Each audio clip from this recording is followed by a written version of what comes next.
Hooray! The Yoruba are changing their mindset. We are for mindset change.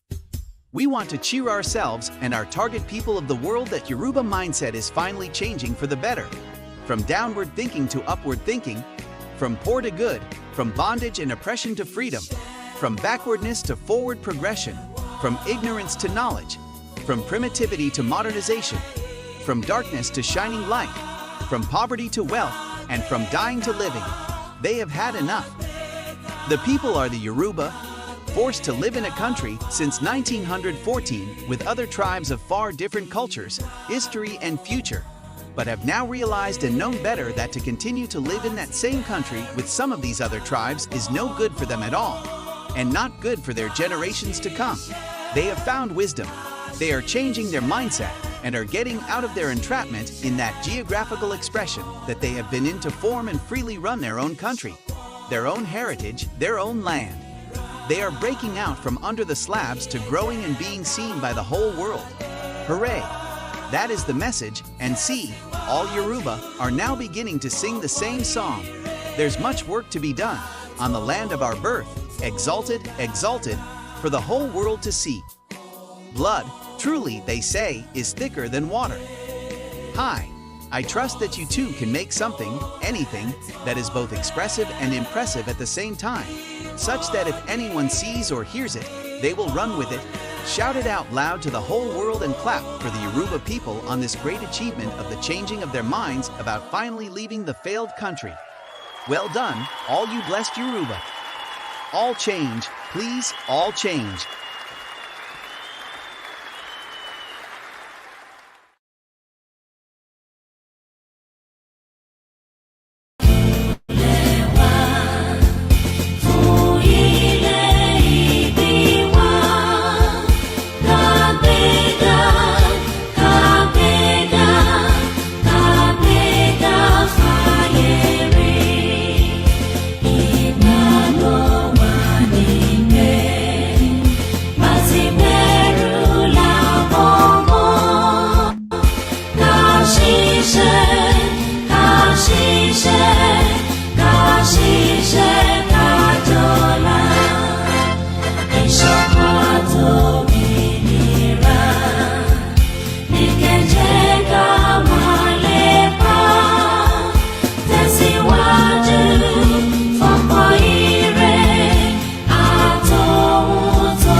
A dúpẹ́ lọ́dọ̀ Ọlọ́run tó láyé tó lọ́run. A kí gbogbo wa káàbọ̀ sórí ètò ti ọjọ́ títí òní. A kí ìyá, a kí bàbá, a kí ẹ̀gbọ́n, a kí àbúrò. A kú bójú ọjọ́ ṣe rí níbikíbi tí ẹ ti ń darapọ̀ mọ́ wa. Àtẹ̀yin tẹ́ tún máa darapọ̀ mọ́ wa later. A dúpẹ́ lọ́wọ́ gbogbo wa náà fún ìbẹ̀rẹ̀ oríire wa, fún ọ̀rọ̀ Yoruba Nation wa yìí náà, fún gbogbo àwa tí a darapọ̀ mọ́ láti sign fún 5 million petition. Kí Ọlọ́run kó wá wo ọlá eré ìgbìyànjú wa, kó wá bá wa dé ládé. Kó jẹ́ kí a sọ̀kalẹ̀ sí èbúté ayọ̀. Ìmọ̀ àwọn ọ̀tá, ìmọ̀ àwọn ẹni ibi kó má jọ lé wa lórí. Láìpẹ́ láì jìnnà, k'Ọlọ́run jẹ́ ká gbé flag náà ká rí gbé sókè. A kí àwọn bàbá wa, Professor Banji, a kí àwọn bàbá wa Chief Sunday Igboho Òòṣà, bẹ́ẹ̀ náà la kí àwọn màmá wa Onítìrí. A kí gbogbo àwọn sọ̀rọ̀sọ̀rọ̀ pátápátá, àwọn tó ń gbójú jáde àtàwọn tí wọn ò gbé ojú jáde, àwọn tó ń ṣiṣẹ́ ribiribi yìí ní abẹ́lẹ̀ tó ń gbójú jáde, táwọn fi ìwé àti pẹ́ẹ̀nì tán fi ń ṣe. A kí gbogbo wọn pátápátá. a mọ̀ ọ́ lóore, a dẹ̀ mọ akitiyan wọn lórí ìrìn àjò yìí. A bẹ̀ Ọlọ́run tó láyé tó ní ọ̀run, kó bá wa dé gbìyànjú náà, kó bá wa dé ládé. Ẹ máa rí àkọlé tí mo kọ síbẹ̀ yẹn lọ́jọ́ títí òní. Àwa ọmọ Odùduwà, àwa ọmọ Yorùbá, wọ́n bá sọ pé kán gbé bó ṣe ń ṣe wá, ṣé kò ń ṣe bó ṣe ń ṣe leléyìí, ṣé kò ń ṣe pé a ti fẹ́ dé báyìí. Kó má dàbí wípé báwọn kan ṣe ń gbé sókè làwọn kan ṣe ń gbé sísàlẹ̀. Ká tiẹ̀ tó lọ sí orí pọ́n gbé sókè, wọ́n ti fẹ́ wá máa gbé sísàlẹ̀ ńsìn. Jẹ́ ká tiẹ̀ kọ́kọ́ lọ lórí, tẹ́ mọ̀ wípé bí nǹkan tí mo sọ ní last week, mo ló ti di wípé ká dẹ̀ máa fi wọ́n pa lókù. A lè ṣe ká má máa sọ̀rọ̀ wọn náà, torí pé àwọn náà sún wa débi tán sún wa dé. A dẹ̀ ní láti fi máa hàn fún àwọn èèyàn náà, àwọn èèyàn tiwa náà tán tí nígbàgbọ́ lórí wípé ọ̀rọ̀ Yorùbá yìí, àní ká lọ níṣẹ́, ọ̀rọ̀ Odùduwà yìí, àní ká lọ ní tiwa níṣẹ́.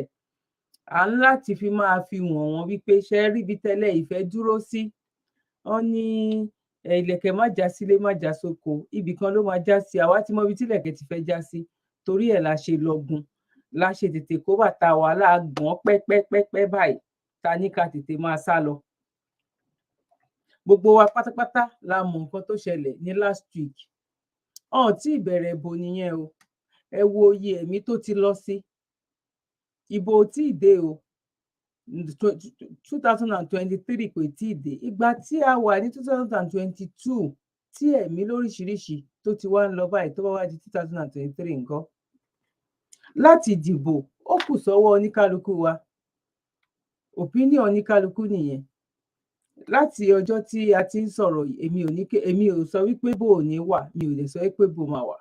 Bọ̀ nǹkan tí mo mọ̀ wípé ó máa wà, òun ni Yorùbá Nation. Ìgbà wo ló wá jẹ́, àsìkò wo ló máa wá jẹ́, nobody knows, Ọlọ́run nìkan ló mọ̀. Ẹlòmíì gan ojú oorun ló máa ti bá. Tán máa ní a máa gbọ́ ọ̀tán ní Yorùbá Nation ó máa ti wá sáyè. Ó dàbí pé irú bọ́dà wa kan tó ń ṣiṣẹ́ ribiribi, tó dẹ̀ jẹ́ wípé irú nǹkan ta níìdì lọ́wọ́lọ́wọ́ nìyẹn ní àkókò yìí, nǹkan tí gbogbo wa ta níìdì nìyẹn. Kí ni nǹkan náà? Ẹ jẹ́ ká wo fídíò yẹn, fídíò bọ́dà wa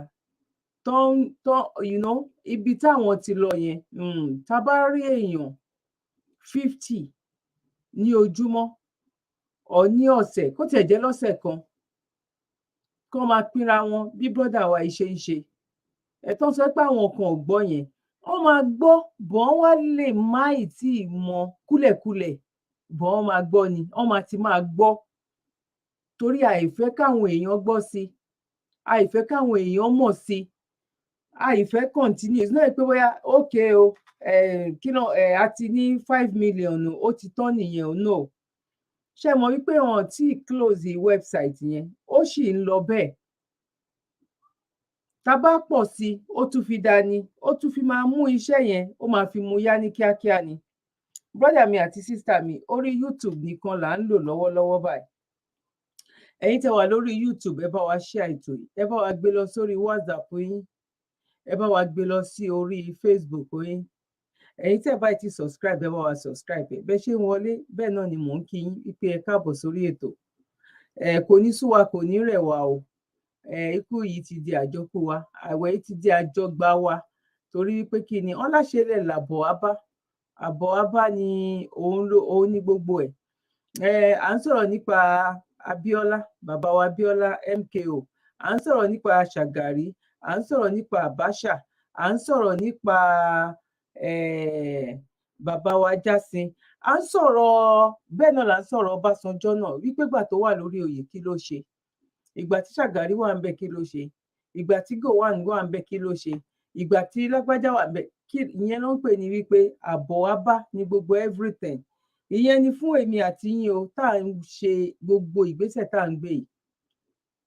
Torí pé kí ni àwọn bàbá wa tán ti lọ bóyá 100 years ago, 90 years tán ti lọ, à ń blame wọn wípé why wọn bá má ṣe bẹ́ẹ̀, wọn bá má dà wá papọ̀, bẹ́ẹ̀ náà ló máa jẹ́.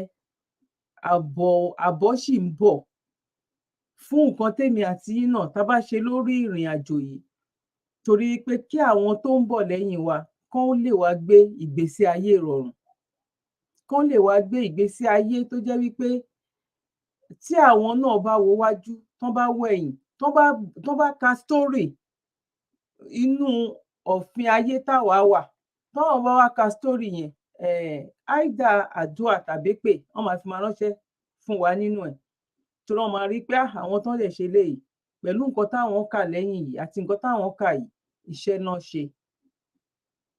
Brọ́dà mi àti sísà mi, ẹ jẹ́ ká sáré wo fídíò yẹn. Ẹ̀yin tí ẹ bá ń wọlé, ẹ bá wa máa share ètò yìí please, ẹ ṣé gan ni. A máa tó gbé àlejò wa wọlé láìpẹ́ báyìí, kán lè wá bá wa dá sí èyí tó ń lọ lọ́wọ́, wípé bọ́n ṣe ń gbé sókè bẹ́ẹ̀ náà ni àwọn kan náà ń gbé sílẹ̀ náà nìyẹn.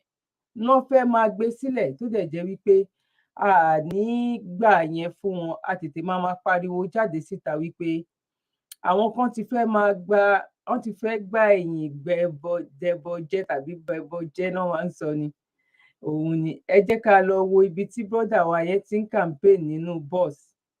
A ní èèyàn bẹ́ẹ̀ yẹn, ẹ̀yin tẹ́ bá rírò èèyàn bẹ́ẹ̀ yẹn tán bá lè ṣe fún wa please, ẹ contact anybody lára wa sọ̀rọ̀sọ̀rọ̀. Ó yìí need àwọn training tó yẹ ká tún fún wọn sí. A need àwọn èèyàn bẹ́ẹ̀ yẹn tán bá lè gbójú, tán lè gbóyà bẹ́ẹ̀ yẹn, wọn báyàn kankan jà. Ṣé mọ̀ pé yẹn sì náà pé bóyá ó lọ sí bus stop, ó wọnú bọ́ọ̀sì ni. Ó wọnú bọ́ọ̀sì ni, òun náà lọ ṣèpolówó bí àwọn tó ń ta oògùn, à ń ta this, à ń ta that nínú.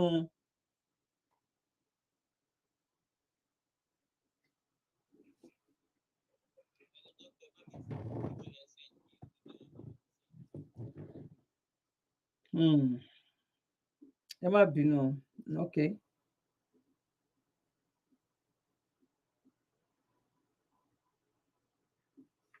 Ṣé mọ̀ pé òun náà máa wọnú mọ́tò náà ni, bí ìgbà tó jẹ́ wípé òun náà lọ polówó nǹkan tó ní. Brọ́dà mi àti sísà mi, tá bá rírú èèyàn bẹ́ẹ̀ yẹn, kíkan mú Òṣòdì, kíkan mú èyí tó lọ láti Òṣòdì s'Èkó, kíkan mú èyí tó lọ láti Òṣòdì lọ sí Ìkòdú, kíkan mú èyí tó lọ láti Ìkòdú lọ sí ọ̀nà Àgbówá, kíkan wà tó máa mú. Ká máa ṣe bẹ́ẹ̀ yẹn, kí lẹ feel? Ẹ jẹ́ kí n rí comment.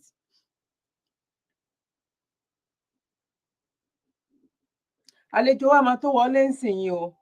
Kí lẹ rò brọ́dà mi àti sísà mi? Máa ṣojú òpó sílẹ̀ tálejò wa tán bá wọlé, tán bá ti bá wa sọ̀rọ̀ díẹ̀, torí nǹkan tán fẹ́ bá wa sọ wà very very important. Kí lẹ rò irú ọgbọ́n yẹn nírú ọ̀rọ̀ Yorùbá Nation wa? A máa tó gbé fídíò yẹn sínsìn fún àǹfààní ẹ̀yin tó jẹ́ pé bóyá ẹ̀ tí ì wo fídíò yẹn tẹ́lẹ̀tẹ́lẹ̀, but ó possible kó jẹ́ pé ọ̀pọ̀lọpọ̀ nínú wa náà la máa ti wo fídíò yẹn. Torí pọ̀rọ̀ 5 million ó ti pé a gbọ́dọ̀ fòdọ̀wọ́ o, a sì ní ó di ọjọ́ tí wọ́n bá sọ wípé a dúpẹ́ o Yorùbá Nation, àwọn tó ní à ń pariwo Yorùbá Nation now, Yorùbá Nation now, a fẹ́ now ní, a fẹ́ lọ́la. Wọ́n láwọn kan ò gbọ́ níbì kan, gbọ́ pẹ̀lú bá ṣe ń pariwo Yorùbá Nation now tó sì ń bú wa pé mọ̀ ju Yorùbá Nation, òun ló ṣe pé àwọn kan ò gbọ́ yẹn. Àì máa continue láì máa ṣe iṣẹ́ yẹn, láì máa pariwo yẹn. Mo dẹ̀ like system tí brother wa yìí tó gbé gbà. Tá bá láǹfààní fún àwọn brothers wa tán wà ní Nàìjíríà, tán bá mọ̀ wípé àwọn lè ṣe irú nǹkan bẹ́ẹ̀ yẹn, a máa gbé fídíò yẹn jáde ńsìn. Please, ẹ contact wa, ẹ contact ara wa sọ̀rọ̀sọ̀rọ̀ so that a lè gbé ètò yẹn kalẹ̀. Ètò tó dá gan ni. Àtorí kan ṣèkan ni Ọlọ́run, ètò tó dá gan ni. Ẹ má bínú, fídíò yẹn máa tó wọlé ńsìn. Ètò tó wà òkè gan ni, tó máa help wa fún ìrìn àjò yìí, òun ni. Torí pé kí ni àwọn pípù yìí tí ẹ wá fi bò mọ́ wípé kí la fẹ́ ṣe, kí la lè ṣe. Fídíò yẹn bọ̀, please, ẹ̀yin tẹ́ bá ṣe ń join, ẹ̀yin tẹ́ bá ti subscribe, ẹ bá wa subscribe lórí YouTube. Àwọn kan tiẹ̀ pè mí lánàá èyí pé àwọn ò rí program wò mọ́, pé ṣé mo ní à ń ṣe program bó orí YouTube là ń lò nísìn. torí pé Facebook yìí flag wa náà for now kò ṣe pàdé lórí Facebook náà but mo kàn decide pé ó bẹ́tà kéèyàn má tiẹ̀ lò títí di ìgbà tán fún wa yẹn torí tá bá lò ń sìn jẹ́ káwọn èèyàn rí ó lè jẹ́ èèyàn bíi 12 ló máa rí ó lè jẹ́ èèyàn 15 ó lè jẹ́ èèyàn 10 ló máa rí ni mo kàn ṣe wò wípé bá ṣe ń ṣe lọ́wọ́ yìí a máa share sórí Facebook àwọn tó bá wá bá ṣalábàápàdé ẹ̀ lórí Facebook ńgbà yẹn tán bá click ẹ̀ á gbé wọn wá sórí YouTube fídíò yẹn ó ń bọ̀ lọ́nà báyìí sìn kí Ọlọ́run kó ṣàánú wa kó ṣe dáadáa fún wa brother mi àti sister mi a ṣì wà lórí journey yìí o Yoruba Nation no going back ni o pẹ̀lú gbogbo àwọn tó ń ṣe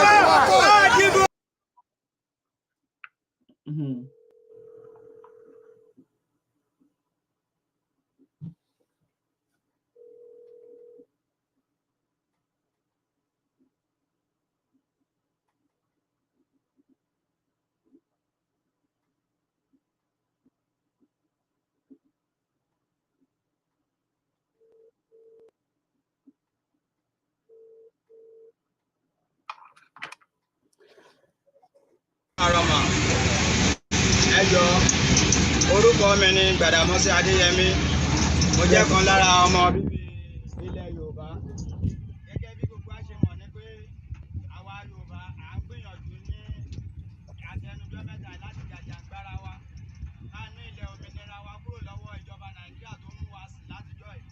a máa gbọ́ voice kẹ́. Fúlàní a rí pé kò sóore ọ̀fẹ́ fún wa a dẹ̀ rí pé opportunity ló wà fún wa gẹ́gẹ́ bí ọ̀dọ́ táwọn ọmọ wa ò tún ní máa bá nínú ìyà Nàìjíríà yìí gbogbo àwọn resources táwọn ní ní South West wa ń bí Constitution Nàìjíríà 1999 fàyè gbà wá láti máa lo resources yẹn láti fi tún ìlú wa ṣe kò sọ́nà kò sómi kò sí gbogbo ẹ̀ àwọn olóṣèlú wa ọdọọdún mẹ́rin ni wọ́n ń parọ́ fún wa àwọn máa ṣomi wọ́n máa ṣọ̀nà wọ́n máa ṣe ilé òun nìkan tó fi ń kó wa lọ́bẹ̀ jẹ a dẹ̀ sọ pé rárá pé àfẹ́ bá wọn ṣe mọ́ kò dẹ̀ lè síjà kò lè sí wàhálà nínú pé kí gbogbo apáhùn ká fi ohùn ṣọ̀kan tí wọ́n bá ti ṣe àwọn nǹkan tí àwọn bàbá wa Bánjí Akíntóyè tí wọ́n ṣe lọ́wọ́ láti lé mítà competition sí àwọn United Nations àti other nations wọ́n lè gbà wá lọ́wọ́ ìjọba Nàìjíríà láti fi ṣe referendum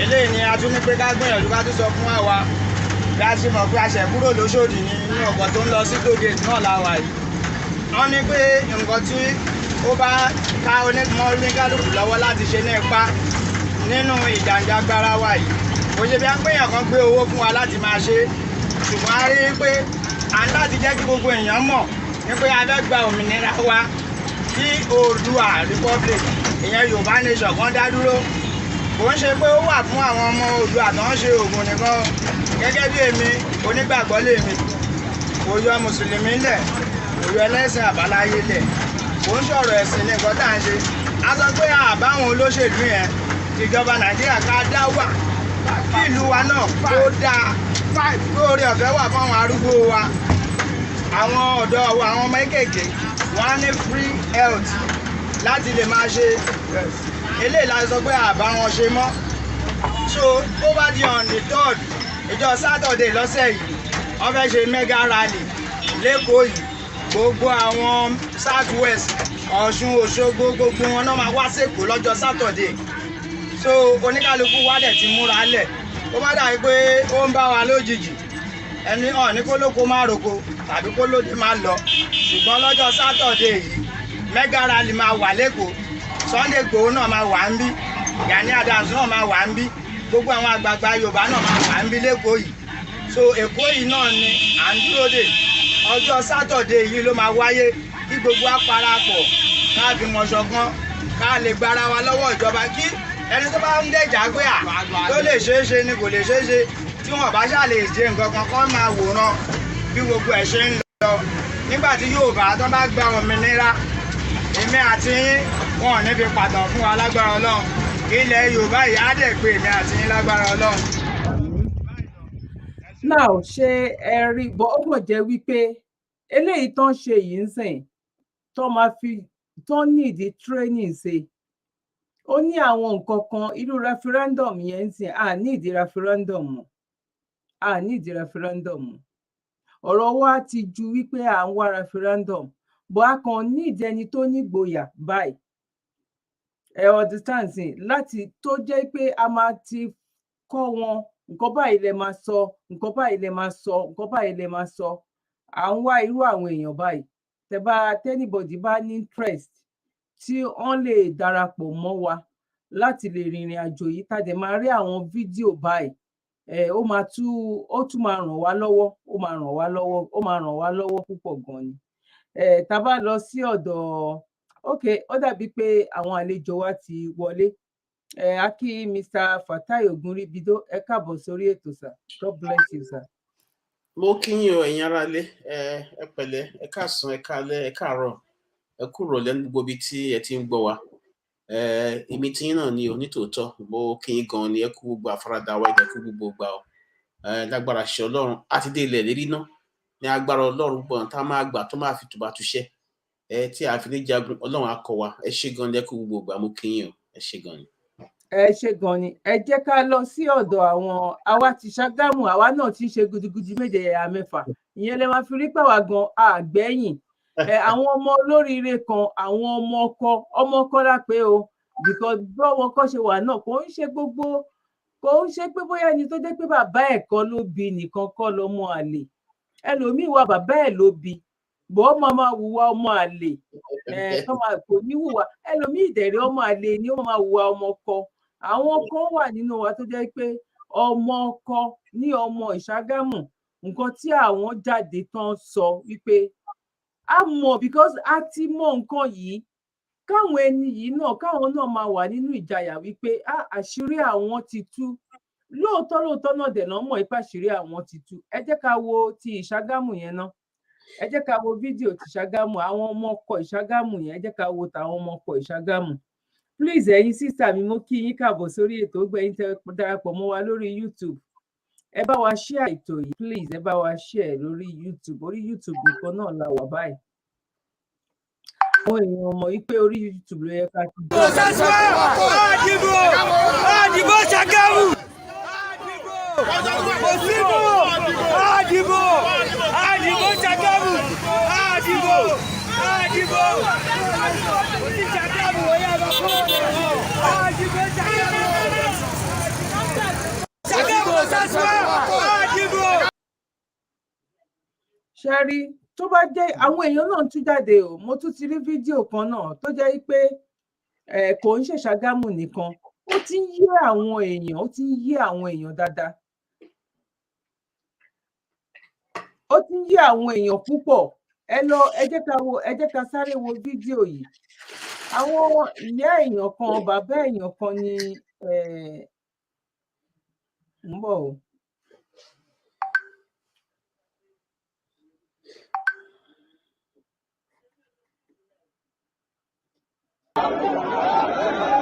ẹ wò ó ṣẹlẹ àwọn ọmọ àlè ilé yìí ṣe rí wọn wípé ọmọ àlè làwọn ilé ẹ wo bí ẹmí tó sọnù ẹ kàn sọ ẹ má sọpọ ẹ kàn fílẹ̀ bẹyẹn ẹ fílẹ̀ bẹyẹn ẹ jẹ́ ká fílẹ̀ bẹyẹn ẹ wo adúrú àwọn bọtẹ bá rí àwọn ilé yìí tán wà ń bẹyẹn ẹ máa rí wípé àwọn ẹrú ikú ló máa ń pè wọn àwọn ẹrú ikú ẹ wo oyè ẹni tó pa ní ọjọ́ yẹn but kí ló sún wọn débẹ̀ ní kẹjẹ ká máa wò táwọn nǹkan báyìí bá ń ṣẹlẹ̀ àwọn wo ló ń sọ àwọn ọmọ wa àwọn èèyàn wa àwọn bàbá èèyàn kan ọkọ èèyàn kan àwọn wo ló ń sọ wọn di ẹrú ikú torí pé kò síṣẹ́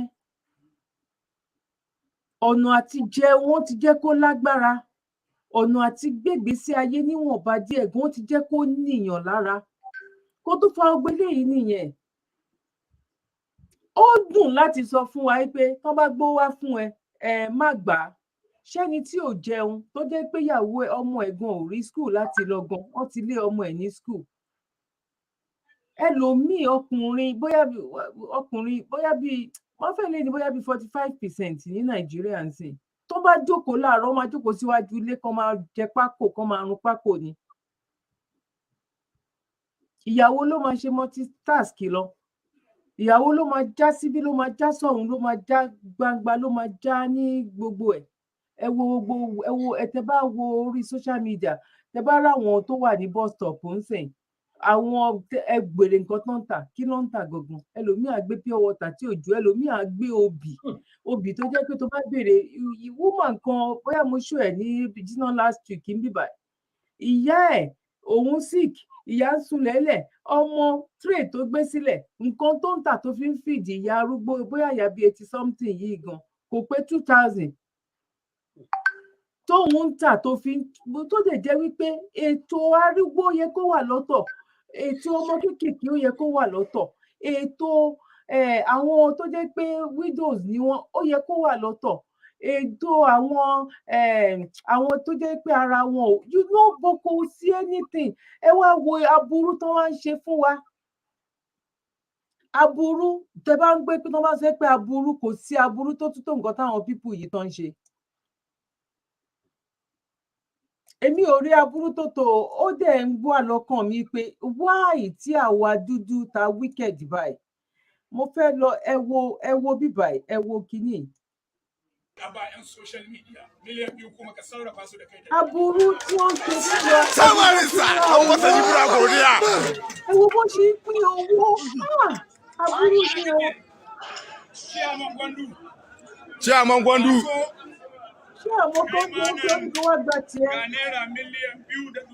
Náírà mílíọ̀nù bíu 20 million ló ń pè bẹ́ẹ̀. So godiya Marista. Samarisa. Jangoki mai ramban gwaci kanin mai na kato zai rana mai kai toron giwa ina ɗin kuwa ka jiki ne ka wani Marista. Chairman na bunza. Ya kamata da kai zamfara. Chairman na bunza bello mata ya kamata da kai zamfara. Naira miliyan 2 dari na matasa, dari na mata, dari na social media. Kuna da ya gani guda son ka ba ku bi mun ka ba ku wallahi kuma sai mun ƙara ku da haka. Ina Chairman na Kalgo. Da mai kama da manya, da wanda ya haihu. Adul. Kai ma ga miliyan 2.3. A ba matasan fati 100, a ba mata 100, a ba social media 100. Na godiya Marista. Wanda aka mai gida. Guda son ka baka bi mun ka baka. Ina Chairman na Jega. Alaye Sanusi Alelu.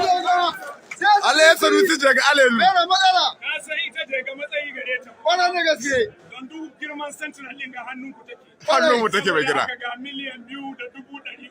Million biyu 2 million. Mun gode Marista.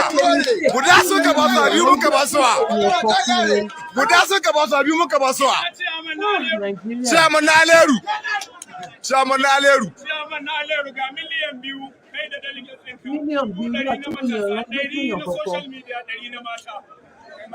Guda sun ka baka biyu mun ka baka. Cika alƙawari don Allah. Káàrẹ̀ ẹni tó gbọ́ Haúsá tó tẹ̀ tó ló ń sọ social media, bóyá ó ní kán lọ bá wọn máa polówó lórí social media ni, èmi ò gbọ́ Haúsá, but bí ó tọ̀ sọ yẹn ṣá mo mọ̀ wípé 2 ló ń jẹ́ bẹ́ẹ̀. Méjì ló ń jẹ́ bẹ́ẹ̀. Méjì ló ń jẹ́ bẹ́ẹ̀. Kábàlẹ̀ ẹni tó gbọ́ nǹkan tó ń sọ láwùsá ìpò wa wọlé kẹwà sọ fún wa. Ẹ jẹ́ ká tún wo eléyìí náà. Ẹ jẹ́ ká tún wo ìkejì náà ti ìyàwó kí lorúkọ ẹ̀. Ẹ jẹ́ ká tún wo yẹn. Ìyàwó Yàyà Bello. Ìyàwó Yàyà Bello.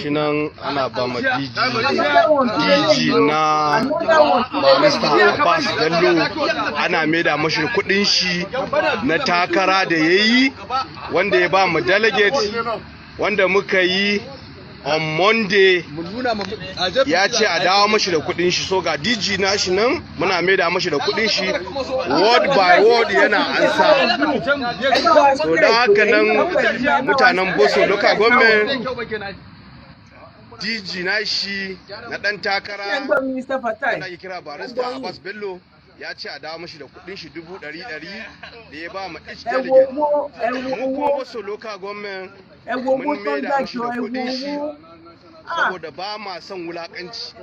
Ga DG din shi nan yana kirgawa kowane ward ya ba da naira 300,000 kuma kowanne ana maida mashi da shi. Chairman chamomi ina son chairman a faɗi wata ward da wani ward ne suka kawo yanzu nan. Wani ward da wani ward ne suka da mashi da shi.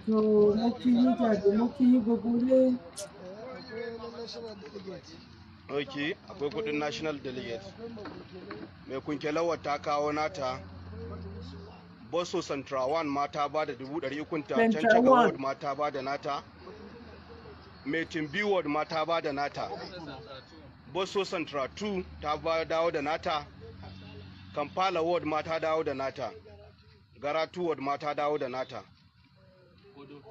Kodo Ward ma sun dawo da nashi.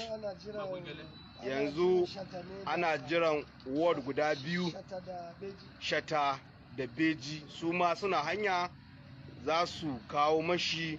No, Mr. Batai, ẹ jẹ́ kí ṣe rí gbogbo nǹkan tó wá ṣẹlẹ̀ báyìí.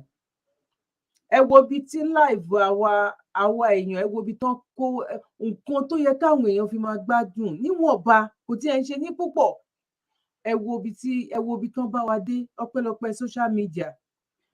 Ẹ wo bọ́n ṣe ń tà wá, tán ń ta ọjọ́ ọ̀la wa, tán ń ta àwọn ọmọ wa, tán ọmọ tán tí ì bí gan, ẹ̀dẹ̀ ló ń yá owó. Ẹ wo gbogbo owó tán ń yá owó bọ́n ṣe ń pín. Ẹ wo ìyàwó Yàyà Bello, at the end of the day, ẹ wo owó táwọn náà tún wá lọ pín, nobody tó wá ọkọ ẹ̀gbọ́n wá wọlé. Ẹ wo bàbá tó lọ gbé mọ́tò, ṣẹ́ gbọ́ yẹn, bàbá tó lọ há mọ́tò fáwọn èèyàn tó jẹ́ pé èèyàn méjì péré ló dìbò fún, ṣe rán tàbí ẹ̀gbọ́. Bẹ́ẹ̀ni. Èèyàn méjì ó tún wá sọ jáde síta sí public, ó tún fún wọn lówó. Ó ní in short, nǹkan tó ń ṣẹlẹ̀ nílùú yẹn, nǹkan tó over to you, Mr. Fatai, kí n tó show fídíò ibi tá à ń lọ gangan. Lórí gbogbo ẹ̀yin tí ẹ darapọ̀ mọ́ wa pátápátá, lórí pé bóyá nǹkan ti fẹ́ máa gbẹ̀yìn yọ nínú àwa tá à ń sọ̀rọ̀, because gbogbo àwọn tí a fẹ́ dárúkọ yìí wọ́n mọ̀ wọ́n wípé lára àwọn tó ń wà ní ìrìn àjò ọ̀rọ̀ Yorùbá Nation yìí, báwo ló ṣe máa dúró, wọ́n wà lára wọn. Níbi tọ́rọ̀ yìí dé lọ́jọ́ títí òní náà, wọ́n wà lára wọn. Kó tó di wípé wọ́n wá release statement bọ́ síta ní ọjọ́ títí òní. Bọ́ ká tó lọ sí statement yẹn, bóyá Mr. Fatai tiẹ̀ lè rí nǹkan kan sọ nípa gbogbo ọ̀rọ̀ owó tán há yìí. Ṣé ẹ̀ ń gbọ́ mi ṣá? Mo ń gbọ́ yín. Ok, bóyá ó lè rí nǹkan kan sọ sí kán tó wá bá wa lọ sórí ọ̀rọ̀ kí ló ṣẹlẹ̀ pẹ̀lú statement tí àwọn Global Directorate tán release bọ́ síta. Fún àwa tá a bá ti gbọ́, please, ẹ̀yin tẹ́ ẹ ṣẹ̀ ń wọlé, ẹ bá wa share. Ó ṣe pàtàkì, ó ṣe kókó. Now. Ẹ ṣe gan ni, àkọ́kọ́ ọ̀rọ̀ àwọn èèyàn mi. Kọ́mọ̀ wípé lọ́wọ́lọ́wọ́ ń sìn bá ṣe ń sọ̀rọ̀ yìí, gbogbo àwọn ọmọ káàárọ̀ oòjíire a ti bọ́ lọ́wọ́ ìgbèkùn Nàìjíríà. Ìbọn tá a bọ́ lọ́wọ́ ìgbèkùn Nàìjíríà ó lè má yí ọ̀pọ̀lọpọ̀ wa. Nítorí wípé the voice of the people is the voice of their freedom. Gbogbo àwọn tí wọ́n jẹ́ bí alámọ̀ràn fún wa láti ìlú òyìnbó wa, pàápàá àwọn amòfin àgbáyé tí wọ́n ti ń porípọ̀ tọ́mọ̀ nípa United Nations, tọ́mọ̀ nípa bí nǹkan ṣe ń lọ. Àwọn ni wọ́n pẹ̀lú àwọn tí à ń bá dàwò pọ̀ lọ́wọ́lọ́wọ́. Pàtàkì jùlọ, àwọn ni Olúwa ń lò fún wa láti jẹ́ ká mọ àwọn ìgbésẹ̀ tá a lè gbé àti ẹ̀tọ́ tá a ní gẹ́gẹ́ bí ọmọ káàárọ̀ oòjíire láti kúrò nínú ìgbèkùn tí Nàìjíríà fi wá sí lọ́wọ́lọ́wọ́. Ìdí ẹ̀ nìyẹn, nítorí pé inú ibi ni ire wà. inú ire dẹ̀ ni ibi wà ní inú ire nítorí pé ńgbà míì tí ayọ̀ bá pọ̀ jù fún èèyàn tí èèyàn bá wà ní inú ẹ̀mí láti fi ọ̀rọ̀ Ọlọ́run ṣe ogun lè dìde ti èèyàn nítorí pé ìlara lè wọ̀ inú ire dẹ̀ tún ni ibi wà nítorí pé ńgbà míì tí ayọ̀ bá pọ̀ jù èèyàn lè ṣìṣe ṣùgbọ́n nídàkejì náà inú ibi ni ire wà òun lẹ́ṣẹ̀ rí gbogbo nǹkan tó ṣẹlẹ̀ sí ìyá wa bàbá wa Abíọ́lá tó jẹ́ pé gbogbo àwọn nǹkan tí wọ́n fi ojú wọn rí tán dẹ̀ pa wọ́n nítorí pé àwọn tí wọ́n fẹ́ kí democracy kórè ní Nàìjíríà tán dẹ̀ fẹ́ kí Yorùbá kó gòkè àgbà tán tàn wá lórí mọ́lẹ̀ bàṣubàṣu òun lẹ́ṣẹ̀ rí tí Ọlọ́run fi ọ̀nà àrà ọ̀nà ìyanu tó fi gbé àánú àtòrè dìde nípa ti gbogbo ìbànújẹ́ tó gbé wọlé Abíọ́lá several years ago ní 1993 òun lẹ́ṣẹ̀ rí ìyá wa Modúpẹ́ Onítìrí aya MKO Abíọ́lá tó dolóògbé tí Ọlọ́run lò wọ́n gbogbo àwọn nǹkan tí Ọlọ́run ti kó lé ọkọ wọn lọ́wọ́ ní ayé ọjọ́ yẹn táwọn mọ̀ gbogbo àwọn tó ti bọ́kọ wọn ṣe iṣẹ́ tó ti bọ́kọ international reputable people tó ti bọ́kọ wọn ṣe tó ti bọ́kọ wọn jẹ tó ti bọ́kọ wọn mú tó ń sunkún fún ọmọ Yorùbá tó mọ nǹkan tí ọmọ Yorùbá jẹ́ tí wọ́n ń sun ẹkún inú fún ọmọ Yorùbá tó jẹ́ pé ṣùgbọ́n àwọn tí ó gba agbára lọ́wọ́ tó ń fi agbára tó fi jẹ wá níyà yìí tó ń fún àwọn Fúlàní gbogbo agbára yìí tí ó jẹ́ pé gbogbo nǹkan tí wọ́n ṣe kò tẹ́ àwọn náà lọ́rùn ní abẹ́lẹ̀ òun ni Ọlọ́run ṣe lò wọ́n láti jẹ́ ká mọ̀ pé ọ̀nà owó gan láti gbà láti yọ ire wá jáde kúrò nínú ibi tí wọ́n gbé ti ìdílé Abíọ́lá ìyẹn ni ìyàwó Onítìrí ìyẹn ni ire yẹn tó jáde gbogbo àwọn nǹkan tí ìyá yìí ti mọ̀ nípa ọkọ ẹ̀ gbogbo bí tọkọ ẹ̀ ti rìn sínú ayé àtijọ́ gbogbo àwọn nǹkan tí àwọn tó súnmọ́ ọkọ ẹ̀ ti bá wọn sọ gbogbo àwọn ọ̀pọ̀lọpọ̀ àwọn òyìnbó tó jẹ́ pé wọ́n ti bọ́kọ ẹ̀ ṣe tó jẹ́ pé inú ń bí wọn ìyà tó ń jẹ ọmọ Yorùbá bàbá lọ́wọ́lọ́ àwọn wọ̀nyí ló pawọ́pọ̀ tán gbé wa lẹ́yìn tán sọ pé ẹ̀yin ọmọ Yorùbá nǹkan tó ń ṣẹlẹ̀ sí kò yẹ kó ṣẹlẹ̀ òun la ṣe rí ọ̀pọ̀lọpọ̀ àwọn tó jẹ́ àwọn adájọ́ àwọn amòfin internationally tán advice wa pé tẹ́ bá fẹ́ gba òmìnira ọ̀nà tẹ́ máa gbà lélẹ́yìí àṣírí ńlá dẹ̀ ni ọjọ́ tó ti ń ṣe petition ṣe gbọ́ kọ́ńkọ́ to 5 million rí ni we are talking about 5 million and it has been achieved ìyẹn ni pé ọjọ́ tó àwọn káàárọ̀ òjìrì láti pa ohùn pọ̀ tá a ti sọ wípé a fẹ́ òmìnira fún ìlú wa tí ó dẹ̀ wá jẹ́ wípé nípasẹ̀ ohun tá a papọ̀ yẹn aláfẹ́ signature 5 million láti ọjọ́ Friday tó kọjá tí wọ́n ti announce 5 million sí gbogbo àgbáyé tó ń dẹ̀ jẹ́ kọ́ mọ̀ wípé àti United Nations àti European Union àti gbogbo àwọn authorities tó wà ní gbogbo àgbáyé pátápátá ni wọ́n ti gba lẹ́tà yìí wípé ọmọ káàárọ̀ òjìrè àti fẹ́ yọ kúrò nínú Nàìjíríà àti ọjọ́ ẹni authority ti gùn ló fi jẹ́ pé ìwọ ọmọ káàárọ̀ òjìrè tó ń rìn lórí títì lọ́wọ́lọ́wọ́ tí anybody bá harass ẹ lórí títì tó jẹ́ Nigerian soldier or Nigerian military or Nigerian police ó ti commit legality nítorí òun ti jáde ó ti lọ sí ìgboro pé the voice of the people have spoken that we want our freedom and ọjọ́ tí ohun yẹn ti jáde láti bọ́ lọ́wọ́lọ́wọ́ sìn kò sí nǹkan tó so Nàìjíríà papọ̀ gẹ́gẹ́ bí ìlú ìdí ẹ̀ ni wípé amalgamation was to run for 100 years nǹkan tó sign nìyẹn 2014 ni amalgamation treaty ló ti end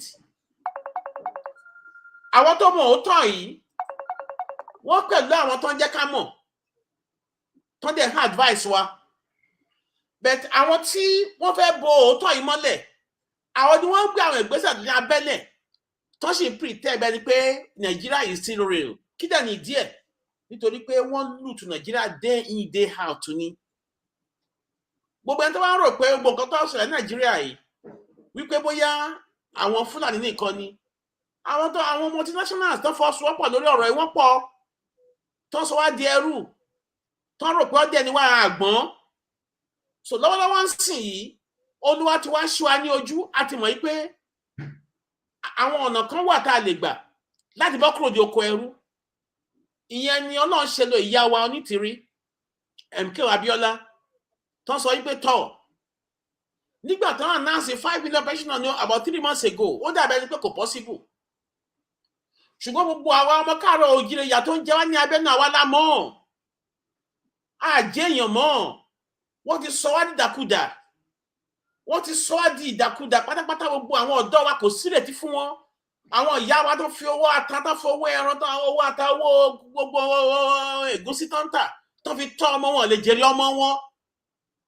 Àwọn kan wá kóra wọn jọ, wọ́n wá lọ fọ́ọ̀mù cult. Wọ́n náà join ìjọba. Ìwọ tó bá ń support ìjọba Buhari tó rò yí pé bóyá o jẹ́ Southern tàbí kó jọmọ Yorùbá, ẹrú ni ẹ o dẹ̀ ń dalẹ̀. Ìdí ẹ̀ ni wípé àwọn gbogbo ẹ̀yin wọ̀nyí láti ìgbà tí pa ọmọ káàárọ̀ oòjíire tán pa nípakúpa, ǹjẹ́ ẹ sọ̀rọ̀ bí? Torí tẹ́ bá ti wọnú ẹ̀ lè jáde mọ́. Wọ́n dẹ̀ ń threaten yín wípé tẹ́ bá jáde síta báyìí ló máa ṣẹlẹ̀ sí yín. Ìbẹ̀rù yẹn lẹ́yìn ò ṣe sọ̀rọ̀. So ìyẹn ni wípé lọ́wọ́lọ́wọ́ sí our destiny as Yorubas are in our hands. And God has taken total control. Ọlọ́run ní sọ̀kalẹ̀ èèyàn ló máa lò náà. Ó dẹ̀ ti bá yín sọ̀rọ̀ ní ìtúbí ìnìbí wípé òun ti tú wa sílẹ̀. So táwa ni àwọn kan tó máa láwọn tó lọ gbé ìgbésẹ̀ kan. Number 1, before you can run a referendum, nǹkan kan láti bind yín together legally wípé you are existing. Number 1, as I said earlier on, the amalgamation treaty ended in 2014, which now made Nigeria existence as illegal. The Southern Protectorate and another protectorate to amalgamate in 1914.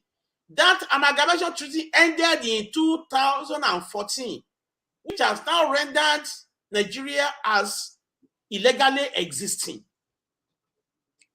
Then gbogbo àná ṣe àlàyé fún wa nípa with the Constitution of the Federal Republic of Nigeria tó jẹ́ wípé Abdul Salam àtàwọn ẹgbẹ́ nínú ìjọba nínú military. The Constitution is a military decree. Nigeria has never run a democratic system. Gbogbo nǹkan tó ń fi hàn wá yẹn is only a showcase, is only pretension. So kò sí nǹkan tó bá Nigeria papọ̀ sí nítorí pé 2014 ni amalgamation treaty ló ti expire. And then agbe lọ sí inú òfin nìkan bí ọdún kan àbọ̀ sẹ́yìn wípé the Constitution kíjọba Nigeria kan wá ṣàlàyé ẹ̀ tó wá jẹ́ pé ó ṣì exist. Àwọn ninas wọ́n ṣe àwọn ẹ̀ka gudugudu méje ń gbà yẹn, wọ́n dẹ̀ pé ìjọba lẹ́jọ́. Eventually, the Constitution of Federal Republic of Nigeria 1999 was declared as null and void. Ìjọba lo agbára láti tẹ gbogbo ìròyìn yẹn mọ́lẹ̀ pé rárá àwọn èèyàn ò ní gbọ́. Àwọn dẹ̀ mọ̀ pé lóòótọ́ decree ní 1999 Constitution, military ní regime ní kò kí ń ṣe civilians. Gbogbo òtítọ́ ẹni ọ̀pọ̀lọpọ̀ àwọn èèyàn wa tó wà ní house náà mọ̀, ṣùgbọ́n tó bá ti wọ̀ wọn lè jáde mọ́ torí kó máa threaten wọn, kó máa pa wọ́n ni, wọ́n máa pa ìdílé wọn ní oríṣiríṣi kan náà ń sọ fún wọn ní abẹ́lẹ̀. Òun lè ṣe oríṣiríṣi kan tó ń ṣe pé ẹ lè rí àwọn èèyàn kan wọnú house yẹn kálẹ̀ rí tó jẹ́ ní abẹ́ federal government rí tó wá criticize wọn. Kò bọ́ even àwọn tó yẹ kó lead wa nínú agitation yìí tó wọ́n láti ìdílé ńláńlá tó jẹ́ political kìíní tó yẹ kó lead wa ní agitation yìí wọ́n dá sí torí pọ̀pọ̀lọpọ̀ ìdílé yẹn wọ́n ti jẹ́ ní abẹ́ ìjọba federal government. So tá a bá rò pé nìkan wà tó lè gbà wá àwa lè gbára wa là o. This is reality. Torí pé ìwọ tó bá ti tẹ́wọ́ tó jẹ́ ní abẹ́ ìjọba yìí wọ́n á sọ fún ẹ wípé Nàìjíríà ò exist o, tí ẹni kò jẹ́ kó dẹ̀ mẹ́nu mọ́ kó dẹ̀ dákẹ́. So a ti wà under this fake dispensation for several years táwọn gan ti à fúnra. So tá a bá lọ sí court lẹ́ni pé a gbé lọ sí court, I am telling everyone that is hearing me tonight, wípé a lọ challenge the existence of Nigeria ní court. Nigerian government dey win o. The Constitution is illegal because it's a military decree. Amalgamation treaty has ended in 2014. Then at around 2003, ni àwọn tó not in practice Sharia. That is, they followed their own cultural means of living. Ṣé gbà táwọn Northerners tó bẹ̀rẹ̀ Sharia practice wọn? Ṣé wọ́n kó acceptable ká discuss ni? Rárá náà. Nǹkan tó tẹ́ wọn lọ́rùn náà ṣe. Wọ́n dẹ̀ sọ pé they are already Sharia in their own region. So why would they now want to stop we the Yorubas from running our own system the way you want it to be? And that this is the voice of the people. I think we have 5 million petition. Because by that 5 million petition, Koki share just a saying by Mama Abiola. I want to more if you tell me on UN. I want to find you advice here. Tell them so ẹ lọ ṣe ohun kan ní tẹ́lá ti pápọ̀ tẹ́ lè rẹ́sì 5 million ẹ ti gbòmìnira. So àwa ti gbọ́ òmìnira látọjọ́ Jímọ̀ tó kọjá. Tọmọ káàrọ̀ òjìrẹ́ bá lọ lórí títì tẹ́ni sójà tàbẹ́ni policeman bá harass wọ́n commit illegality. Torí pé ohun ti United Nations wípé àwa ti jáde. So gbogbo ilé gbọ́ nígbà tí wọ́n ní Fúlàní kan lọ sí court tó lọ sí fún referendum.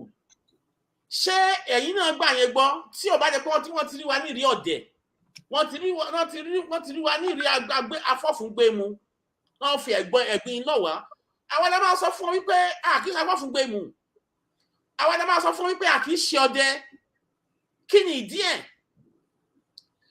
nígbà tí Fúlàní tó lọ sí court tó lọ sọ wípé àwọn ọmọ káàárọ̀ òjíire ńkọ́ àwọn Niger Delta ńkọ́ àwọn Ìgbò ńkọ́ ẹ fún ní referendum ṣé ẹ mọ̀ kí wọ́n play lórí intelligence wa ni the same Hausa Fulani ní year 2015 nígbà tí Jonathan àti Buhari year 2011 sorry nígbà tí Jonathan àti Buhari tó fi as presidential candidates fún both the two parties that were existing then. Iṣẹ́ àwọn nǹkan tó ṣẹlẹ̀ láàrin PDP àti mi ìrántí orúkọ tó ń jẹ́ ńgbà yẹn kó tó di pọ́kó APC jọ. Now ṣe rántí pé nígbà tí Jonathan win election yẹn tó yẹ pé àwa Yorùbá ta support Jonathan gbà yẹn ṣe rántí pé mọ́jú ọjọ́ tí election yẹn tí wọ́n declare Jonathan as winner of 2011 election over 400 Southerners ni wọ́n pa ní north àwọn youth corpers tí wọ́n lọ tó ń jẹ́ returning officers ní polling stations ní polling booths kí ni ìdí ẹ̀ nítorí pé Jonathan who happens to be a Southerner won that election. And prior to the winning of that election, ṣé àwọn pé fún ní bí oṣù 6 sí 7 ní Nàìjíríà ò fún ní leader rárá ńgbà tí Yar'Adua tó wà lọ́sítù ní Saudi Arabia ṣe rántí. Àwọn kàbá tó ń ṣiṣẹ́ yìí lọ́wọ́lọ́wọ́ náà wà ń bẹ̀. Tó ń strangulate gbogbo apápátá pé ànírọ̀nà lọ. Tó ń jí owó tó ń win contract fúnra wọn. Gbogbo àwọn tó wà níjọba ń gbé nígbà yẹn pátápátá. Mr. Fatai, mo fẹ́ kọ́ mi ń bì kan bẹ̀ yẹn. Ẹ ṣe. Global Directorate. Àwọn náà kọ kí náà porúkọ ẹ̀, àwọn náà kọ right of jáde síta, ṣé mo gbà? Bẹ́ẹ̀ ni. Okay. Nínú tí wọ́n ti fún ẹsẹ̀ sí mi. Okay, ẹ ti rí. Mo dẹ̀ rí wípé àwọn èèyàn ti ń sọ̀rọ̀ lọ síbẹ̀. Bàbá àròpọ̀re, mo kí yín o. Ṣé dáadáa lẹ́wà àwọn tí Amẹ́ríkà nǹkan mo kí gbogbo ẹ̀yin tẹ̀ ń darapọ̀ mọ́ wa. Bàbá àròpọ̀re, I cite you, ẹ rí pé mo káàkiri yín lálẹ́. Now, ẹ̀yin lẹ́wà lábẹ́ Yorùbá Kingdom TV. Now, mo ká yín. God bless you, sir. Now, màá fẹ́ jẹ́ ká wo fídíò yìí. Ká wá wo irú ewu tó lè wà ń bẹ̀. Tírú nǹkan báyìí tó bá ṣẹlẹ̀. Torí mo rí gẹ́gẹ́ bí wípé eléyìí fẹ́ jẹ́ bí ìgbà tó jẹ́ agbẹ̀yìnbẹ̀bọ̀jẹ́ ọ̀bọ̀ ọ̀run ṣe ń sọ. Yes. Mo ní eléyìí lọ́wọ́lọ́wọ́ báyìí. Torí pé a ti pe ìpè yẹn síwájú sí òvivọ̀ wa tá a ní ìdẹ̀mọ́sìn. Ìgbà tí bàbá Engineer, ẹ jẹ́ bá mi gbé fídíò bàbá tí a gé yẹn tó ń sọ ní orí program wa ní lórí Wednesday fún media fún town hall kìíní tá a ṣe. Ẹ sáré bá mi gbé fídíò yẹn jáde, dáì pé ó wà lórí YouTube. Bàbá ṣàlàyé ní ẹ̀kúnrẹ́rẹ́ ń bẹ̀ ìdí tó lè fi kó bá wa tá a fi ní ìdí wípé kí èèyàn kọ̀ọ̀kan lọ béèrè fún referendum mọ́ tá a ní ìdẹ̀.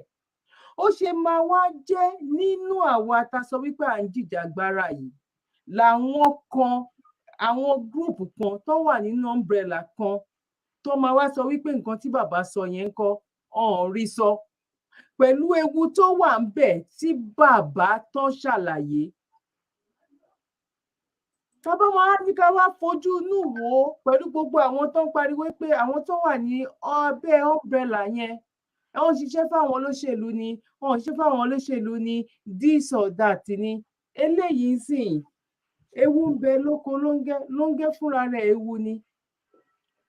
Àwọn tó dẹ̀ ń sẹ́ pé ẹnu ọmọ Yorùbá òkò ọ̀nà ó ti fẹ́ dójú ẹ̀ báyìí ń sìn yìí o because àwa ò gbọ́dọ̀ sọ wípé òkè àwọn ìlú tí ò ń ṣe ẹyọ kan tí ò ń ṣe méjì tó kì í ṣe mẹ́ta tó ti welcome wa tó ti gbà wá ń sìn wípé òkè àwa ti support yín ẹ ti ní mọ́dà nìkan ta expect látọ̀dọ̀ yín gan.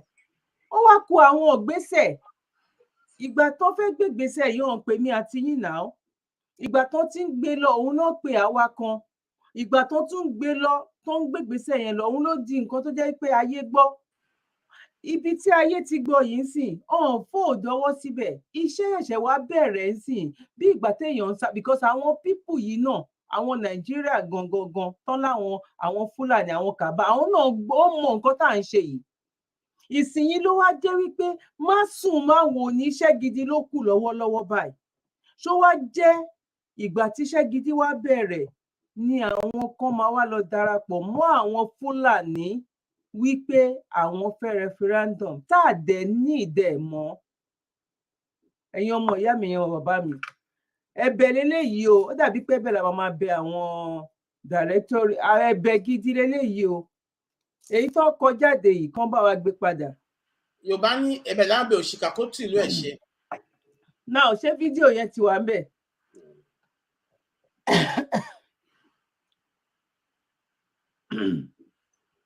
Ok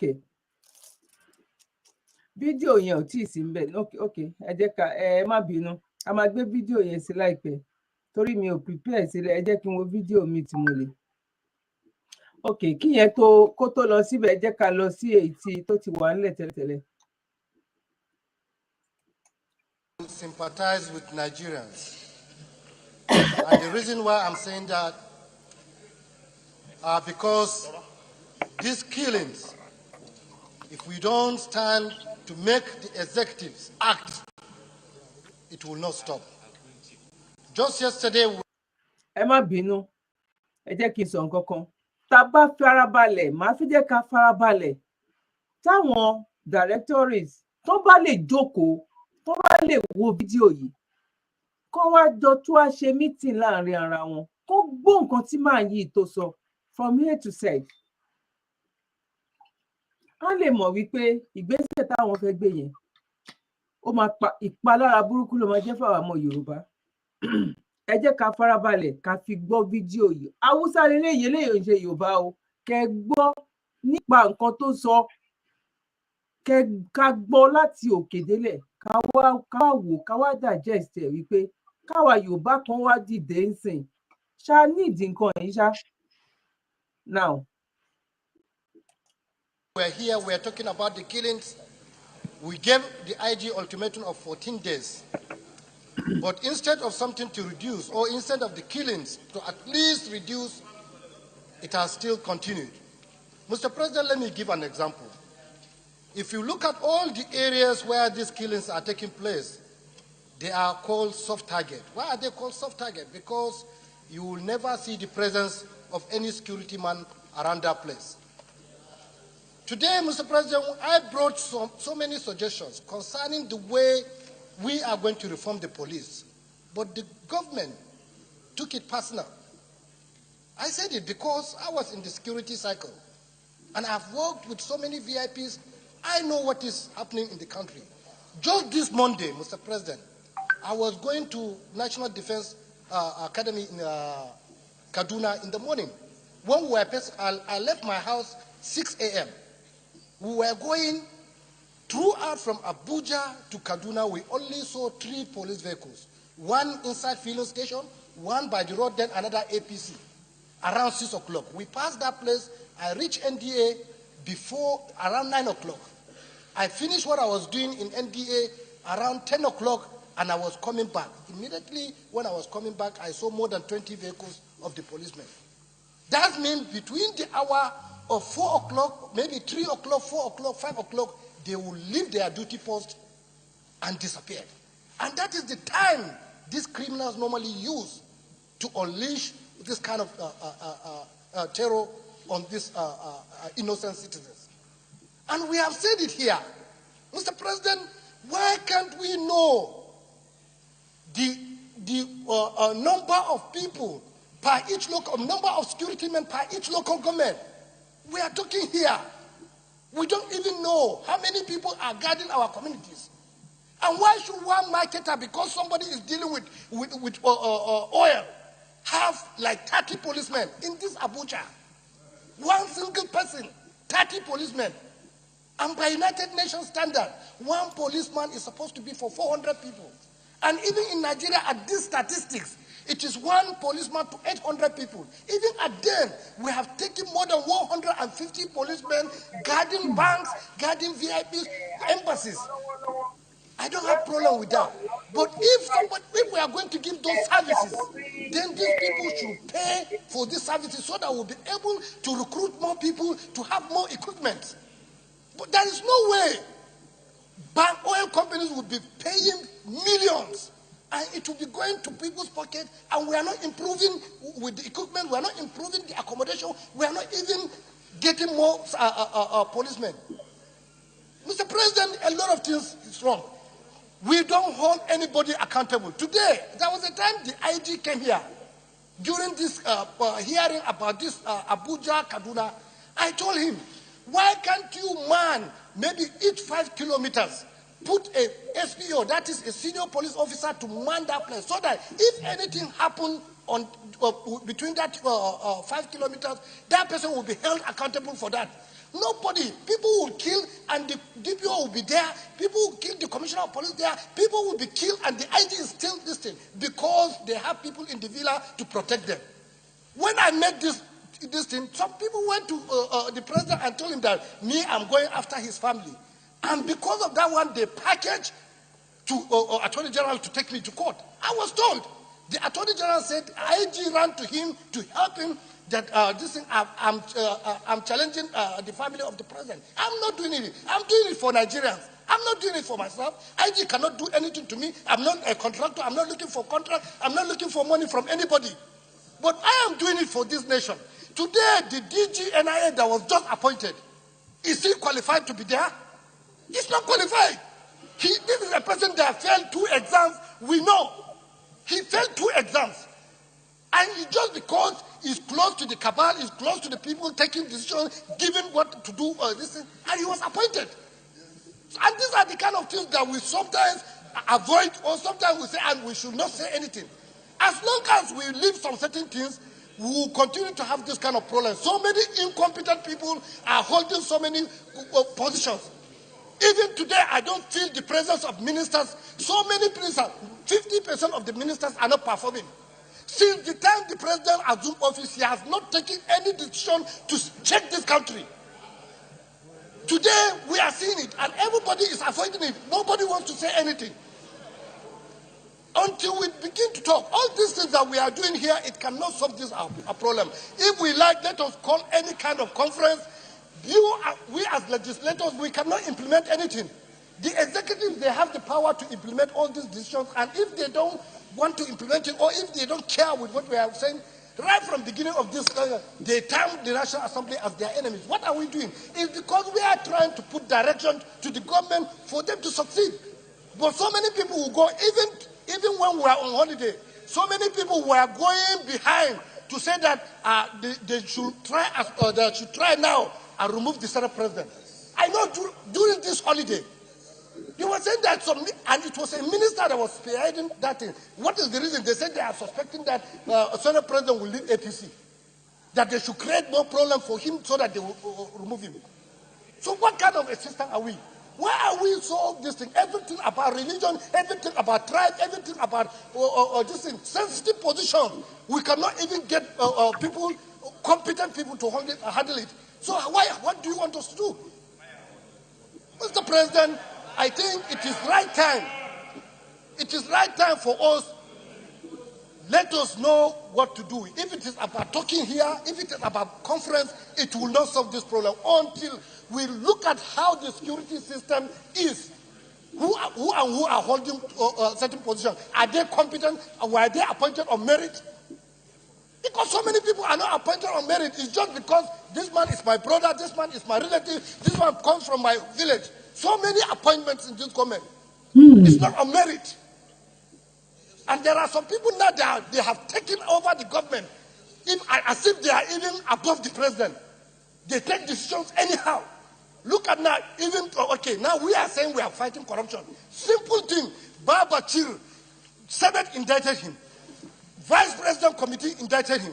Today they are pursuing other people. Why can't they take Baba Chir to court? And all of us are here keeping quiet. And people that have not done anything are always in court. And this is the man that's squandered money meant for Northeast for IDPs. And he's still visiting the villa every day. Look at this minor issue. This Attorney General is becoming a nuisance. Look at the Attorney General going to court to stop Senate from investigating minor. And we are still here. The IG came here with a lawyer, IG, that is not going to answer any question from the Senate. And after that one, he went to institute another in court restraining the Senate from investigating him. And today we are here, and we are talking about security. If the IG cannot come and face the Senate and tell them what he's doing, he's going about with lawyers, then what are we saying? Is the chief, is the main person that is supposed to protect internally, supposed to protect lives and property. All these ones that we are doing, army, they are just supporting the police. Just yesterday when I was passing in the morning to Gorimpa, I saw army, Navy escorting Abuja Environmental Protection, FCT, to enforce people that are selling on the road. Army and Navy escorting FCT, Abuja Environmental Protection. So which kind of country are we? So, Mr. President, these are small issues. If we are just to give medicine, so many things there is failure of leadership. Whether we like it or not, there is a fundamental, so many things are wrong. Until we sit down, let us forget about religion, let us forget about tribe, let us forget about where we come from. I went to Federal Government College Azare, a unity school. I look at everybody from this Nigeria as my brother. Today, how many of our leaders look at all of us as brothers? How many of us? Until we begin to realize this kind of thing, we can't just be giving medicine without trying to investigate what is the cause of that ailment. We have to go deep. But by the time we stay, when somebody will come, I'm sick, you say, okay, take Panadol, without checking what is the reason, what caused that headache. A lot of things is wrong, and we have started descending. If we don't do anything now, because now, from what I'm seeing now, we have started election because I saw some governors going to the villa to make endorsement. Very soon now, even me, I will gather some people to make endorsement. That means election has started. Listen. So, Mr. President, this is the right time. We have started descending. This is the right time for us to do the right thing. I think the leadership of this National Assembly should go and have one-on-one talk with the president. People is as if it's not in charge. It's as if some people are the ones in charge. Oh my God, mo fẹ́ ká listing ká gbọ́ ibi báyìí dáadáa. Nǹkan tí èmi àti yín ta máa ń sọ lórí social media tá à ń sọ òun ni ọ̀gbẹ́ni ló rọra sọ yìí. ẹ jẹ́ ká listen ká gbọ́ ibi báyìí dáadáa ẹ listen kẹ́ gbọ́ o ẹ jẹ́ kí n gbé sẹ́yìn díẹ̀ ẹ listen dáadáa please ṣé gbọ́ mi ẹ̀yin tẹ́ wà lórí YouTube pẹ̀lú mi ẹ bá mi tẹ like ẹ bá mi tẹ yes or no tẹ́ bá ti ń gbọ́ dáadáa kò pọ̀ mọ́ rárá bọ̀ ẹ jẹ́ ká èmi àti yín la máa ń sọ̀rọ̀ yìí lórí social media ọ̀rọ̀ yìí òun ni ọ̀gbẹ́ni ló sọ ń bíbá ẹ listen kẹ́ gbọ́ now. The president, people are is as if it's not in charge. It's as if some people are the ones in charge. Now, this is the right time for us to do the right thing. I think the leadership of this National Assembly should go and have one-on-one talk with the president. People are is as if it's not in charge. It's as if some people are the ones in charge of this country. Even the DGNIA that we are talking about, they said some people in the cabal, they are the ones that appointed that person to be there. Somebody, somebody. Our cabal. People is as if it's not in charge. It's as if some people are the ones in charge of this country. Even the DG. We have started election because I saw some governors going to the villa to make endorsement. Very soon now, even me, I will gather some people to make endorsement. That means election has started. Listen, so Mr. President, this is the right time. We have started descending. This is the right time for us to do the right thing. I think the leadership of this National Assembly should go and have one-on-one talk with the president. People are is as if it's not in charge. It's as if some people are the ones in charge of this country. Even the DGNIA that we are talking about, they said some people in the cabal, they are the ones that appointed that person to be there, without cross-checking other things. So, Mr. President, you and the Speaker, if you want to put some other leaders in the part of leadership in this, you must see the president. We have 2 or 3 months to correct this thing. If we don't correct it, that is the end. Ó ti end tó lóun rí correct ẹ gbọ́ nǹkan tí máa yìn ìgbà tí àwọn tó wà ní House of Assembly tó lè sọ báyìí jáde síta Mr. Fatai ẹ̀yin fámìlì mi fẹ́ wà lé tẹ́ ẹ gbọ́ mi ìgbà tẹ́yìn tó wà tó gbé ọ̀rọ̀ Nàìjíríà lé wọn lọ́wọ́ táwọn lè sọ báyìí tẹ́ bá notice àwọn tó wà ń bẹ̀ gan àwọn people yìí mọ̀ kó ń ṣe Buhari ló wà ń bẹ̀ tàbí ẹ̀gbọ́n nǹkan tó sọ ni ọ̀rọ̀ ńlá mà ní ọdún mélòó la ti ń sọ̀rọ̀ yìí lórí social media tó ń wá in short mìíràn mo wá tún play.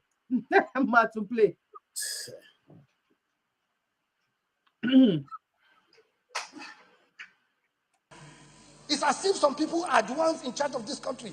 Even we have started descending. This is the right time for us to do the right thing. I think the leadership of this National Assembly should go and have one-on-one talk with the president.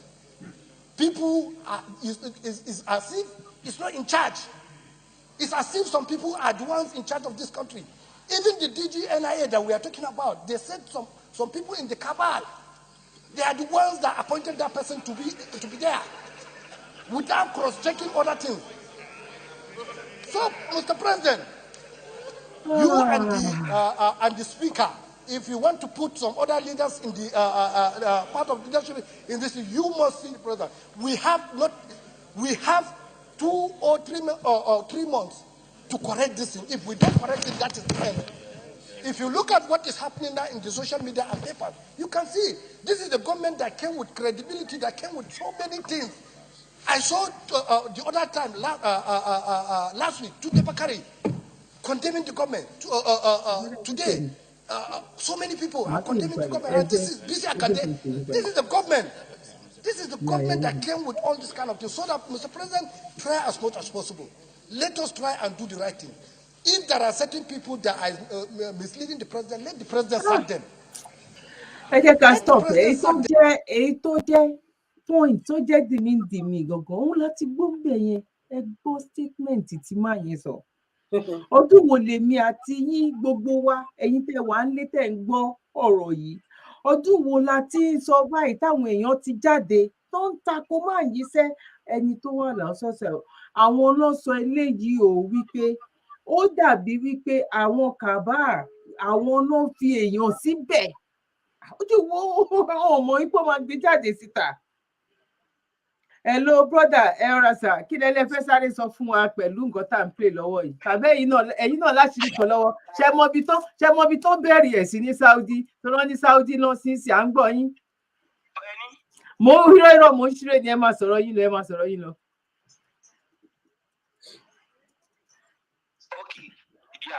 Wo kíní ẹni tó ń sọ̀rọ̀ ní house yẹn sìn. Okay. Kíní yẹn mo mọ̀ pé ó touch everybody but nǹkan kan tí mo fẹ́ sọ nípa àwọn directorate yẹn Mr. Ogunribido ẹ má bínú ẹ kálẹ̀ o.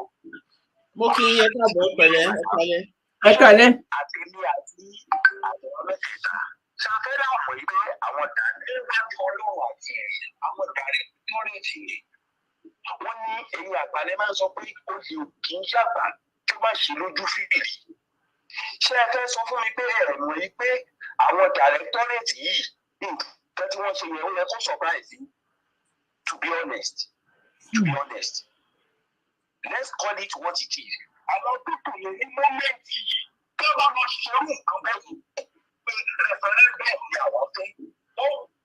Irú àwọn èèyàn téèyàn sọ máa gbà tọ́jú máa ń kọ́ ìpọn fún ni àwọn pípò yẹn. Regardless of anybody tí ò bá wà ní group wọn yẹn, ẹran ọ̀pọ̀ ní gbogbo wọn, they are useless people. How on earth they are useless?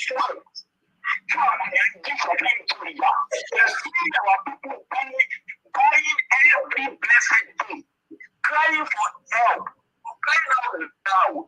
Àwọn ọmọdé ti mọ̀ pé àwọn referendum táwọn àgbà wọn máa ṣe òdúró àwọn wọn ṣe useless general good luck. These are the doctors, these are the PhD holders, professors, Yomi Osinbajo. Everybody useless àwọn people here. And we have been dealing with the story pé àwọn adára. Àwọn tó dára ni wọ́n ṣe ń fi ọ̀pẹ̀ dá àwọn ọlọ́gbọ́n. Tẹ́lẹ̀ ìdíje àwọn èèyàn wa. Àwọn èèyàn ni wọ́n sọ pé ọdún ọ̀gá pé kí wọ́n ṣe referendum tó lè yíwèé lójú wọn. Tí wọ́n wà bẹ́ẹ̀ àti Jésù bá wá sílẹ̀ lóde, má kọ̀rọ̀ ọ̀bẹ. And you people, you are taking us in that direction. Lọ́nà báyìí gbogbo àwọn ìdàgbà fọ́lẹ́tì. Honestly speaking, Mr. Ogunribido, this is the right time to directing this year. This is the right time. Let's try not to go to Christ. And this time, I'm going to be aggressive this time around. Enough of this madness. Enough is enough. Thank you. I rest my case. Ẹ ṣé gan ni. Kọ́lá, I appreciate eléyìí tí ẹ ti máa ó hàn gbangba wípé nǹkan tó ń pe orúkọ wọn gangan òun ló ń jẹ́ táwọn èèyàn máa sọ wípé olóṣèlú náà ń tẹ̀lé olóṣèlú náà ń ṣe tí ò bá jẹ́ pé nǹkan tó ń gbé jáde tí gbogbo wa tá à ń kà tá à ń rí wípé why ẹ wo àwọn tó wà ní House of Assembly ọ̀hún rí àṣírí ló ń tú yìí Ọlọ́run ló ń tú àṣírí yìí sí wa lọ́wọ́ ẹ gbọ́ ọ̀rọ̀ ńlá ẹ̀yin tẹ́ bá ẹ̀ṣẹ̀ wọlé ẹ lọ tún fídíò yìí wò ọ̀rọ̀ tí màá yìí sọ ọ̀rọ̀ ní o bọ̀ àwa lè gbọ́ kakàn fojú ibo kóòtù wo ló fẹ́ gbé ẹjọ́ lọ ní Nàìjíríà aláti fẹ́ ṣe mistake yẹn tẹ́lẹ̀tẹ́lẹ̀ bọ́ lóun ló sọ wípé òun nífẹ̀ẹ́ wa òun ní ọ̀rọ̀ referendum ń gbà yẹn ló ṣe jẹ́ gbígbà tó ń bàbá wa ṣe Sunday Igboho kíní yẹn ó wọlé kó tó di pé ìyàwó onítìrí ó wá jáde síta ẹ wá wo gbogbo ìgbésẹ̀ tán ti gbé ẹ wo gbogbo akí ẹ wá wo ibi tọ́rọ̀ yìí tó kò ń ṣọdún kan some months la fi kó gbogbo kíní yìí náà fi sáìn kíní yìí ibo lẹwà ń gbà yẹn mi àwọn pípù yìí ò bá wa polówó ẹ mi ò gbọ́ anything nípa wọn o ó ṣe wá dé sìn yín wọn bọ̀ta ní Friday now there agbégbá ọpẹ́ àṣẹ gbogbo ẹ ní Friday. Ọjọ́ Saturday ni wọ́n ṣe nǹkan tó ṣe yẹn ọjọ́ Saturday ni wọ́n gbé arábìnrin wa tó bá deliver speech yẹn ọjọ́ kejì tí a ṣe town hall meeting fún celebration of the 5 million signatures ọjọ́ kejì ni wọ́n gbé press conference yẹn jáde wọ́n lo arábìnrin kan láti wá deliver speech yẹn contradiction dẹ̀ wà ní. àwọn tó ṣẹlẹ̀ ẹ dẹ̀ wo ewu tí bàbá ló wà ń bẹ̀ ẹ jẹ́ ká gbọ́ ewu tí bàbá ló wà ń bẹ̀ tí ò bá jẹ́ pé wọ́n bá wa ṣe rivalry tí ò bá jẹ́ pé wọ́n fẹ́ bá wa máa ṣe orogún ẹ jẹ́ ká wo ewu tí bàbá sọ wípé ó wà ń bẹ̀ fídíò yẹn dànù bàbá ti sọ àti wípé ojú gbogbo wa náà ni nàìjíríà náà dàkọ̀ túbọ̀ ló fẹ́ gbé lọ ṣe rí ọ̀rọ̀ yẹn tó bá sọ pé wọ́n fẹ́ gbé ẹ jẹ́ ká wo fídíò yẹn fídíò tẹ gbé sí ń sìn fídíò tí bàbá tẹ̀lé gbé látòrí YouTube ń sìn tó bá jẹ́ pé ó ní referendum yẹn wọ́n fẹ́ wá ṣe ní UK wọ́n fẹ́ ṣe lamẹ́ríkà it's another thing ọ̀rọ̀ ìlú yẹn worst sí ní ojoojúmọ́ ni kò sẹ́nibọ́dì tó fẹ́ mú anybody ìwọ tó bá ṣẹ̀ lọ́ máa mú tó máa fi ẹ́ rọ́pò ẹni tó ṣẹ̀ ẹ gbọ́ ọ̀rọ̀ tá a gbọ́ lẹ́nu máa yí fún bíi 10 minutes the last one. ní àná àti èní ariwo ń lọ nàìjíríà ẹ jẹ́ ká gbọ́ nǹkan tí bàbá sọ lórí ọ̀rọ̀ yìí lórí ọjọ́ lọ́wọ́lọ́wọ́ irọ́ ṣé Wednesday ọ̀rọ̀ Wednesday lélẹ̀ ẹ jẹ́ ká sáré gbọ́ nǹkan tí bàbá sọ now referendum ló ń lọgun yìí báyìí ń sìn kódà mo rí ìpolówó kan tó ń lọ lọ́wọ́ tán ní fọ́tò bàbá wa prof ó ti wà ń bẹ̀ fọ́tò bàbá wa Chief Sunday Igboho náà wípé ó ti wà ń bẹ̀ wípé on support ariwo wo la fẹ́ pa fún àwọn ọmọ Odùduwà àwọn ọmọ Yorùbá kó tó di pé àwọn pípì yan hijack wa ṣe mọ̀ ẹ́ sọ̀rọ̀ hijack lẹ́ẹ̀kan hijack míì ló tún ti dé yìí o bẹ́ẹ̀ ni sà wípé ẹ lọ́wọ́ sí referendum tán ní àwọn ọmọ àwọn Fúlàní gbé wọlé ní ìjẹta ọ̀ àná ni sà. àwa Yorùbá lọ́wọ́ sí referendum bá ìyàn kankan lọ pé johnny court pé à ń ṣe referendum àwa Yorùbá ti léjò tiwa ká máa fi jáde kúrò ní Nàìjíríà láìsí referendum tá a bá la fẹ́ ṣe referendum ká gbé àwa lọ sí court pé dandan gbọ́dọ̀ join ní kéèsì yẹn àwa náà gbọ́dọ̀ wà pé à ń ṣe referendum nǹkan tó ń bọ̀ lélẹ́yìí mo dẹ̀ sọ fún yín authoritative nǹkan tí wọ́n ń gbé bọ̀ ni àwọn Fúlàní ò fẹ́ kí Nàìjíríà gbé àwọn ló lọ ṣètò wípé àwọn ń lọ sí kóòtù láti lọ bèrè fún referendum fẹ́ tó bá fẹ́ lọ. àtàfẹ́ tí adájọ́ bá dá ẹjọ́ wípé kò sí referendum nínú constitution therefore wọn ò lè grant kan tẹ́ ẹ gbére àwọn Fúlàní fẹ́ sọ yẹn di statement wípé self-determination àti pé a fẹ́ separate from Nigeria is a criminal offence kóòtù ti sọ ibi tí wọ́n fẹ́ gbé lọ nìyẹn kóòtù ti sọ bẹ́ẹ̀ wípé èèyàn kankan ò lè béèrè fún tẹ́gà ti lóòsì kéèsì yẹn tán the interpretation they will give to it they are planning to give to it is that self-determination and a desire to separate from Nigeria become criminal offences because that is against the judgment of the court. It don't happen. On the other hand, the court is okay. One grant petition case that belongs to court. Okay, the federal government referendum. Nǹkan tó ń gbé bọ̀ láti bí ẹ̀mí yìí o federal government sọ pé kí INEC lọ máa ṣe referendum gbogbo yẹn INEC á dẹ̀ máa sọ pé ẹ lose bá jẹ́ 90% yìí lẹ́ vote yes INEC á ní 20% pé ló vote yes ẹ̀yìn yóò lose tọ́ba dẹ̀ ti sọ pé ẹ lose lẹ́ẹ̀kan ó tán nìyẹn o. So we Yoruba don't have a hand in any referendum arrangement at all. But we are going to make a statement about that. Kẹ́ni kankan máa lọ gba ọ̀rọ̀ referendum wá fún Yorùbá o. Ẹ má sọ pé ẹ lọ sí court. Wọ́n sọ pé referendum is a crime. Ẹ má sọ pé àwa Yorùbá therefore a lè sọ̀rọ̀ self-determination máa à sọ̀rọ̀ self-determination wá o. Tẹ́ ẹ bá dẹ̀ lọ sí court. Tọ́ máa sọ pé kí federal government kó lọ organize referendum. The federal government ní kí corrupted organized INEC kó lọ ṣe èyí tí wà pé election láti rí ìdìbò election dáadáa. Èmi ni mo represent Ajáṣe ní 1983. Òní military ruler ó pé 40 people àbí 41 people wọ́n jókòó wọ́n kọ́kọ́ constitution. Decree into existence without talking to Nigerians, without putting it before Nigerians at all, and so on. Obama to make a statement where Obama will make a mistake.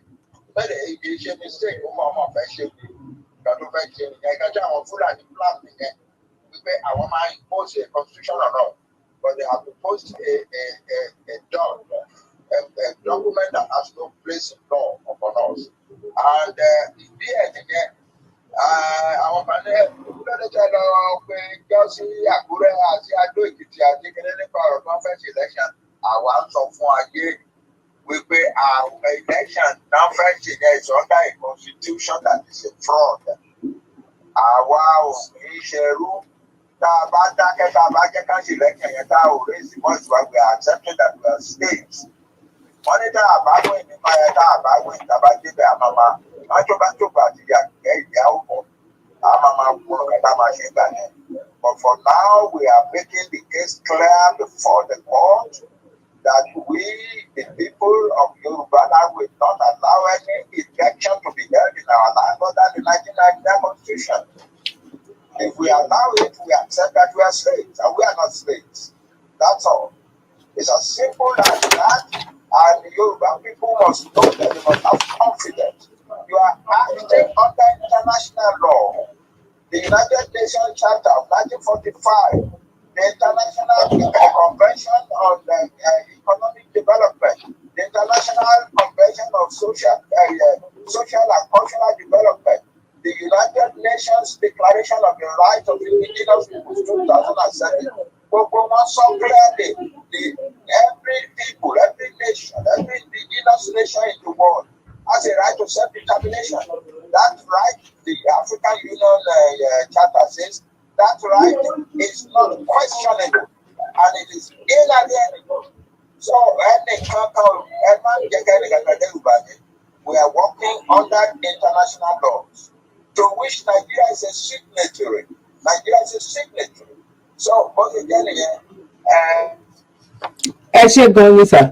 Àwọn ISIS àti Al-Qaeda ti wọ Èkó tí a dẹ̀ rí information pé àwọn ISIS àti Al-Qaeda ti gba Niger State.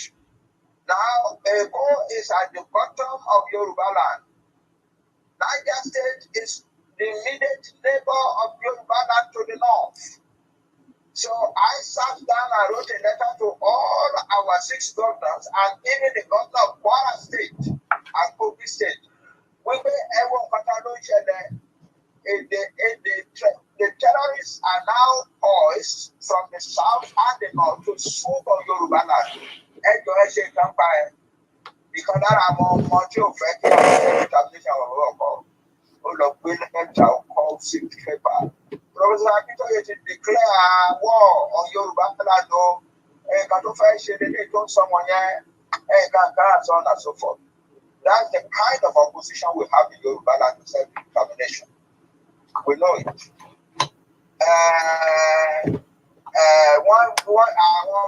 I will wait. Professor Akintoye is going to speak before the United Nations. One group of Yoruba boys gathered together and wrote a letter. It's a letter to the United Nations.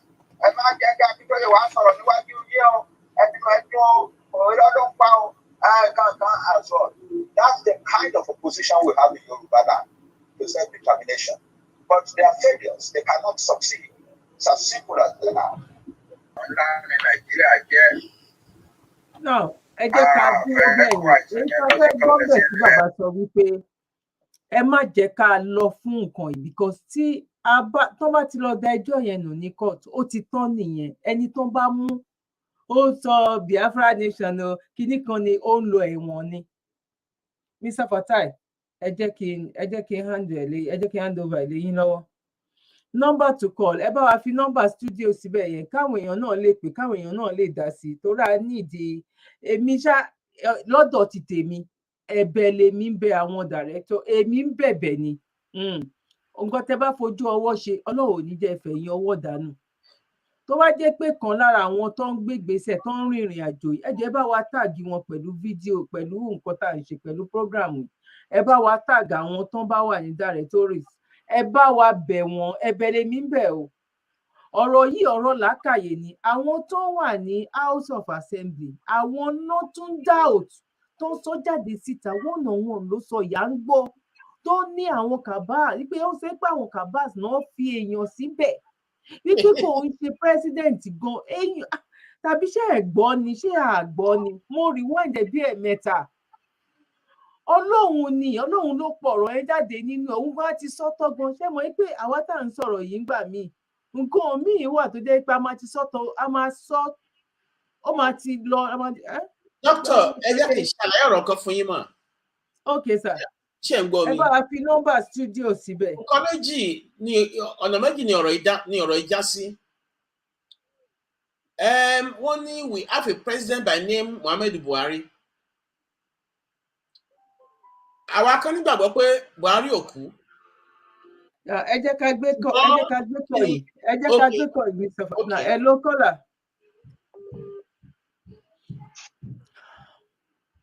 Bọ́dà Abáyọ̀ ṣe wà ókè wàlékún salam ṣàlàfíà lẹ́wà à ń gbọ́ yín. Ẹ má bínú ní èdè ọmọdé tèmi o.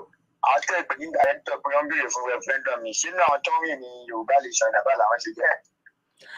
Àwọn náà jẹ́ bíi ẹ̀ka kan nínú ìrìn àjò yìí ṣe mọ̀ pé àwọn ìlànà wà àwọn náà wà oníkálukú náà ló lẹ́gbẹ́ tiẹ̀ tó jẹ́ pé a believe wípé under umbrella bàbá Akíntóyè la wà ṣó ti yé yín sìn bàbá Akíntóyè wà nínú ẹgbẹ́ ìlànà bàbá náà wà pẹ̀lú gbogbo wa náà ni bọ̀ àwọn náà kàn jẹ́ ẹ̀ka kan tó wà ní under umbrella ọ̀rọ̀ Yorùbá Nation tá à ń sọ yìí bóyá jẹ́ nìyẹn. Tó bá wá ń ṣẹlẹ̀ pé ẹ bá bá wọn sọ wọn gbọ́ ṣé kò rọrùn láti tẹrúkọ wọn jáde fáwọn ìkúnnù kẹ́kẹ́ ká mọ orúkọ wọn lábẹ́ sí ní pariwo wọn fáyé ìdúbà tọrọ ẹ̀ bá gbé ìpinnu wọn ká máa fún un. Tọ́lọ́dọ́ ń daṣẹ́ wọn nù ní àbíbá o. Mo rí kọ́mẹ̀ntì yìí yẹn mo rí kọ́. Ẹ máa dákọ̀ ọ́rú gbogbo ètò tẹ́ bá ń ṣe ẹ ká mọ orúkọ wọn ẹ tẹrúkọ wọn síta. Wọ́n lè gbé pé oṣù kan kára wọn tó balẹ̀. Bẹ́ẹ̀ bá bá sọ́tọ̀ bá ti bẹ́ẹ̀ bá tọ́kọ́ lọ́wọ́ bá ṣọwọ́ wọn jẹ́ tẹ́rùkọ wọn síta káyé rí. Ok ẹ ṣé gan ni ẹ ṣé gan mo rí kọ́mẹ̀ntì yìí náà lórí YouTube lẹ́ẹ̀kan mo rí pé ẹ̀ ń kọ́mẹ̀ntì pé kí ló mo rí mo tàbí bẹ́ẹ̀ lẹ kọ́mẹ̀ntì bẹ́ẹ̀ pé kí lorúkọ wọn. Ẹ̀yin kan ṣẹ́dẹ̀ tí rí tíṣẹ̀tì ti yín rà ṣóun lẹ wọ̀ nínú kíní yìí ṣẹ́rí polo ti yín rà ok kò sí problem mama àwọn bá yín sọ̀rọ̀ létà ẹ take care ó dà o. Now Mr. Fatai wọ́n ní ká list ẹ̀rí ọ̀rọ̀ ti jọ̀rọ̀ báyìí sẹ́yìn torí mo rí kọ́mẹ̀ntì kan bẹ̀ táwọn èèyàn kan ló ń sọ òun dà kọ́mẹ̀ntì yẹn dànù tán ní ọ̀n ṣe list orúkọ wọn bọ́ síta. Ẹ̀rù bà mí pẹ̀lú eléyìí o ẹ̀bẹ̀ lèmi ń bẹ̀ o ẹ̀bẹ̀ ni mò ń bẹ̀ o ewu gan ló wà lórí eléyìí o tẹ́ bá gbọ́ nǹkan tí bàbá wa ẹ ló kọ́là. Ẹ kalẹ́ mà ṣàlàfíà lẹ wà. Adúpẹ́ màrà mà ẹ kú iṣẹ́ mà. Olúwa ló ń kú iṣẹ́ o àwa kan ń gbìyànjú ni o Ọlọ́run á fún wa léèrè ẹ ṣé gan ni. Àmín mà. Nípa àwọn directors àbí kí wọ́n kọ́ wọn yẹn. Àwọn pípọ̀ yẹn láti bẹ̀rẹ̀ náà tí ń ṣe ara wa ọkọ̀ fojú jọ wá ni. Ó gbà Ọlọ́run ṣàánú wa o. Wọ́n ti ṣe láti bẹ̀rẹ̀ nǹkan burúkú ló máa ń ṣe bí kó dàrú ló máa ń wà. Nǹkan tí wọ́n gbọ́ ọmọdé ti tèmi ni pé ní àwọn tó jẹ́ lídà wọn àwọn lídà wọn ní kẹ́jẹ́ ká máa pariwo wọn síta ń ṣe pé àwọn ọmọ Yorùbá o àwọn ọmọ Yorùbá Nation lọ́wọ́ sí ibi tó ń lọ yẹn àmọ́ ọba mi àwọn ọmọ mi wà lọ́jọ́ tó ń ṣe Zoom news ọjọ́ tá a wá celebrate 5 million. Yeah, that is Friday. Friday tó yìí lọ yìí 3 days ago. ọjọ́ yẹn ó ní táwọn bá ti sọ̀rọ̀ tí bàbá lànà bá ti sọ̀rọ̀ àbí ṣùgbọ́n náà bá ti sọ̀rọ̀ pé kẹ́nìbọ̀dì kan ló bá ti sọ kọ́ má bìlíìfù ẹ̀ bébí àárín yẹn kọ́ bá wa kọ́ tiẹ̀ kọ́ lè fẹ́ ẹ̀jẹ̀ sí gbogbo àwọn èèyàn kan mọ̀ tí àwọn mẹ́tẹ̀ẹ̀ta yẹn náà bá ti ti sọ̀rọ̀ kì í ṣe picture wọn nìkan kọ́ rí lórí program kọ́ lọ máa wò no ẹ jẹ́ káwọn kankan sọ̀rọ̀ fúnra wọn pé ókè o èmi ìyá onítì ni mo sọ pé nǹkan báyìí báyìí ni ká ṣe o àbí èmi ṣì fi gbé mo ní ká ṣe nǹkan báyìí báyìí àbí bàbá mo ní ká ṣe nǹkan báyìí kọ́ bá jẹ́ picture wọn nìkan náà mo máa follow because ẹ mọ̀ pé àwọn pípì yẹn náà kó wa lọ so picture wọn yẹn náà fẹ́ máa tẹ̀lé tó má jẹ́ kó jẹ́ picture wọn nìkan náà máa àtáàkì lóríṣiríṣi tó bá ti àtáàkì ẹ̀ lóríṣiríṣi. Bàbá tiẹ̀ ti sọ̀rọ̀ òun ní interview tí mo ṣe pẹ̀lú bàbá yẹn tí mo béèrè lọ́wọ́ wọn. Wọ́n ti kọ́ tẹ̀ àti kọ́ tẹ̀ bẹ́ẹ̀ yẹn ó ti wà lórí YouTube àti kọ́ tẹ̀ wípé bàbá làwọn ò lọ́wọ́ sí o bàbá làwọn ò sí nínú referendum. Bàbá làwọn ò lọ́wọ́ sí referendum please ẹ bá wa share ètò yìí o wọ́n ti gbọ́rọ̀ referendum wọ́n ti gbé jáde o.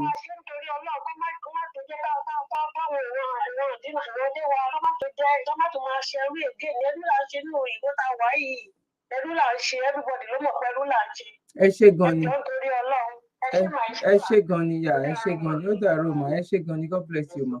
Now Mr. Fatai ẹ má bínú àwọn máa gbé kọ̀ wọnú ara ẹ̀ náà ni à ń gbọ́ yín sà.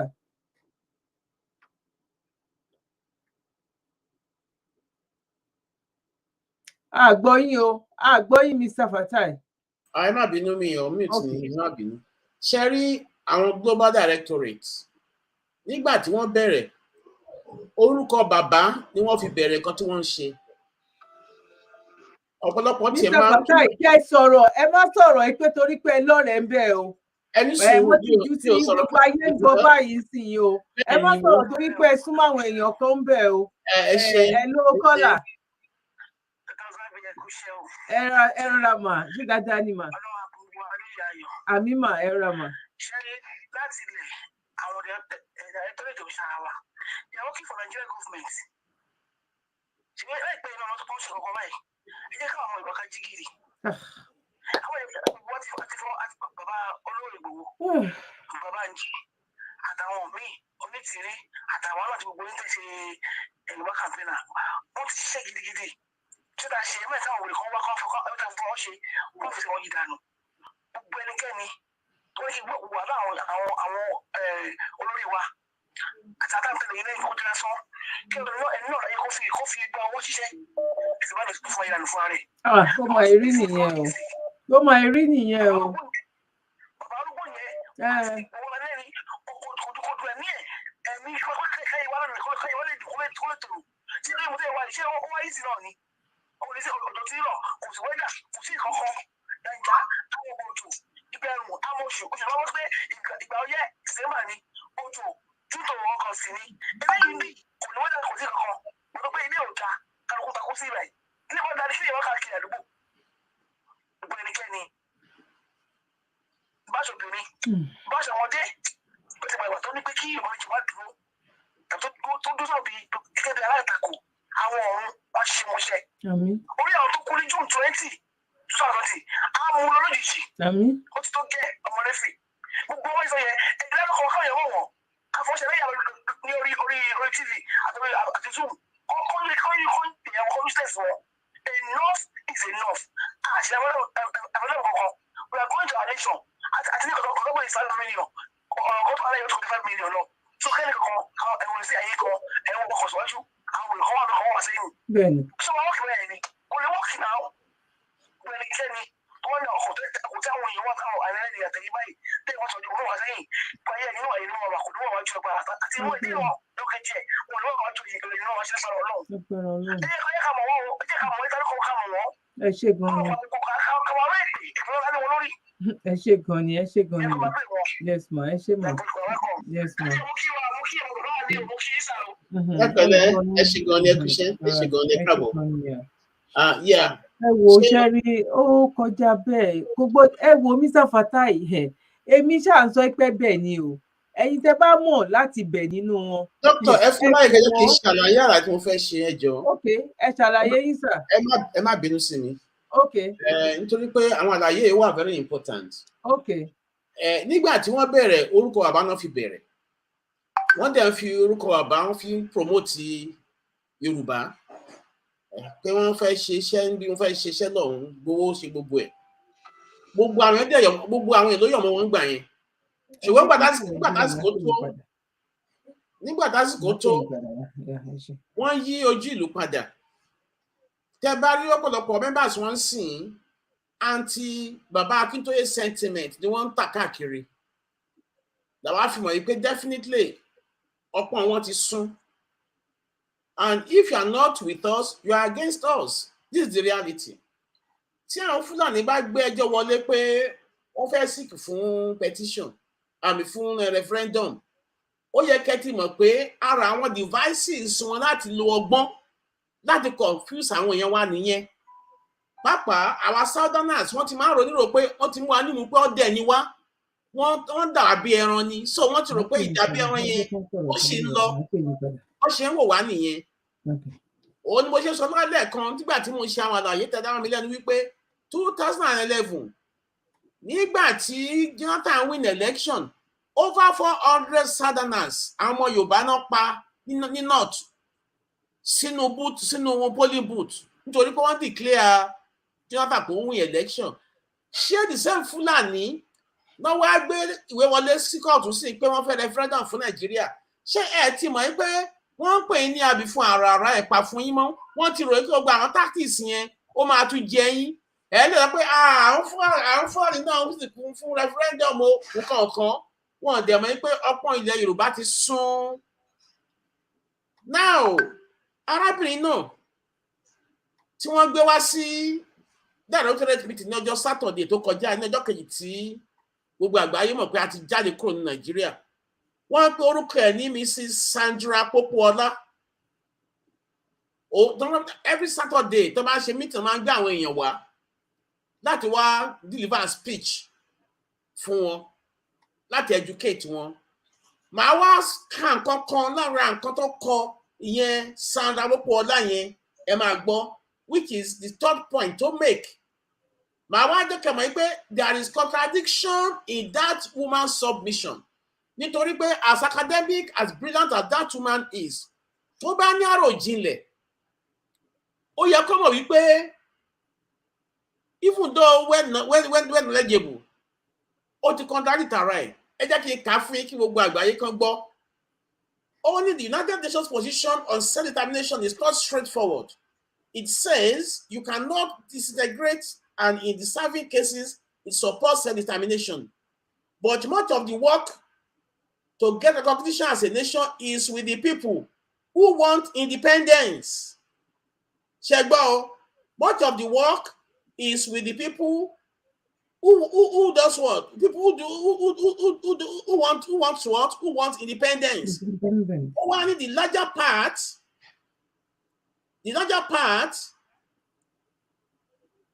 part of achieving self-determination is not by mere words of mouth, but by a clear vision and well-outlined strategies. The United Nations position creates ambiguity, and in that sense, that does not want to do this and do that. If you cannot define that the larger part of achieving self-determination is not by mere words of mouth, but by a clear vision and well-outlined strategies, what is it that we did as regards the issue of these 5 million signatures? That answers the entire question. Nítorí wípé well-articulated strategies, not by mere words. We have gone into practicality of our self-determination. Our sovereignty has been established since last week Friday that we are already out of Nigeria, technically. So if you are now saying that getting self-determination is not by mere words, but by strategically planning and taking action, that is exactly what we have done. So every other statement is mere wasting of time. We've strategized, we have acted based on legal advice, and already we are out. So if Fulani is not bringing in a petition into a court to pay self-determination, they are playing on the intelligence of Yoruba people. Already we are out. So whatever anybody is saying now is relevant, because already we have strategized, we have taken action, and we have announced to the entire world and the United Nations, the African Union, the ECOWAS, and every institution that links to the nations of the world. Ní Yorùbá ti link wọ́n sìn. We are technically out. Ìwọ tó jẹ́ ọmọ Yorùbá tó ń lórí títì sìn, tí ọlọ́pàá kan bá ara àṣẹ lórí títì, illegally ló kọ̀ bí tó. UN ti mọ̀ pé Yorùbá ń lọ. Even though one thing announce síta, but already when the case is in court, when that case is pending in court, you as parties, you cannot make statements. So the statement to make come and jeopardize the case that is being filed in court. So if Yorubas are now going to the United Nations, starting filing in Kosibe, the entity called Nigeria at this moment have got no legal right to harass any Yoruba people, any part of the world, because we are already out of Nigeria technically. But Mr. Fatai, ẹ jẹ́ kán announce ẹ̀ náà, ẹ má jẹ́ káwọn èèyàn kan ṣàyà gbangba, ẹ mọ̀ ọ̀rọ̀ Nàìjíríà, ẹ mọ̀ pé kò sí ìlú, kò sófin, kò sí nǹkan, ẹ jẹ́ kán announce ẹ̀. The voice of the people have spoken to the world. Ohun wa ti jáde sí gbogbo ìgboro. Omo ìṣàlẹ̀ fún wípé when cases are pending in court, some of the nobody has got any right to go and act upon that case because already it's pending. Almost like any more Yoruba to buy illegal action by any so-called military or police that's attacked to Nigeria. So technically, we are already out by the voice of the people. The people have spoken. So that stamping is the hearing to take place in United Nations. So if somebody is talking about any referendum, they are wasting their time. Okay. This is the reality. They are doing it so that they could be recognized by the government that they are doing the right thing. Because if you are really for getting out of Nigeria, if you are really for the unity of Yoruba people and you are seeking that Yoruba should exit Nigeria, why is it that a day after a major event has taken place, you are now going behind closed doors? Yeah. It's not for your nation. This is the reality on ground. Why do we have to be deceiving? Why are we deceiving ourselves? Why are we pretending to be doing what we are not doing?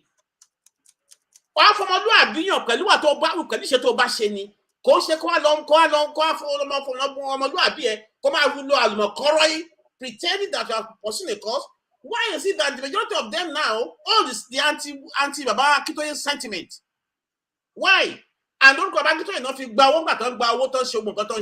is the reality on ground. So you cannot be saying that you are bigger than the entire Yoruba people who have signed 5 billion petition. Yoruba Nigeria, we are over 120 million. By the estimate of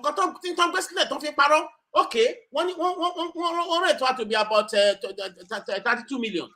Now, by law, only about 10% of the millions to officially presented. In as much as those, 10% of those population cries out that they want freedom, then the freedom should be granted. So already we are technically out of Nigeria. This is the reality. Mr. Fatai, ẹ jẹ́ ká fi time sílẹ̀, àwọn èèyàn tó ti fẹ́ pè wọlé ti pọ̀. Àwọn tí lè yàn bí padà.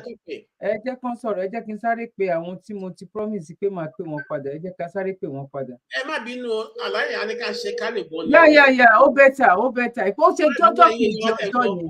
Ó ṣe jẹ́ ọjọ́ kejì ọjọ́ yẹn lè jáde. Ẹ ṣe jáde before. Ẹ ṣe jáde. Hello sir, hello caller, ẹ kálẹ́. Ibo lẹ ti ń pè wá? À ń gbọ́ yín sir. Ẹ kálẹ́ sà. Láti Amẹ́ríkà. À ń gbọ́ yín. Okay sir, ẹ ṣé gan ni sir. God bless you sir. Ẹ ṣé.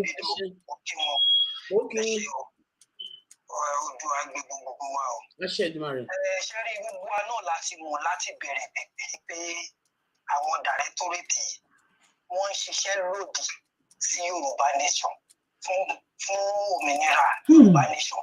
Àwọn dàrẹ́tọ̀rẹ́tì náà àwọn ló ń pàdé àpò pọ̀ wọ́n tó ní náàdì láti máa bá Yorùbá Nation campaigners àtàwọn bàbá Akíntóyè bá wọn jà ṣe gbogbo ṣe láti òun náà la ṣe kọ́ èmi ni mo kọ́ sínú kọ́mẹ́ǹtì ẹ gbé píṣọ wọn jáde gbórúkọ wọn jáde ẹ já rí wọn ká máa fà wọn láṣẹ já pariwo wọn síta ṣé rí èmi wá tún wá fẹ́ sọ nǹkan kan ṣé rí ibi tí bàbá ti sọ̀rọ̀ nígbà tí wọ́n ṣe world media conference tán ṣe meeting tán ṣe tí bàbá ti ní irọ́ wà á ṣe referendum gbogbo àwọn campaigners ẹ jọ̀ọ́ ẹ jẹ́ kí wọ́n gbé kán fi ṣe ètò kí wọ́n tún pariwo ẹ̀ sáyé.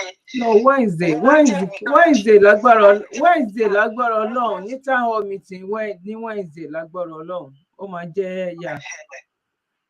ẹ ṣe united we stand mo tún fẹ́ fi àsìkò yìí mo fẹ́ fi bẹ̀ gbogbo àwọn campaigners ẹ̀yin là ń wò níwájú o à ń wò ìyá rẹ̀ ń gbádùn ìyá rẹ̀ ń tẹ̀lé gbogbo tẹ̀ ń sọ. àdúrà ní kẹ́ máa gbà fún wa sàn àdúrà ní kẹ́ máa gbà fún wa. ẹ má bàrà yín jà ẹ má ṣọ̀tẹ̀ káwá tí ní ó yá bíbá ìnìkà fèsì pé gbogbo wa fèrèsì bẹ̀ ká já bẹ̀ ká bá bẹ̀ jẹ́ ká gbogbo àwọn tó bá fẹ́ gbó sọ́nà wa ká pa wọn kó lọ́nà. kárùn ún mọ́lẹ̀ ẹ ṣe jàre.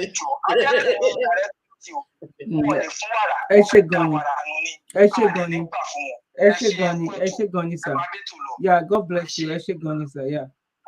ẹ jẹ́ kí n tún pe àwọn tí mo ti promise wípé a máa pè wọ́n padà now okay mú iléèyàn bíi méjì náà iléèyàn bíi méjì ńlẹ̀ àwọn bíi mélòó kan náà ti pè lẹ́ẹ̀kan yìí náà. wọ́n ní adẹ́tẹ̀ ni wọ́n náà lè ṣe wàrà wọ́n lè da wàrà nù. hello kọ́là. wàrà ilé ti kí wọn lè dánù. yà ẹ kalẹ́ yà ibo lẹ ti ń pè wá o. mo pè láti Amẹ́ríkà. ok ẹ ṣe gan ni ok à ń gbọ́ yín sà.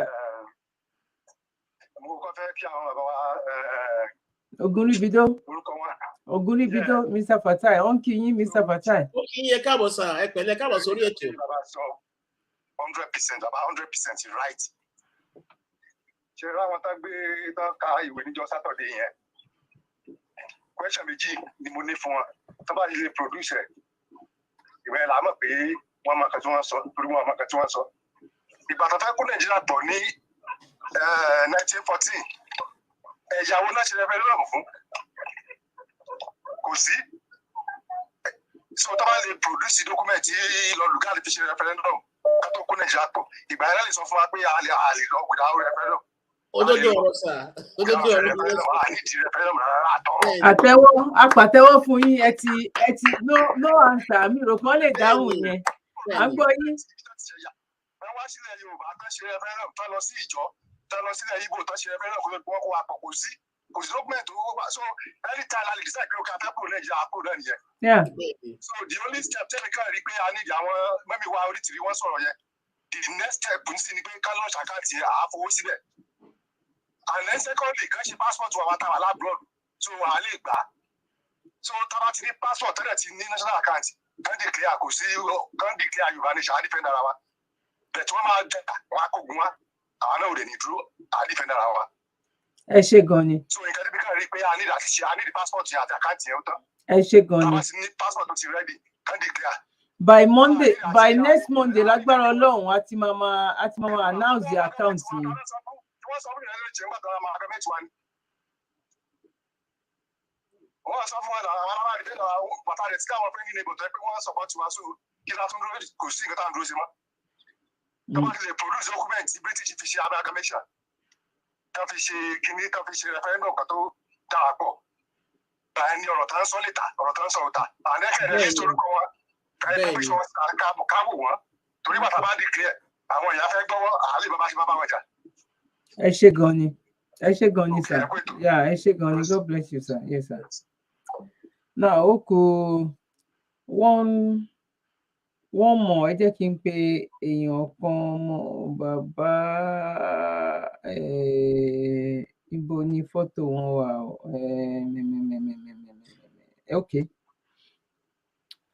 ok ẹ jẹ́ ká gbọ́ ti àwọn. Please ẹni tẹ́ bá ṣe ń darapọ̀ mọ́ wa tẹ́ bá ti ṣe ẹ bá wa share ètò yìí lórí YouTube ẹ bá wa ṣe orí YouTube nìkan la ti ń ṣe program ó máa di June July ká tó rí Facebook wa láti máa lò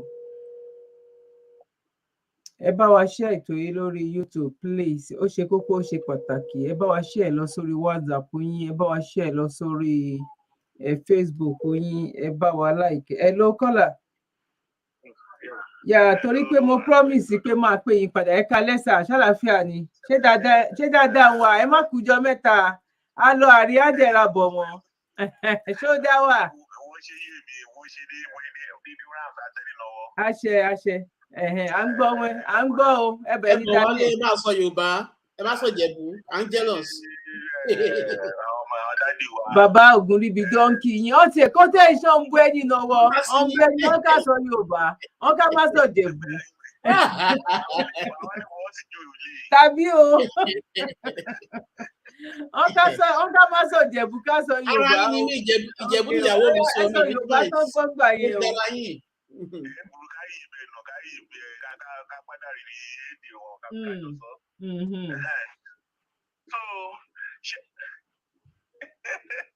Nǹkan tó wà ń bẹ̀ mà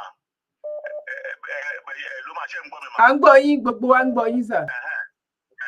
Ṣé rí àwọn pípù yẹn àwọn dàrẹ́tọ̀rì yẹn jọ tó rọ lọ́hùn mú fọlọ́ǹbẹ yìí ẹ jẹ́ ká expose wọn ẹ gbé orúkọ wọn síta ká mọ orúkọ wọn ká mọ orúkọ wọn. So tí bẹ́ẹ̀ bá ti gbé gbogbo ẹ̀yin sọ̀rọ̀sọ̀rọ̀ bá ti ń ṣe program orúkọ wọn ní kò lẹ́nu wa a máa fi ìpè ràn wọ́n lọ́wọ́ àti ìdílé wọn tílé wọn tọmọtọmọ wọn ò ní ṣoríire wọn ò ní jèrè ọmọ wọn gbogbo nǹkan tó ń ṣe máa wọ fúnjọ́ ṣe máa fowó wọn máa fẹ̀yàwó dànù ni a máa fi ìpè ràn wọ́n lọ́wọ́ ni. Kí àwọn bàbá wa pòfẹ́sọ̀ àti ìyá onítìrí àti Sunday bò wọ́n dẹ̀ máa jáde síta pé àjẹ referendum o àwọn tó ń parí sọ̀rọ̀ referendum wọn sí lára wa o so ẹjọ́ tó lọ́wọ́ nǹkan tó ń bá a ṣe ní ẹ gbórúkọ wọn síta ká mọ orúkọ wọn. Ìfídé ni wọ́n máa ṣokú bàbá ṣàrán ewu ràn tí wọ́n máa ṣokú dédé ọ̀pọ̀lọpọ̀ ẹjọ́ tó lọ́wọ́ orúkọ wọn àníìdí orúkọ wọn. Àti gbọ́ ẹ ṣé o ẹ bá ní káwọn ta Amẹ́ríkà o èpè Amẹ́ríkà jẹ́ tètè máa ń ṣe èpè Amẹ́ríkà ń rọ́jò èpè. Ẹ ló kọ́là ẹ kalẹ́ sà o ẹ bá wa ṣe ní pápápá yà ṣé dáadáa lẹ́wà.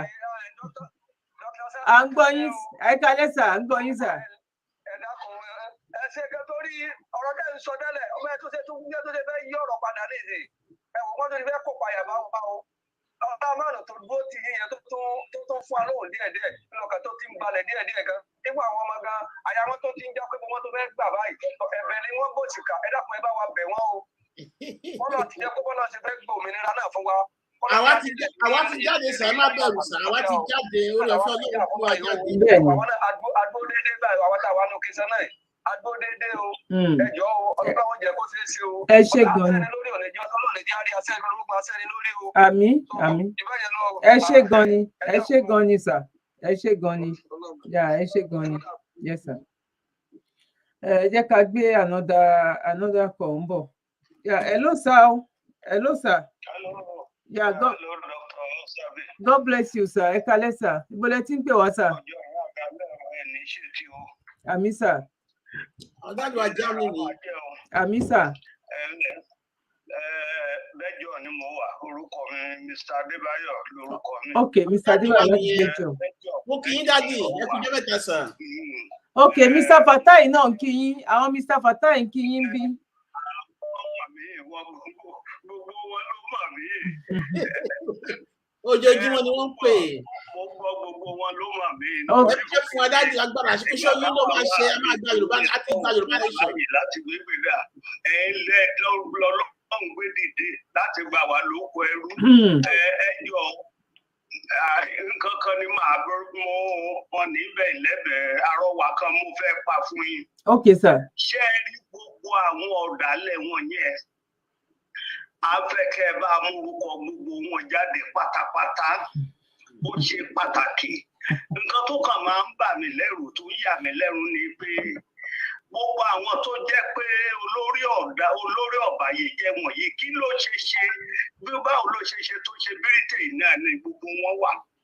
Àwọn dókítà púrọ́fẹ́sọ̀ dókítà ẹ má jẹ́ kí n sọ nǹkan tí bàbá wa Akínsọ́lá sọ fáwọn Èkìtì mo ti wá àwa dókítà àlùkò dókítà tìdẹ́rẹ́ dókítà àdíòrò dókítà púrọ́fẹ́sọ̀ àti àlá gbogbo bóun ló ṣe gbogbo àwọn yẹn torí mọ káàkiri tó ń mú jáde yẹn so àní láti àlọ́rọ̀ bá wọn sọ ẹ bá wa kọ orúkọ wọn jáde wọ́n bá ti ń gbọ́ bá ṣe ń sọ ilẹ̀ ló máa pọ̀ dalẹ̀ lágbára Ọlọ́run ní ìdálẹ̀ máa balẹ̀ lónìí lágbára Ọlọ́run ẹ bá wa kọ wọn jáde kíní ẹ mo kà á gẹ́gẹ́ bí nǹkan tí ọmọ ìyá mi.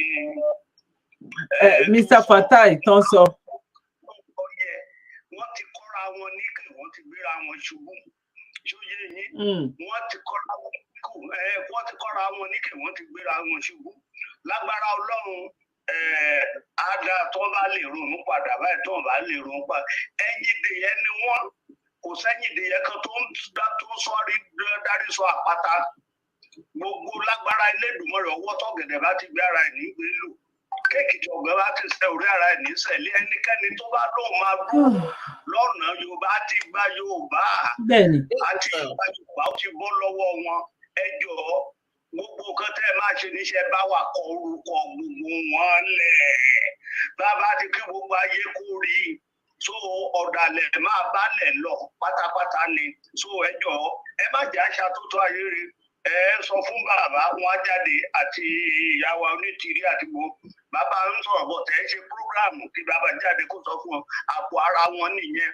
ibi torí wọn gbálẹ̀ dé gbogbo nǹkan táwọn gàmbàrí yìí ṣe wọ́n ń rí ẹ worú nǹkan tẹ́ ẹ̀yẹ yẹn wọ́n rí àwọn wọ̀nyí náà àwọn náà kan tó ní ládi lẹ́yìn àwọn náà ṣe kí n tún alẹ́ máa bí gbogbo wọn wò so ẹ jọ̀ọ́ ẹ bá jà fọ̀pápọ̀ lọ́pọ̀lọ́ péjọ ẹ bá wa kọ orúkọ wọn kẹ bá wa fi sáyé ọjọ́ ìyá àdálẹ́ o. ẹ ṣé gan ni sà ẹ ṣé gan ni sà. ilé tó bá ní kí Yorùbá lè ṣe ọ̀ká bá ṣe àsókè lójú àárí eléyìí tó bá fẹ́ á wà ní bulẹ̀ àìsàn gbogbo wọn abẹ́sọ ẹ ṣé gan. ẹ ṣé gan ni sà àmì sà God bless you sà ẹ ṣé gan ni sà. ànírògùn fàsẹ́yìn o ànírògùn fàsẹ́yìn. dáàdì wa ẹ ṣé gan ni. dájú wa ṣe gan ni ànírògùn fàsẹ́yìn o ànírògùn fàsẹ́yìn o àwọn tó fẹ́ gbé ọwọ́ eléyìí Ọlọ́run á bá wa kó sí wọn nù o torí pé kí ni àwa ti mọ̀ wípé lóòótọ́ a ti jáde bọ̀ kó mọ̀ wá lọ ṣe kinní mọ́ra wọn ẹ ọdún náà ń pè. àwọn èèyàn gbà mí ó máa ń fúyẹ́. hello kọ́là ẹ kalẹ́ ẹ kalẹ́ sà ṣé dáadáa ni láti location 419 kọ́ nìyẹn.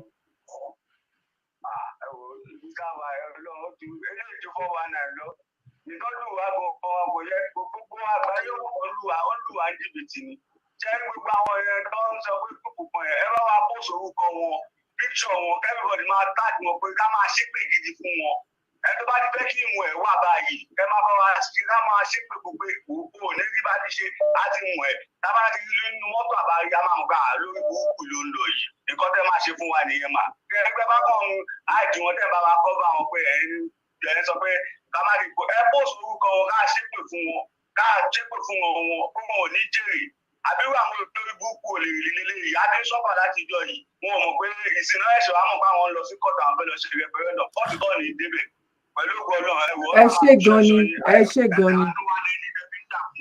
àánú wa rẹ̀ ní tọ́lọ́kùn yín gbogbo ẹ̀yìn mídíà náà ẹ bá máa sọ everybody máa bá wa sọ pé òun ò fẹ́ rẹpẹrẹndọ̀ kò sí nǹkan tó ń jẹ́ rẹpẹrẹndọ̀ irúgbó àbí olódù fẹ́ kó wá sí nípa àwọn míì ni kò sí nǹkan tó ń jẹ́ rẹpẹrẹndọ̀ àfẹ́ rẹpẹrẹndọ̀ ńlẹ̀ Yorùbá ẹ̀sìn ti lábẹ́ abẹ́ kúrò nínú kòyà ni àbí bá mú wa lẹ́wù mi. bẹ́ẹ̀ni wọ́n fẹ́ ẹ ṣé gan ni ẹ ṣé gan ni no more referendum àtìgbà tán ti mú bàbá Chief Sunday Igboho kó tó di pọ́n fi wọ́n sílẹ̀ wá ìtàn gbé jáde ńgbà yẹn wípé àwọn ń ṣe lọ wípé referendum Mr. Fatai kire ni mo sọ.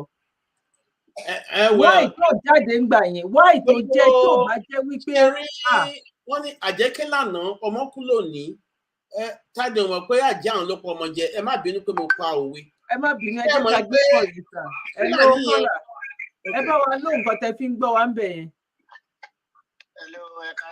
ẹ kalẹ́ sà ẹ ra sà ó láìpẹ́ ẹ̀yin ti UK kọ́ lélẹ̀ ṣẹ́yìn náà wà lára àwọn directors. ok.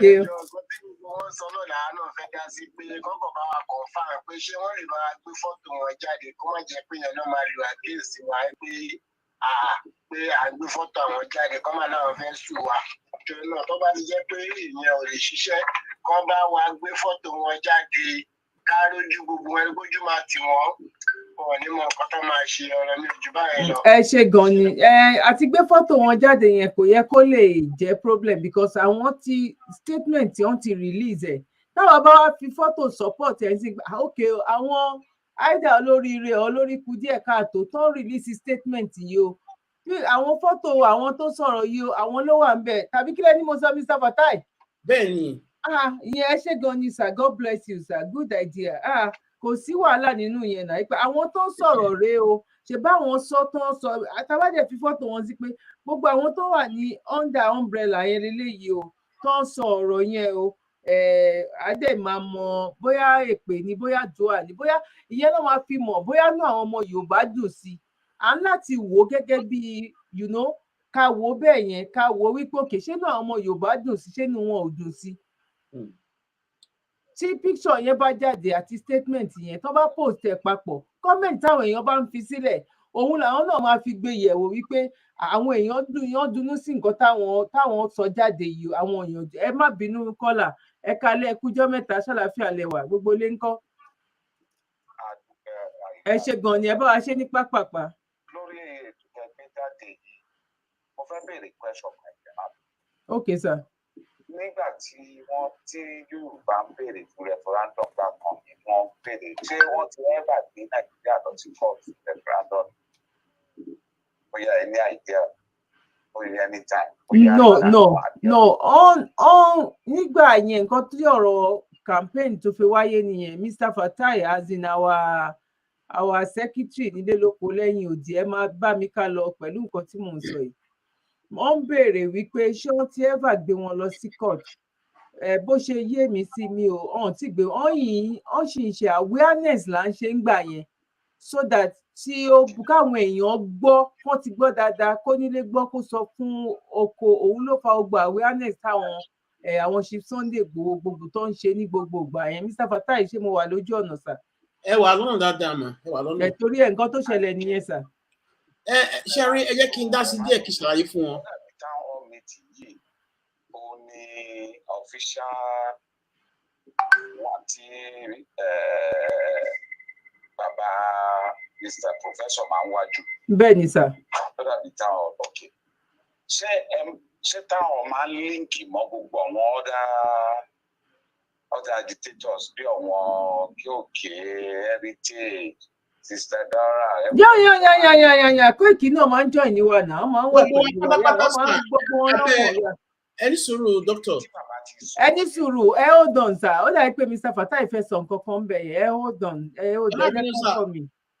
ṣẹ́rí gbogbo apátápátá sà abẹ́ umbrella kan ṣoṣo lájijọ́ wa we are the Yoruba Nation Self-Determination Campaigners and gbogbo apátápátá a ní a registered body òun lè ṣe máa rí wa tá a máa ṣe town hall meeting but àwọn kan wà tó jẹ́ wípé they are self-independent òun ló fi jẹ́ kí gbà míì tí àwọn yẹn bá ń ṣe àwọn àlàyé wọ́n á ní pé àwa mídíà à ń jà kò rí bẹ́ẹ̀ rárá tí ẹ bá wá sí media presenters meeting tẹ́ ẹ bá rí wa ń bẹ̀ gbogbo àwa tẹ́ ẹ rí ní media presenters town hall meeting ní every Wednesday yẹn àwa alákọ̀ọ́ra wa jọ tá a register as official Yoruba Nation Media Organization and members were registered láàrin ara wa so adẹ̀yẹ́jọ́ organize ara wa ń sọ pé oníkàlùkù nítorí pé ìbátan pọ̀ wá lórúkọ jẹ́ ó ti tó. à ń gbọ́ yín ṣẹ́yìn ń gbọ́ wọn ṣé ń gbọ́ nǹkan tí Mr. Fatai ń sọ. ok ẹ gbọ́ wọn dáadáa ok gbà tẹ́ ẹ bá gbọ́ wọn dáadáa ẹ má wọrí Mr. Fatai ẹ̀yẹn dúró ẹ jẹ́ kán sọ nǹkan tó bá máa sọ tán sódà wọn padà lọ join ni wàá lè gbọ́ gbogbo àlàyé tẹ́ bá máa ṣe. yà ẹ bá wa ṣe ní pápápá ok à ń gbọ́ yín sí. àwọn tó represent wọn fẹ́ represent Yorùbá ní kóòtù yẹn ṣé ẹ lè pè wọ́n wá sí town hall meeting ká béèrè question lọ́wọ́ wọn. wẹ́ ìyẹn náà tún ìyẹn ó lè ẹ gbọ́ Mr. Fatai ẹ jẹ́ kí n béèrè lọ́wọ́ Mr. Fatai. a lè make effort kan wá present ara wọn fún wa ní media presenters because our media presenters we are open to every organization láti wá.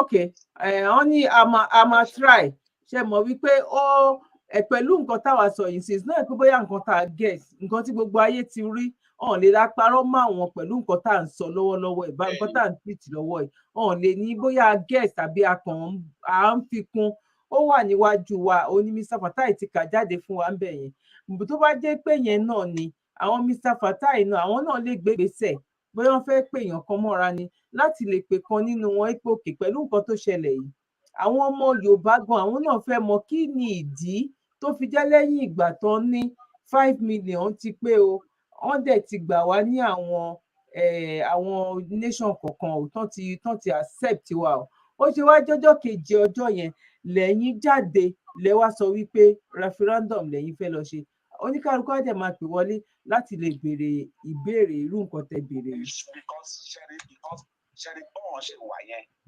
ẹgbẹ́ ti àwọn tí bàbá bá ń jí pòfẹ́sọ̀ àti irú ẹ̀yin máa ń gbé ọ̀rọ̀ yìí wá sáfẹ́fẹ́ a máa ń pè wọlé a máa ń bí ní question èmi ò tí ì rí àwọn gúrùpù yẹn wọ́n máa ń jáde síta báwọn èèyàn máa ń pè wọlé bóyá kẹ bá lè invite wọn wá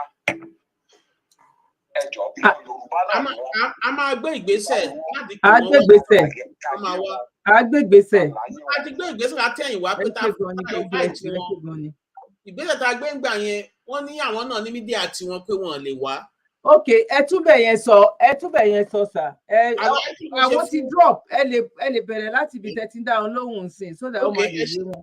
ìyàmó kí n gan ni sà ẹ ṣe gidigidi gan ni gẹ́gẹ́ bí àlàyé tí mo ṣe alẹ́ àrùn ṣe rí àwa media presenters àpín sọ́nà méjì àwa kan wà tó jẹ́ pé we are registered àwa lè máa rí ní every Wednesday tó jẹ́ pé ẹ máa rí wa ní town hall meeting àwọn tí ẹ bá ti rí ní town hall meeting yẹn tẹ́ bá rí tó máa ṣe program pápá àwọn míì tó jẹ́ pé wọ́n máa ń sọ̀rọ̀ against wa tàbí tó ń sọ̀rọ̀ against nǹkan tó ń ṣẹlẹ̀ yìí wọn kì í ṣe ara wa so ńgbà míì táwọn yẹn bá bẹ̀rẹ̀ sí ń sọ fún wa pé kí ló dé tẹ̀ ń jà ẹ ṣe ń bára yín jà ẹ ṣe ń jáde tẹ́lẹ̀ sọ̀rọ̀ láàrin ilé ọ̀pọ̀lọpọ̀ àwọn tẹ́rí tó ń sọ̀rọ̀ against wa tàbí tó ń bú àwọn èèyàn yẹn kò sí gbogbo wa we are well disciplined a dẹ̀ máa ń bẹ̀rẹ̀ wa fúnra a máa ń bára wa sọ̀rọ̀ láàrin meeting wa wípé a fẹ́ any opposition view láàrin ara wa ká bá dẹ̀ bára wa jà torí àwa mọ ìtumọ̀ ẹ̀ ó máa dàbí ẹni pé bóyá àwa united ni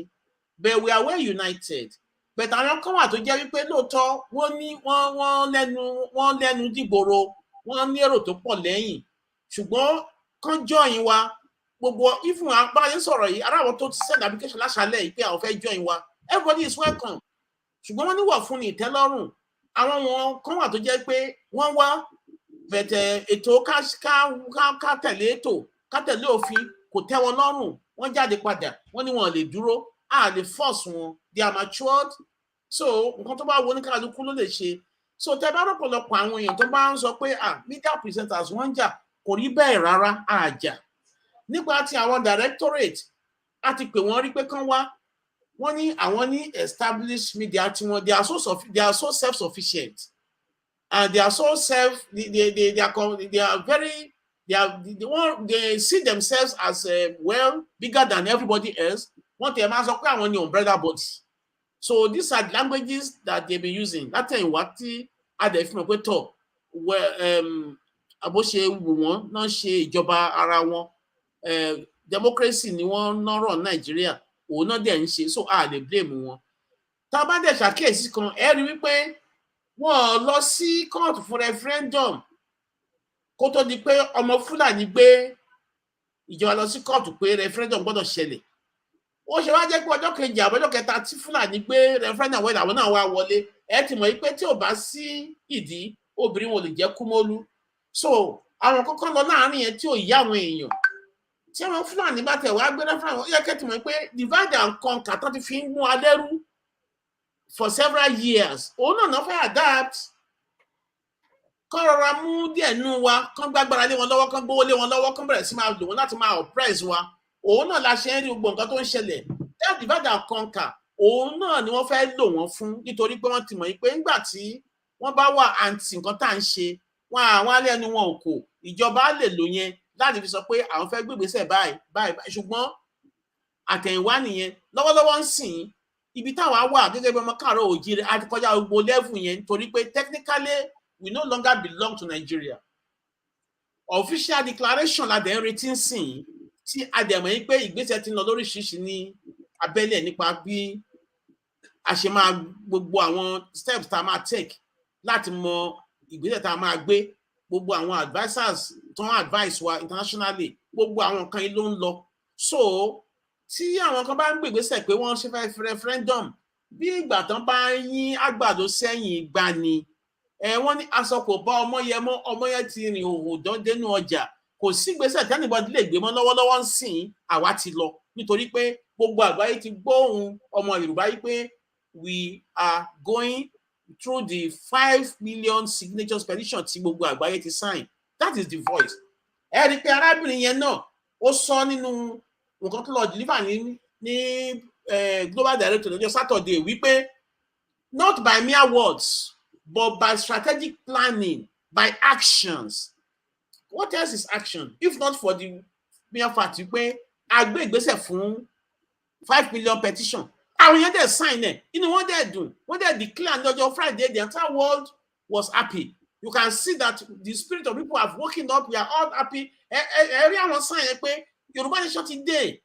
So gbogbo nǹkan tó ṣe ìyọ́n lọ yín gbá sí wọn lọ yín àgbàdo sẹ́yìn ìgbà ni kò sí nǹkan tó lè ṣe. Àwọn èèyàn ti gbọ́n gbogbo nǹkan tó àtẹ̀yìnwá, gbogbo èèyàn náà mọ oríṣiríṣi ọ̀rọ̀ tó ń sọ against bàbá wa Akíntóyè. Ẹ tẹ̀ pé gbogbo àwọn tó bá ti ní sentiment against bàbá Akíntóyè yẹn, it is they are anti-Yorùbá. This is the reality.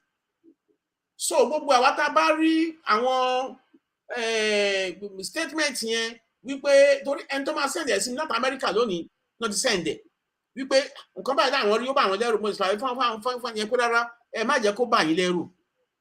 Yorùbá ti lọ gbogbo ilẹ̀ tó ń ṣe yẹn wọ́n fẹ́ please federal government of Nigeria nítorí pé wọ́n ti mọ̀ pé court tó ń gbé lọ Nigeria government ló máa dá. Wọ́n jáde fún wọn ní àṣọra ìwé kan lọ. Ó sì jẹ́ pé ọjọ́ kejì àbọ̀jọ́ kẹta tí àwọn Fúlàní gbéwé wọlé làwọn náà wá tẹ̀lé Fúlàní.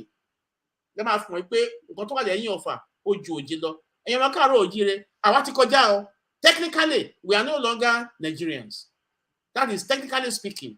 Tí nǹkan kan bá ṣẹlẹ̀ sọ́mọ káàárọ̀ oòjíire ń sìn lórí títì tàbí káwọn kan kógun kan wá pọ́n fẹ́ wá ṣe kí wọ́n ti wà ìlẹ́gà torí pé ọ̀rọ̀ wá dàbí case tó gbé lọ sí kóòtù ni. Both parties tó wà involved ẹni tó lọ sún èèyàn sí court kò gbọ́dọ̀ sọ̀rọ̀ until the case is decided.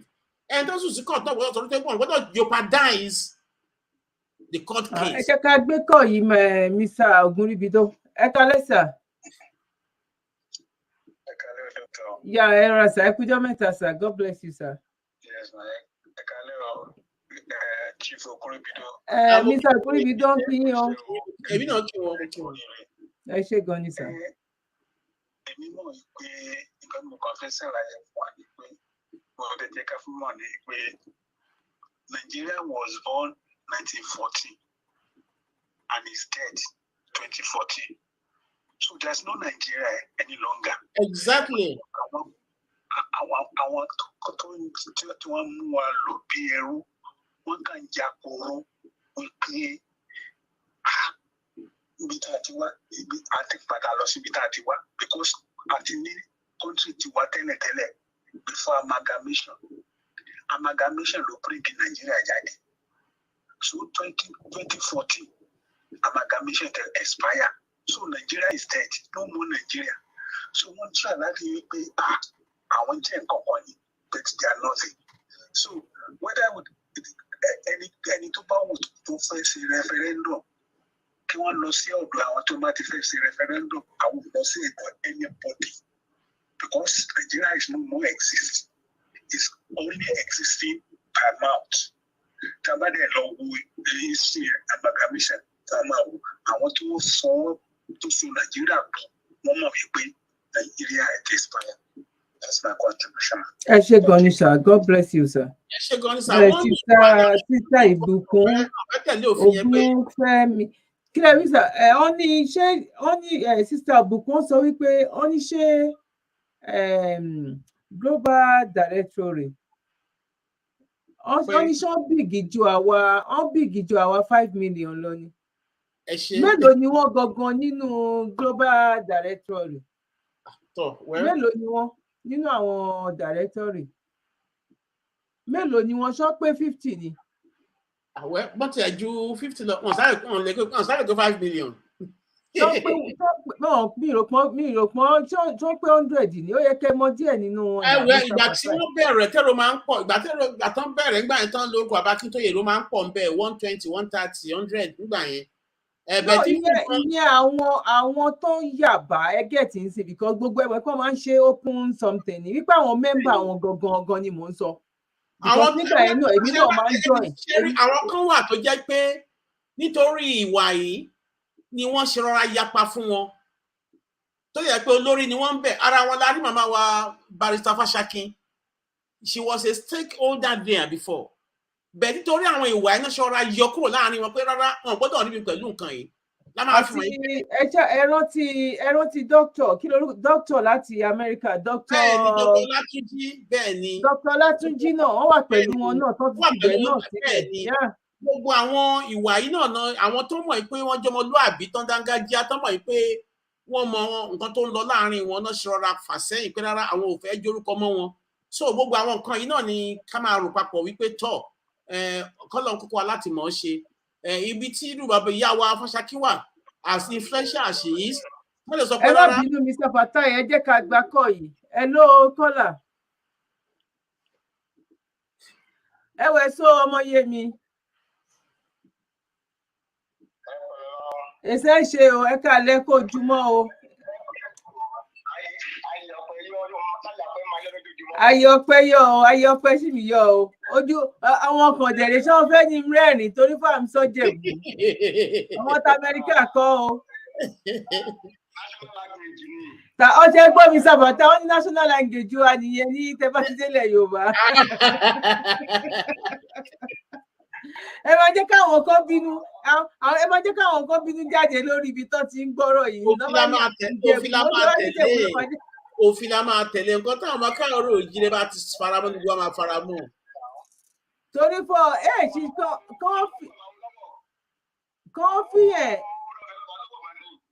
kàn fìyẹn compensate ẹni èbúrú jù torí àwọn àjẹmú náà àbí tó gudugudu méje àbí ẹ̀yà mẹ́fà nínú ìrìn àjò yìí. Ẹ má wọrí Dr. Sabi náà máa carry protest ìjẹ̀bú dálẹ̀ for Yoruba Nation national language. Mr. Fatai àwọn náà ń gbọ́ yín Mr. Fatai olórúkọ yín ó ní kí n máa kí yín. Ó kí yín gan ni sà ẹ pẹ̀lẹ́. Wọ́n ní ta ló lè máa sanwó orúkọ náà méjèèjì àwọn gbọ̀jẹ̀bù. Àmọ́ gbọ́jẹ̀bù.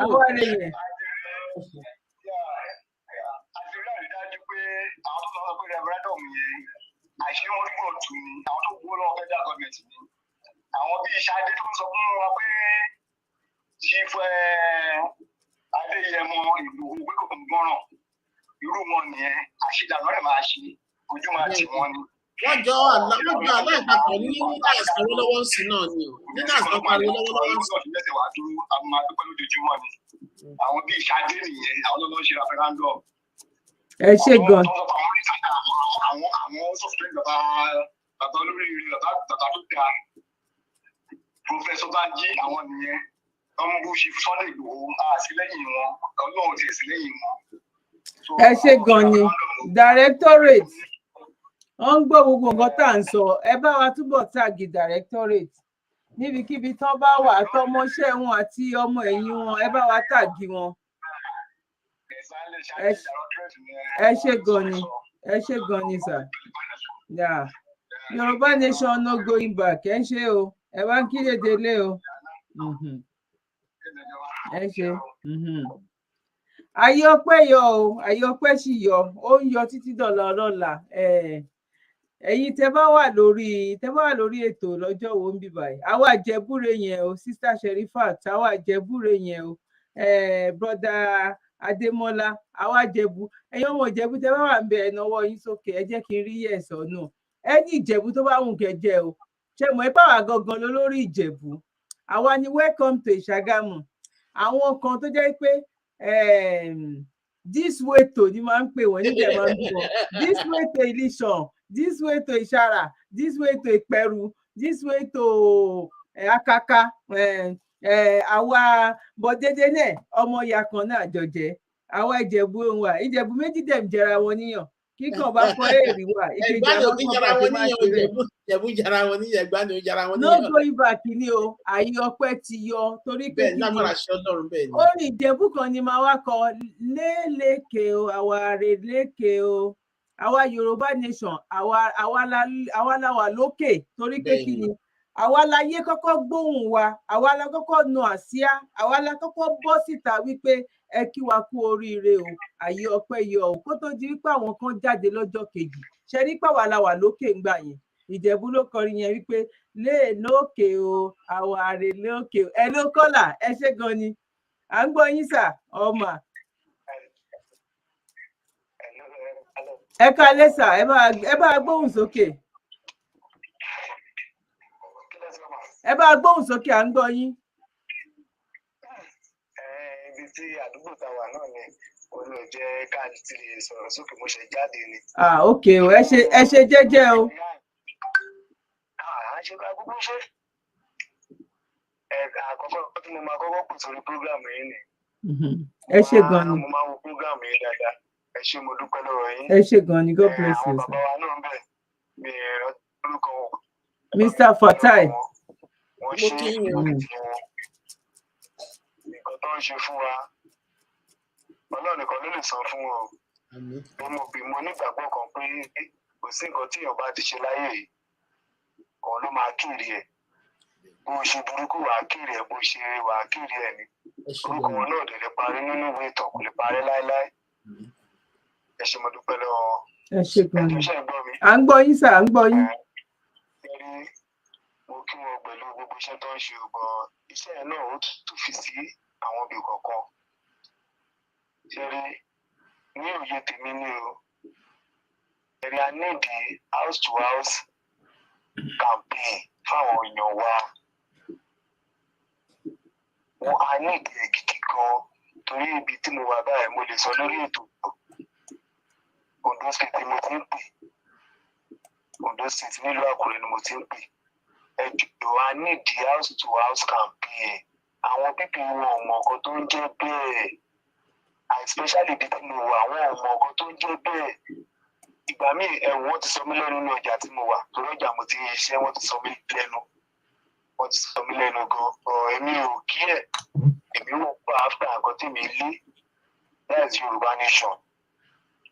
mo máa jẹ́ kó yé wọn pé mi ì ṣọmọ orílẹ̀-èdè Nàìjíríà wọ́n ní ọmọ ogun ni mí wọ́n lọ́mọ Yorùbá lè mí ilẹ̀ Yorùbá ò nílẹ̀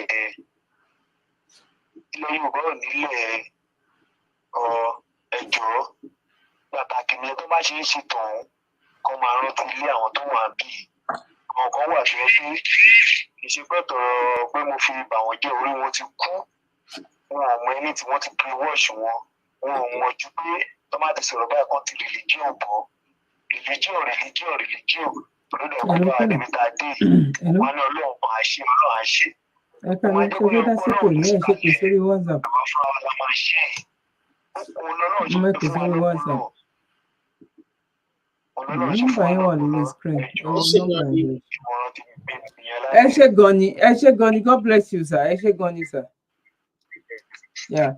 Engineer ẹ bá wa máa wá kíní ta play lẹ́ẹ̀kan yẹn tí ó wà nínú móòlù ẹ̀yìn ẹ mọ̀ pé àwọn èèyàn tí pọ̀ mọ́ọ̀tì ìgbà tá a fi play ẹ jẹ́ ká tún play ẹ̀ fáwọn èèyàn wa a ní ìdí àwọn èèyàn ẹ bá wa ẹ contact wa ẹ ní sọ̀rọ̀sọ̀rọ̀ ẹ kàn sí wa àwọn tó lè bá wa ṣe a ní ìdí ẹ̀ ní Èkó nìkan kọ́ pẹ̀lú nǹkan tí kọ́là tó ń pè wọlé láti Ondo kọ́nà pé ni kí lẹ wí.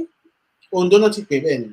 ok Ondo State láti Ondo yìí Ondo State ó wà very very important pẹ̀lú fídíò tá a fẹ́ play tó bá jẹ́ ń bẹ̀ yẹn náà ni eléyìí ń sìn bàbá ọgbọ́n kan ni wọ́n dàbí pé wọ́n ti ṣe kínní bọ̀ fídíò yẹn bóyá ó ṣe jáde ni bọ̀ wọ́n ti ṣe ní ìmọ̀gbà tó ṣe ṣàbọ̀ kò sọ month síbẹ̀ because òun náà sọ̀rọ̀ referendum bẹ̀ bọ̀ irú àwọn tá a bá fẹ́ gbà ń sìn a máa gbà wọ́n tá máa wo báwo la ṣe lè sponsor wọn ni because ó máa ti ẹni tó fẹ́ lọ láti bus stop kan síbì kan sí iṣẹ́ ni tí ò níṣẹ́ bí wọn táwọn náà bá tiẹ̀ fẹ́ ṣe fún wa náà tún fi ṣe àwọn tí wọ́n fẹ́ gbà ń sìn náà àwọn tó fẹ́ gbà sí dókítà.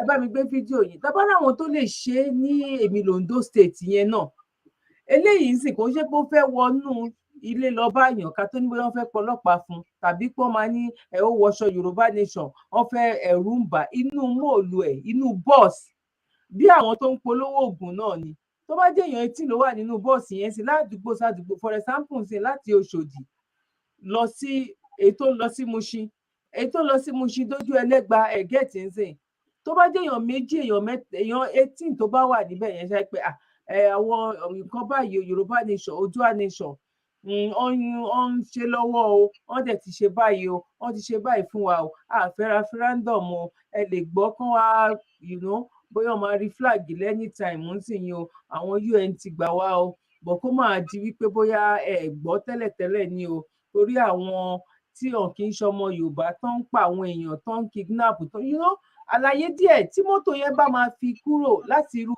Òṣòdì gan dé Mushin gan ó ti sọ nǹkan tó fẹ́ sọ tán Mr. Fatai ìkìlẹ̀ ni mo sọ ó tún ti wọ́n láti èyí tó wà láti Mushin gan ó tún ti méè tó lọ sọ́nà Ìsọlọ̀ ẹ jọ̀ọ́ ẹ̀yin tẹ́ wà lórí program tí nǹkan tí mò ń sọ tó bá make sense ẹ jẹ́ kí n máa rí yes ọ̀ tó bá lè jẹ́ pé ẹ ní idea náà ẹ̀rù lè máa bà àwọn èèyàn torí pé àwọn èèyàn náà ń ṣe campaign sìn bó tí bá wọnú mọ́tò ń sìn tí bá wọnú mọ́tò kan ń sìn kí n sọ nǹkan tí máa san within 5 minutes ó ti sọ́tọ̀ bó ìyẹn ń kọ́ kí lè rò ẹ̀ ló kọ́là ẹ̀ka lẹ́sà yà á wà nìyẹn Ọlọ́run ló ń tò ó àmísà àmísà. ẹ bá ìyá fúnra nípasẹ̀ àwọn ọ̀tá mo sì ní kíní kan sórí WhatsApp fún yín ó ní ìṣẹ̀lẹ̀ sí àwọn ọmọ Israẹli nínú ìwé ní máyà yẹn ẹ rí nígbà tí wọ́n ti fẹ́ ṣe àṣeyọrí tán Sábálátì àti Tòbáyà wọ́n fi wọ́n ṣe ẹ̀yẹ nì ṣùgbọ́n pẹ̀lú òkú Ọlọ́run gbogbo àwọn ọ̀tá ilẹ̀ Yorùbá Ọlọ́run yóò dá ìtìjú wọn lé wọn lórí. Àmín o. lọ a lè fẹ́ Sábálátì àti Tòbáyà kú láàrin wa. bẹ́ẹ̀ ni. so ẹ jẹ́ ká ní ìgbàgbọ́ lọ́kàn gẹ́gẹ́ bí Nehemiah ká má gbójú wẹ̀ ká má wo nǹkan tó ń sọ níbi tí ẹ̀yin aṣíwájú ti ń lọ ẹ má ń ṣọ́ àwà lẹ́yìn. Agbára Ọlọ́run ẹ ṣé gan ni God bless you sir ẹ ṣé gan ni sir yeah. Another call alele hello caller ẹ kálẹ́ ibo lẹ ti ń pè wá. My name is I'm calling from Nigeria. Okay God bless you we can hear you ẹ kálẹ́ sir ṣé dáadáa lẹ́wà ẹ ọ̀rọ̀ gbogbo lé ńkọ́. Àlàáfíà la wà. Olúwa ṣeun. Ọlọ́run la máa kí. Ẹ ṣé gan ni. bí ò bá ṣẹ̀yìn kò sí gbogbo àwọn nǹkan táwa ní Nàìjíríà tá a lè ṣe. Ẹ ṣé gan ni. ẹ̀yin ẹ̀ ń là wá lójú ẹ̀yin ẹ̀ ń wọ́pọ̀ wá sí gbogbo nǹkan tó ń lọ àwa gan táwa ń bẹ̀ gan a ò mọ anything. ọ̀dọ̀ yín la ti ń gbọ́ so many other things lẹ́gbẹ̀ẹ́ àwa gan fi mọ̀ ẹ̀ pé yẹ̀ inú òpó ẹrú la wà. ẹ ṣé gan nǹkan tí mo fẹ́ tà láti contribute ni pé ẹ jẹ́ ká túbọ̀ múra láti fi ká ṣera wa níṣọ̀kan ìṣọ̀kan yẹn gangan ló lè fún wa ní ló lè fún wa ní nǹkan tí à ń fẹ́ àwọn kan bá tó wọn ń gbé ìgbésẹ̀ àwọn kan ṣe báyìí àwọn kan ṣe báyìí at the end of the day wọ́n máa rí wípé àwọn eléyìí kódà fún ọmọ ọkọ tí wọ́n ṣe. Bẹ́ẹ̀ni. ẹ jọ̀wọ́ àwọn tó jẹ́ àgbààgbà wa àwọn bàbá wa kọ́ fi ọwọ́ lu inú kọ́ fi kúrú ìlú. ẹ ṣe pè sórí WhatsApp. ẹ wá sọ̀rọ̀ yín lọ sà. Okay, all right. So nǹkan tí mo try láti contribute ní ẹ jẹ́ ká ṣera wa nítòkan kọ́ pé gbogbo àwọn àgbààgbà wọn yẹn. ẹ pè padà in 2 minutes èèyàn kan wà lórí kan. à ń gbọ́ yín brother. Okay, so kọ́ try láti pé kọ́ pé gbogbo àwọn àgbààgbà wọn yẹn kọ́ jókòó nílẹ̀ Yorùbá wọ́n jẹ́ kọ́ mọ̀ pé ibi tí wọ́n lọ nìyí kò sí no going back. ọ̀nà kan tó lè ṣe gbogbo wa nìyí àti fún ìran wa tó tún bọ̀ generation to another generation kò sí ọ̀nà míì ó going back again ẹ jẹ́ kán tètè mọ̀ ẹnìkan gbówó wa ń gbó àbíkọ́ tó lẹ́rìí sàn ẹ̀ mọ̀ Nàìjíríà owó ni gbogbo wọn owó ti fẹ́ fún everybody wọ́n mú 1 million báyìí gbogbo wàhálà something to pay 500,000. While I want it to only anything because of that. ẹ ṣe gan ni. Ẹ jẹ́ ká túbọ̀ pé gbogbo àwọn àgbààgbà yẹn tó túbọ̀ jókòó dáadáa. Ẹ ṣe. Wọ́n yẹ kí argument kankan kó wà níbi tí wọ́n bá dé yìí Ọlọ́run á ṣe gbogbo ẹ̀ láti orí. Àmín. Ọ̀rọ̀ ẹ ṣe gan ni. Ọ̀rọ̀ owó tí wọ́n sọ ẹ jẹ́ ká sáré wo fídíò lẹ́yìn. Ẹ wo owó, ẹ wo bọ́n ṣe ń ṣe owó, ẹ wo bọ́n ṣe ń ṣe owó níbi tí àwọn kan ti ń jẹ ìyà. Níbi tí àwọn kan ti ń jẹ ìyà. Mílíọ̀nù ló ń gbé fún each, wọ́n ti pààkì ẹ̀ sílẹ̀. Táwọn èèyàn kan ò ti rí oúnjẹ jẹ. $2 million ẹ wò ó. Ẹ wo owó. Àwọn ti bọ́dà tiwa nísàlẹ̀ bí àwọn kò bọ̀ wọlé lọ́dọ̀ tiwọn lọ́wọ́. Jangoki mai rankon kwaci kanin mai na kato zai rana mai kai toron giwa ne na ɗin kuwa kaji kila ka wani barista. Èyí tá a rí nǹkan. Chairman na bunza. Àwọn èèyàn kan wá tí wọ́n ní káàkiri dúró láti rẹ́ńdọ̀. Àwọn tó jẹ́ kó mọ̀ nǹkan kan ń ṣe. Àwọn olórí gbogbo ìgbésí ayé wa a ní nǹkan kan àdédá control anything. Kuna da gani guda son gaba ku bi muka ba ku wallahi kuma sai mun ƙara ku da haka. Ọlọ́pàá ló ra uniform sọ́run ara ẹ̀. Ọlọ́pàá ló ra Chairman na Kalgo. Kí ló kọ́ táwọn ọmọ tó ò sí ìṣèjọ́ Abdul. Ẹ wo $2 million ló ń pàdé èèyàn kankan lọ́wọ́. $2 million níbi táwọn èèyàn kan ò sí. Godiya barista. Wanda aka mai gida. Guda son ka baka bi mun ka baka. Alaye Sanusi alelu. Alaye Sanusi daga alelu. Mera matsala. Ka san ita daga matsayi gare ta. Wannan ne gaske. Hello kala, hello. Yeah. Naira 100,000 a bayan social media. Yeah. Ọkọ̀ ní English kọ́kọ́ ní Yorùbá pé kò sí referendum pé Yorùbá nation náà ti gbà fún wa. Ọkùnrin tó dápọ̀ ọkọ̀ lọ sí gbogbo àwọn ọ̀rọ̀ pé irú ọjà ń tàbí ìjọ ìlàkùn náà ní ọjọ́ ọjà àwọn ìjọba lọ sí ríbẹ̀ tó bá jẹ́ ìjọ ọjà ní wọ́n máa fún àwọn èèyàn. Ìyá tó bá fún Amúdélé ọmọ ẹ̀ àkà. Tó bá tiẹ̀ jẹ́ yẹn náà gan àwọn tó fẹ́ lọ máa campaign yẹn nínú buses yẹn gan tó máa wọnú bọ́ọ̀sì yẹn gan àwọn gan lè pín àwọn pépà yẹn gan fáwọn ẹlòmíì gan. Wọ́n bá ti sọ tán wọ́n kàn lè pín pépà yẹn. Yeah, it's a good idea lámújáde a dẹ̀ máa ṣiṣẹ́ lórí ẹ̀ lágbára Ọlọ́run.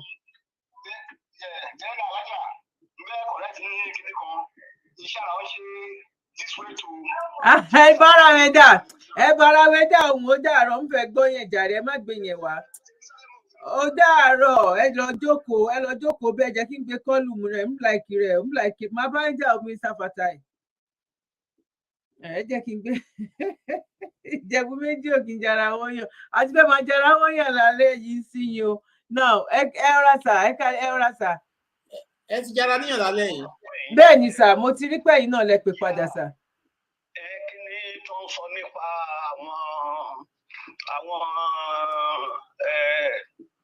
ẹ̀yà kí ni tó ń sọ nípa awareness yẹn ẹ jọ ẹ̀yin ẹ get in touch pẹ̀lú àròpọ̀ ire. Okay sir. Bàbá Dr. Aliu. Okay sir.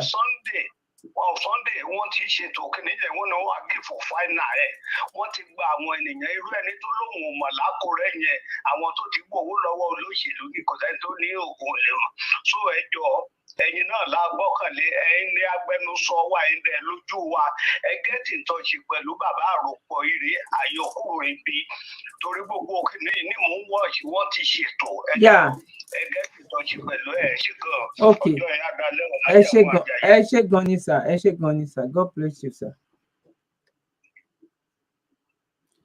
Now Mr. Fatai ẹ jẹ́ ká wo last video yìí ká mú ohun gbogbo wá sópin.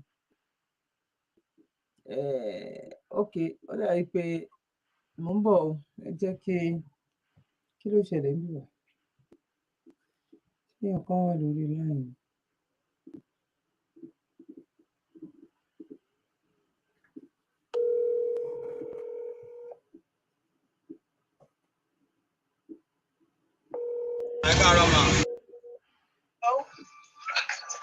Yeah, hello, mo rí pé pè ní ẹ kálẹ́ ṣé dáadáa lẹ́wà.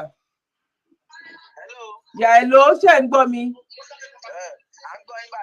Yeah. À ń gbọ́ yín, mo rí pé pè.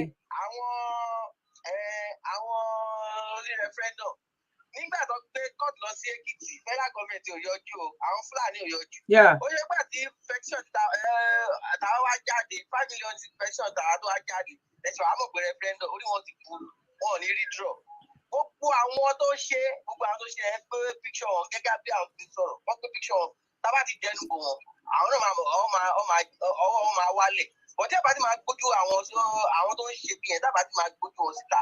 Ẹ rí pé ìwà àbàjẹ́ yẹn kò ní reduce ọ̀rọ̀ tí táwa bẹ́ẹ̀ sí gbójú wọn síta gbogbo ayé bẹ́ẹ̀ sí gbẹ́nu bò wọn. So bí tẹ́ fẹ́ lọ yẹn ẹ ṣe gan ni. tó wà behind of it ẹ kọ́ gbé picture jáde. Okay, ẹ ṣe gan ni jàre.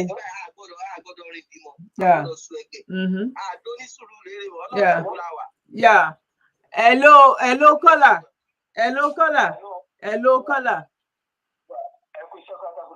Ẹ ṣe gan ni sir. But nọ́mbà tẹ pè sí iná ẹ lè fi pè lórí WhatsApp lọ́jọ́ mi. WhatsApp nìkan ni máa ń fẹ́ kán pè bọ̀ tí ẹ máa sọ̀rọ̀ yín lọ sir.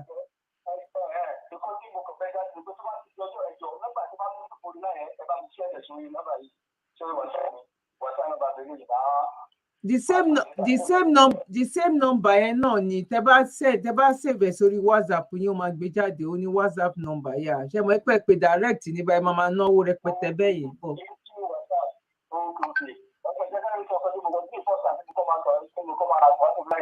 Okay sir. Okay sir.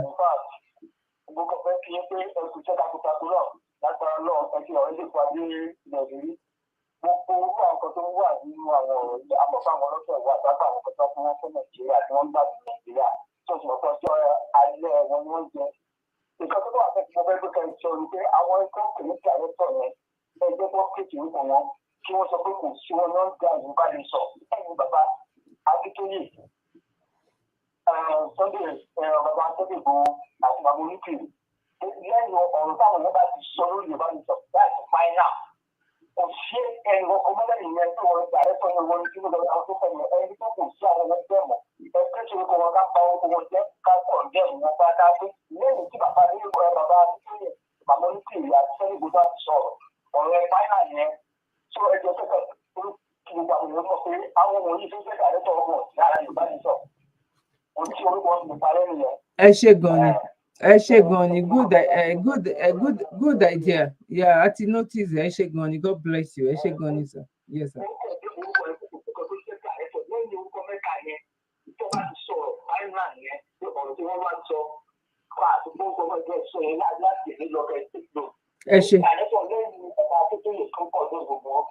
Ẹ ṣe gan ni. God bless you. Yeah, ẹ ṣe gan ni. Ó dàárọ̀ sir. Yes sir. Yeah. Now ẹ jẹ́ ká sáré play fídíò ibi tó jẹ́ alẹ́ gbọ́ngàn tí bàbá sọ ni bàbá ní a gbọ́dọ̀ dán wò torí pé kí ni tá bá lọ dán wò àwọn pẹ̀lú nǹkan tí kọ́là kan sọ pé mọ́dà mi tán pè láti Amẹ́ríkà ń sìn ó ní àwọn ò ti ṣe lọ ìgbà tí àwa pè wọ́n lọ wípé kán wá yọjú ní court ìjọba nobody tó yọjú ó ṣe jẹ́gbà tí Fúlàní wá gbẹjọ́ ń sìn Fúlàní ò ṣe wá darapọ̀ mọ́ wa ń gbà ó jẹ́gbà tí àwa la fẹ́ lọ darapọ̀ mọ́ Fúlàní tó jẹ́ pé wọ́n sẹ̀ ti wà ní wọ́n ti mọ gbogbo everything gbọ́ nǹkan tán ń pera wọn ni wọ́n láwọn born to rule àwa born to ṣiṣẹ́ ni nǹkan tẹ́ máa fi mọ̀ ẹ jẹ́ kí n sáré wá fídíò kan fún yín tẹ́ máa fi mọ̀ wípé kí ló ń ṣe àwa gangan kí ló tiẹ̀ ń ṣe àwa tá wà nílùú òyìnbó yìí ná ẹ máa rí nsìn ara ń kan ọmọ kékeré wa ó kan àgbàlagbà ó kan onílé ó kan àlejò ẹ jẹ́ kí n sáré wá fídíò yẹn jáde kẹ́ lè mọ̀ wípé àwa tá wà ń bìbà yìí gan ẹ̀jẹ̀ bá ló kún ní ara ọ̀rọ̀ kan ara rẹ̀ díẹ̀. àwa tá wà ń bìbà yìí gan à ń rọ́jú ni ẹ gbọ́ ni tó sọ wípé ilé ayé ò ṣe gbé ọ̀run ò ṣe bínú lọ òun lọ̀rọ̀ yìí mi ò mọ ibi tí fídíò yẹn wà ẹ wà àwọn kan tán sì jọ ọmọ kọ o ẹ wà àwọn kan àwọn eléyìí gangan kọ́ ni mo fẹ́ play gan tẹ́lẹ̀ bọ́ àwọn kan tán ìjọ ọmọ kọ lélẹ̀ kò play. pé popular pé orúkọ kan tó máa ń pè. ẹ jẹ́ ká fìyẹn sílẹ̀, ẹ jẹ́ ká lọ sí ètò, ẹ jẹ́ ká lọ sílẹ̀ kẹgbọ́n. That if you go to a police station today, you will need to buy your own foolscap sheet to write your statement. Don't you know that? Don't you know that if you are detained in the police today and you have malaria, you have to buy your own medicine? In fact, the person that reported you have to bring money to buy medicine so that the police can get you anti-malaria medicine. They have no budget for it. The police budget for fuel, and I use that argument because I have managed the Federal Road Safety Corps. The police budget for fuel translates to about 1 liter a day for their vehicles and for all their police stations in the country. Yeah, you know that if you have a police orderly with you, given by the police, you have to give him money to buy bullets. That the police does not supply him bullets. Don't you know that Nigeria's elite are buying bullets for their police? That they're buying bulletproof vests for their police? All these police you see with Nigeria's elite are not getting any bullet from the police force. They are buying it. They know that there's a black market for bullets in Lagos, in Onitsha, in Enugu. There's a black market for police. The Nigerian state has no capacity. The capacity has been weakened over time. It's not a blame I put on just the APC. It is a capacity that has been weakened over time. One of the things I've always pointed out is, every time Nigeria says we have high recurrent expenditure, I said, no, we don't have high recurrent expenditure. We have high personnel expenditure. We hire high salaries. Because we hire people without the requisite money for the work that they're hired for to be done. So you hire 100 police officers and you put them in a police station and they have one vehicle. How is that going to happen? Don't you know that Nigerian police officers buy their own uniform? Are you not aware that Nigerian security officers use MTN modem for internet to send emails in the DSS, in NIA, that they're using modem, that they have no secure platform of communication? Don't you know that? Don't you know that the Federal Executive Council, that the memos that are written and typed in the office of the Cabinet Secretariat have no secured communication? They're sent at yahoo.com? Yes, go there now and check. I reported it about 3 times to President Jonathan when I was in office. I said, anytime I go to a meeting, everybody is presenting at Gmail, at Yahoo, at this. From security forces. Hey, imagine, ṣé ibi tá fẹ́ ẹ gbọ́, ṣé àwọn èèyàn gbọ́ gbogbo eléyìí? A nílùú yẹn ó ti kó sí. Doctor, ayọ̀kọ̀ wà o. Ẹ fún ìṣẹ́jú kan. Okay, sir. Àwọn àlàyé kan fún wa. À ń sọ fún gbogbo àwọn èèyàn wípé Nàìjíríà ò exist. Ó dàbẹ̀ ni pé irọ́ là ń pa. Gbogbo ẹni tó bá gbọ́ nǹkan tárákùnrin yìí ń sọ. Ẹ bá mi ṣe òótọ́ ló sọ ní àbírọ́ ló ń pa. Ẹgbọ́n ní kẹ́ kọ́mẹ̀ntì, ẹ jẹ́ ká wọ́n kọ́mẹ̀ntì yóò bá ẹni tẹ́ bá lè ta ìtẹ́ ń bá wa ká lọ. Wọ́n ní kí ọ̀rọ̀ tẹ́ gbọ́ yẹn, wọ́n ní ṣé òótọ́ ni tàbí irọ́ ni, either yes or no. Àti wọ́n ṣàlàyé ọ̀rọ̀ fún yín wípé a ti rí àwọn tí wọ́n mọ̀ pé the reason why they are putting Nigeria together as at now ni wípé torí wọ́n lù tù Nàìjíríà ni, ìrìn àjò ayé wa Nàìjíríà, àwọn tó ń jẹ ayé yẹn ọ̀tọ̀ ni. And yet Nigeria is poor. Àti kúrò ní from number 1 to number 10 as the best oil producing country in the entire world. Ìgbà kan wà rí number 3 ni wá, àti wá number 4, and wá number 5, and wá number 6, number 7. Yeah. But yet we are always front line when it comes to oil supply to the world. Níbo lówó yẹn ń lọ? Ìyẹn ló máa fún mi, Nigeria ò exist. Àwọn alágbára tó fi àwọn tó wà ń bẹ̀ síbẹ̀ yìí, proxy làwọn tó wà ń bẹ̀, proxy ni wọ́n lò wọ́n ni. Òun ló fi jẹ́ pé ìwọ tó bá ti wọbẹ̀, ọjọ́ tó bá ti jẹ́ part of them náà máa gbé ìwé lọ́wọ́ náà o, mẹ́nu mọ́ ni o, jẹ́ tiẹ̀ kó jáde tó bá sọ̀rọ̀ owó ga o. Àwọn tó dẹ̀ mọ àṣírí sọ fún wa wípé ẹ̀yin ọmọ Yorùbá yìí lẹ̀ pa owó síta pé fẹ́ gba òmìnira. Ẹ ti ní right àti gba òmìnira yín. Ẹ lọ pariwo síta pé fẹ́ gba òmìnira kan wá wò bóyá àgbáyé máa support yín bá wà ní support yín.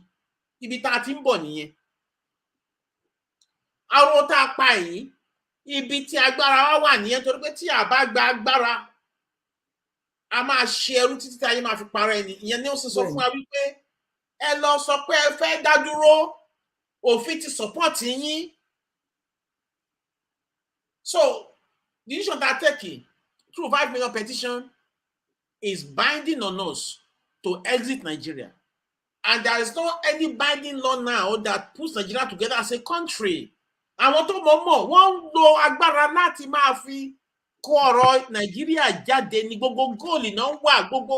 Yet wọ́n sọ pé Nàìjíríà pọ̀, wọ́n wá gold, wọ́n ń gbépo lójoojúmọ́. Àwọn àtàwà ń bí as foreigners, owó tá à ń sẹ̀ sí Nàìjíríà lásán, òun náà fi ń balance equation, balance GDP wọn. And yet wọ́n sọ pé Nàìjíríà pọ̀. Ẹ̀yin ọmọ káàárọ̀ oòjíire, ẹ bèrè lọ́wọ́ ara yín, is Nigeria a poor country or have they turned you to a slave whereby they're exploiting you, draining your blood and water at the expense of your own future and at the expense of even the future of your own children? So more or less, nílẹ̀ Yorùbá bá ṣe rí nìyí, wọ́n dì wá ní ọwọ́, wọ́n dì wá ní ẹsẹ̀, àwa dá dúró. So problem ta ní nìyẹn. Ìbá tá bá dé struggle láti mú nǹkan kan sẹ́nu la fi survive. Wọ́n ti finish la pátápátá. Nítorí kíni? Because of our ignorance, wípé a mọ̀ wípé òfin ti fún wa ní òmìnira. Ìfaramọ́yà ìfaradà tá ní faradà láti ọjọ́ pípẹ́ wá yìí. Ó ti wá sọ mọ́ wa lára tó jẹ́ pé ọ̀pọ̀lọpọ̀ tiẹ̀ wá mọ ẹ̀tọ́ wọn mọ̀ pé they have every right to self-determination. Ẹ jẹ́ kí n sọ fún yín, ṣé Nàìjíríà poor? Nàìjíríà poor, wọ́n kó owó Nàìjíríà jáde, òun náà fi ń tún àwọn ìlú míì ṣe. Gbogbo góòlù wa tán lọ ń tà ní Saudi gbogbo ẹ̀, wọ́n ti ń wa góòlù yẹn tipẹ́tipẹ́. Ó ti wá dùn mọ́ wọn lè filẹ̀ mọ́. Látàrí Abacha nígbà kan, ó kó sójà wá sílé ṣà tán wá militarize àwọn ibi tí gold deposit wà. Wọ́n ti wa góòlù yẹn tipẹ́tipẹ́. Bóyá tẹ bá rí ibìkan tí ti ṣe gold ní Iléṣà tí wọ́n tán gbé tí ship wà, ship tó ń process gold tó wà. Bóyá doctor, bóyá màá send video yẹn sí ká play one of these days. Kẹwàá wo, ó ti pẹ́ tí wọ́n ti ń wa gold yẹn pẹ́.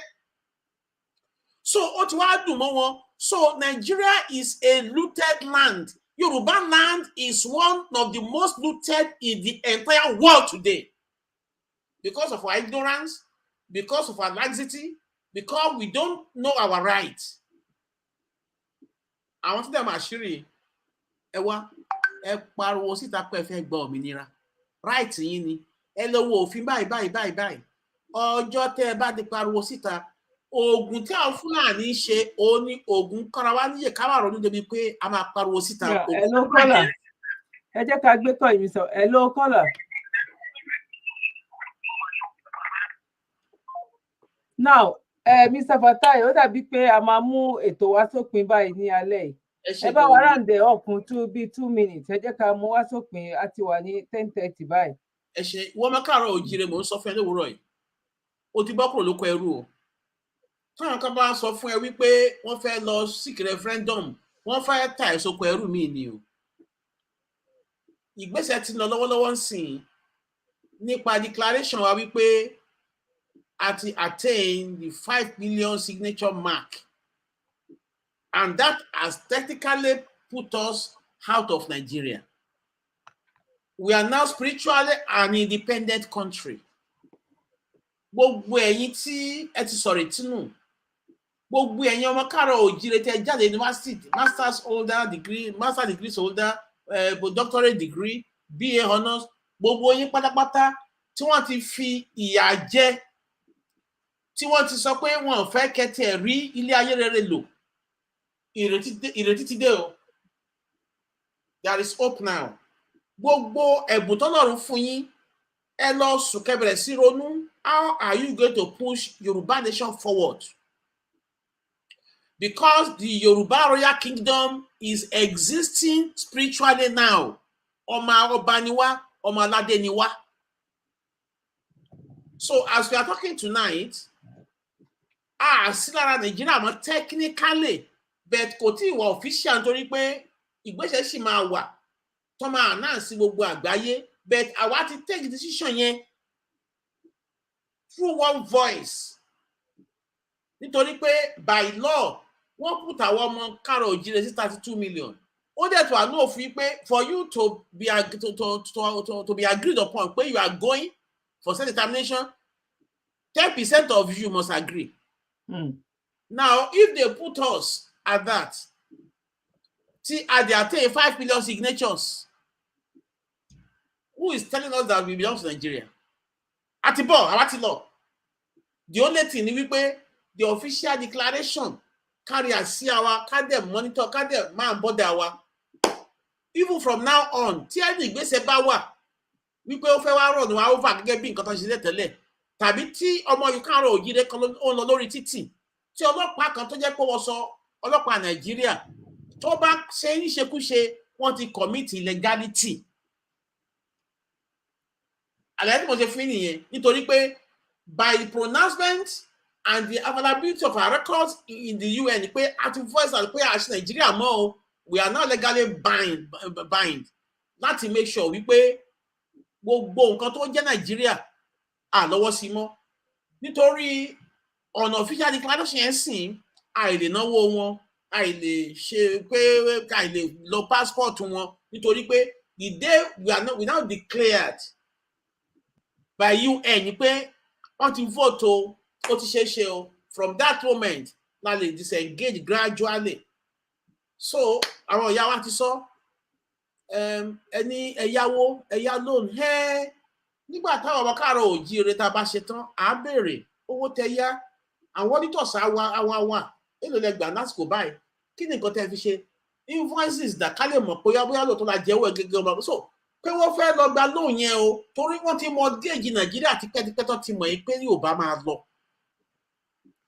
tó máa rò pé lè dá gbèsè sí wa lọ́rùn ara wọn ni wọ́n ń ṣe because àwọn auditors àwa wọn á gba gbogbo àwọn bọ̀dẹ̀ ti gba lóònù èlò lẹ́gbàá ń bí èlò lẹ́gbàá lọ́wọ́ eléyìí yóò kékeré fi ṣe invoices ìdá nǹkan tẹ́ fi ṣe bridges tẹ́ kọ́ sẹ́kọ̀ọ́ bridges tẹ́ kọ́ sí Lẹ́ṣàdà bridges tẹ́ kọ́ sí Jẹ̀búdà ẹ wá kó voice so based on that á jẹ́ ká lè mọ ibi tá à ń lọ ṣùgbọ́n pé wá gbé iye kan lájẹ́ o tí ẹ lè specify bẹ́ẹ̀ ṣe ná owó yẹn Yorùbá ò ní ìgbà nítorí pé nǹkan tó bá ní record tó dẹ̀ fi evidence hàn pé nǹkan tó fi ṣe nìyí òun làwa máa gbà àwọn kan ò lè wá máa fi ilẹ̀ káàárọ̀ oòjíire kán wá sọ wá dìdìrìn kán wá fi gbogbo nǹkan pápátá kán wá wọ́n jẹ ẹ̀jẹ̀ wa náà mu omi wa náà mu tó fi ṣayé wọ́n wá sọ gbogbo wa sí òwò wọ́n sọ làwọn ilẹ̀ wa di aṣálẹ̀ ariwo tó ń pín owó lẹ́ẹ̀kan yẹn ní contribution wọn sí the national fund náà kí the domestic products wa Nàìjíríà kí ni contribution àwọn northerners gbogbo owó tá à ń rí wọ́n dà pọ̀ àwọn resources wa ní south west òun náà fi nurture gbogbo wọn Nigeria Port Authority owó kó western region láfikọ́ Tinkan Island owó kó láfikọ́ gbogbo airport yẹn owó kó láfikọ́ gbogbo ẹ̀ wọ́n gbà wọ́n sọ wá dìdìrìn àsìkò tí tó ta máa gbára wa padà o tẹ́nìkan bá fọ́ ayọ́pẹ́ ti yọ á ti gbára wa báyìí. talent ẹ̀gbọ́n tíyàwó onítìrí sọ last time wọ́n ní gbogbo ẹ̀ tẹ́ ní talent pàpàtà ẹ lọ put the passport together kẹ́lọ́ design ẹ̀ káwá àkójọ káwọ ilé tó wá fàyè tá a máa mú ẹ̀ tẹ̀lé design owó ẹ lọ design owó bọ́lá bá ṣe fi sí lọ́kàn bẹ́ẹ̀ náà bá ṣe fi àláràn yìí ẹ lọ design owó fún wa gbogbo ẹ̀ pátápátá àwọn káàárọ̀ oòjíire á rí á choose báyìí so iṣẹ́ ti wà fún gbogbo ẹ̀yọ́ káàárọ̀ oòjíire o ní gbogbo àgbáyé gbogbo ẹ̀yọ́ ọmọ ilé ìwé tọ́lọ̀ fún ní talent ẹ bẹ̀rẹ̀ sí lo talent yín àwọn ará àwọn PhD ń sìn tán bá kọrin wọn lè jẹun ará àwọn master degree holder tán bá jẹun tán bá kọrin wọn lè jẹun ọ̀rọ̀ iná tí ò sí sabotage ni láti fi destroy àwọn ọmọ káàárọ̀ oòjíire is a gradual ethnic cleansing náà ti fún wa since independence la ṣe ní iná kò kí ń ṣe pé Nàìjíríà ní capacity àti produce iná it is a deliberate sabotage to destroy us and it is working for them òun lè ṣe lè wá tàbí ìdàkudà nílẹ̀ Yorùbá àsìkò tí tó sì láti gbára wa kúrò mo fọlọ́ tẹ bá rẹ́ nìkan tó bá sọ̀rọ̀ referendum kan o ní kẹsàn kó pa wọ́n o but ẹ má listen sí wọn they are saboteurs they are selling you they are selling your inheritance out àsìkò tá a fẹ́ jáde àwọn ni wọ́n fẹ́ lò sí as divide and conquer link láti fi dà wá lédè rú bẹ̀tẹ̀ ẹni wá ti kò bàbá Akíntóyè mo dúpẹ́ lọ́wọ́ yín ìyá wọn ní tìrì mo dúpẹ́ lọ́wọ́ yín aya MKO Abiola ẹ̀mí yá gùn fún alágbára àṣẹ Ọlọ́run. Àmín, àmín. Bàbá wa Akíntóyè o, ọ̀run á fi ọdún kọ ọdún fún yín o. Wọ́n á rí wáyà láì fún yín tún lo more than 20-30 years more láàrin wa ní agbára àṣẹ Ọlọ́run. Àmín, àmín. Sunday Igboho Oòṣà. Akínyìn gidigidi ẹ ṣe gan ni ẹ kú fọmọ èèyàn ṣe o. Gbogbo ẹ̀yin bàbá wa pápátá tẹ́ lead the agitation yìí, tẹ́ lead the self-determination effort yìí ní agbára àṣẹ Ọlọ́run orúkọ yín ò ní parẹ́ nínú ìwé ìtàn o. Àmín. Wọ́n ní ìbẹ̀rẹ̀ kọ́ lóníṣẹ́, tó bá ṣe dé òpin náà la máa gbàdà. Àwa ti ṣe dé òpin o. Bí Ọlọ́run ṣe máa wá gbà wá láàní ká máa gbàdúrà sí i. Ìṣọ̀kan la fẹ́ lẹ̀ Yorùbá. Gbogbo ẹ̀yin èmi ni mo lè ṣe ìwọ ló lè ṣe. Olúwa ní èrò òun sẹ́rẹ̀ èèyàn ó yàtọ̀. Nítorí pé bí ilẹ̀ ti jìnnà sí sọ́yìn sánmọ̀, bẹ́ẹ̀ ni èrò òun Ọlọ́run jìnnà sí èrò àwa ẹ̀dá, sí èrò òun Ọlọ́run. So ọ̀nà tọ́lọ́run fẹ́ gbà, everybody is playing his own part nípa ọ̀rọ̀ self-determination yìí. Àti wá débòde wá sí mi ń sìn Ọlọ́run fẹ́ fún wa ní ìsinmi. Ẹ jẹ́ kí gbogbo wa ká fọwọ́sowọ́pọ̀ o. Èmi ni mo lè ṣe ìwọ ló lè ṣe. Kò sí láàárọ̀ àwa ti gbọ́ òmìnira. Unity là ń fẹ́ sìn bá a ṣe máa lọ. Plan tá máa tún ilẹ̀ wa ṣe. Ẹ̀yin technologists bí tẹ bá wà. Gbogbo ẹ̀yin tó jẹ́ pé you are very good in agriculture. Gbogbo ẹ̀yin tẹ́ good in steel industry. Gbogbo ẹ̀yin tó jẹ́ pé gbogbo ìrìnàjò ayé yín báyìí ojoojúmọ́ ẹ̀yin náà la púpọ̀ ṣe lè ṣe iná. Iṣẹ́ ti dé fún yín o. Kí ló dé tí àsọlẹ̀ Yorùbá náà di Dubai kan máa wá bẹ̀? Kí ló dé tí àsọ Wàdágìrì àti Ẹ̀pẹ́ di Dubai? Láìpẹ́ láì jìnnà lágbára Ọlọ́run ọ̀dọ́ wa máa kọjá Dubai gan lágbára Ọlọ́run. Ó ṣe àwọn tó jẹ́ pé wọ́n ti di dìdìrìn tán ló gbogbo resources ìrìnàjò àwọn tó lọ́nà sí Dubai tán tó economy Dubai ṣe tí wọ́n á sọ Yorùbá di aṣálẹ̀ ìyẹn ò sí mọ́. Gbogbo àwọn káàrọ̀ òjíire we are over 350 million across the world. Gbogbo àwọn dúdú tẹ́rí l'Amẹ́ríkà tẹ́rí ní Britain yìí tí wọ́n ti sọ lẹ́nu gbogbo àwọn Jamaicans àwọn Trinidad and Tobago gbogbo àwọn Venezuela gbogbo àwọn Brazil nìkan 80 million Yorùbá ló wà bẹ́ẹ̀ náà. Cuba is 60 million Yorùbás. I mean Cuba is 60% Yorùbás. So you can imagine the influence tí àwọn Yorùbá ta with across the world. Tí àwọn gan ò mọ̀ nítorí àwọn tó ń gbogbo àmọ́ tó fẹ́ kó gbẹ tó fẹ́ kó dìde. Òun la ṣe ń bẹ̀ yín tí a bá gbéra lọ́nà kékeré mọ́ káàró àti ẹ̀yìn ìdáwọ̀ òyìnbó láti gbé rí nítorí pé àwọn dúdú gan ti ń dúró dè wá. Gbogbo dúdú àgbáyé ti ń dúró dè wá pé ilẹ̀ Yorùbá ni every new spirit máa ń flow with the entire world ni. Ẹ jẹ́ kó declare wa tán àsìkò ti tó ká fọwọ́sowọ́pọ̀ gbogbo ẹ̀yin gbogbo àpáta àsìkò ti tó ìṣọ̀kan náà la fẹ́ nílẹ̀ Yorùbá a fẹ́ division mọ́. Gbogbo àwọn tó ń lò yín wọ́n ń lò yín ni o. Ọ̀rọ̀ yín náà fi ń jẹun náà fi ń ṣẹ́rí wọn 2 million náà gbé fún local government council kọ̀ọ̀kan tó ní kọ́ lọ fi máa ṣe social media campaign nítorí election ṣẹ́yìn náà ẹ ṣáàrin sìn. Gbogbo owó yẹn pápátá owó gold wa owó epo wa owó bítùmá tó ń tà gbogbo àwọn illegal mining tó ń ṣe wọ́n sọ ilẹ̀ Yorùbá wọ́n sọ di aṣálẹ̀ nítorí kíni wọn fẹ́ fi wálẹ̀ tó wọ́n pé ilẹ̀ Yorùbá dùn àwọn adámọ̀ agbára kúrò ní ọwọ́ ìyá o fọlọ́ọ̀bẹ àsìkò ti tó the 5 million petition signed yẹn tí gbogbo àgbáyé dẹ̀ ti gbọ́ yẹn ó ti mú wáyọ sí Nàìjíríà mọ́ o tó bá wà arás wá ń sìn illegality ni wọ́n commit ẹ̀mọ̀ yẹn dájú ní agbára Ọlọ́run àtún àtẹ̀sí iwájú gbogbo ọ̀n tá a máa gbà láti jẹ́ kí nǹkan kó ṣeé ṣe ìgbésẹ̀ yẹn ń lọ lọ́wọ́lọ́wọ́ Ọlọ́run á dẹ̀ kó wa ojú òní tiwa ẹ ṣé gan ni ẹ kúrò lẹ̀ ẹ kálẹ̀ ẹ káàárọ̀ níbikíbi tí ẹ bá wà adúpẹ́ lọ́wọ́ yín. Ẹ ṣé gan ni o no referendum Yoruba Nation we move ẹ bá mi type ẹ síbẹ̀ Yoruba Nation. 5 billion petition is our referendum and we have declared it the whole world has heard about it. Ẹ ṣé. Torí ẹ̀yin tí ẹ máa tún Mr. Fatai ẹ ṣé gan ni ẹ lè sign out ń bẹ̀ yẹn èmi náà máa round up bí báyìí God bless you sir ẹ ṣé gan ni kẹ bá mi ká àwọn màdámù àtàwọn ọmọ náà.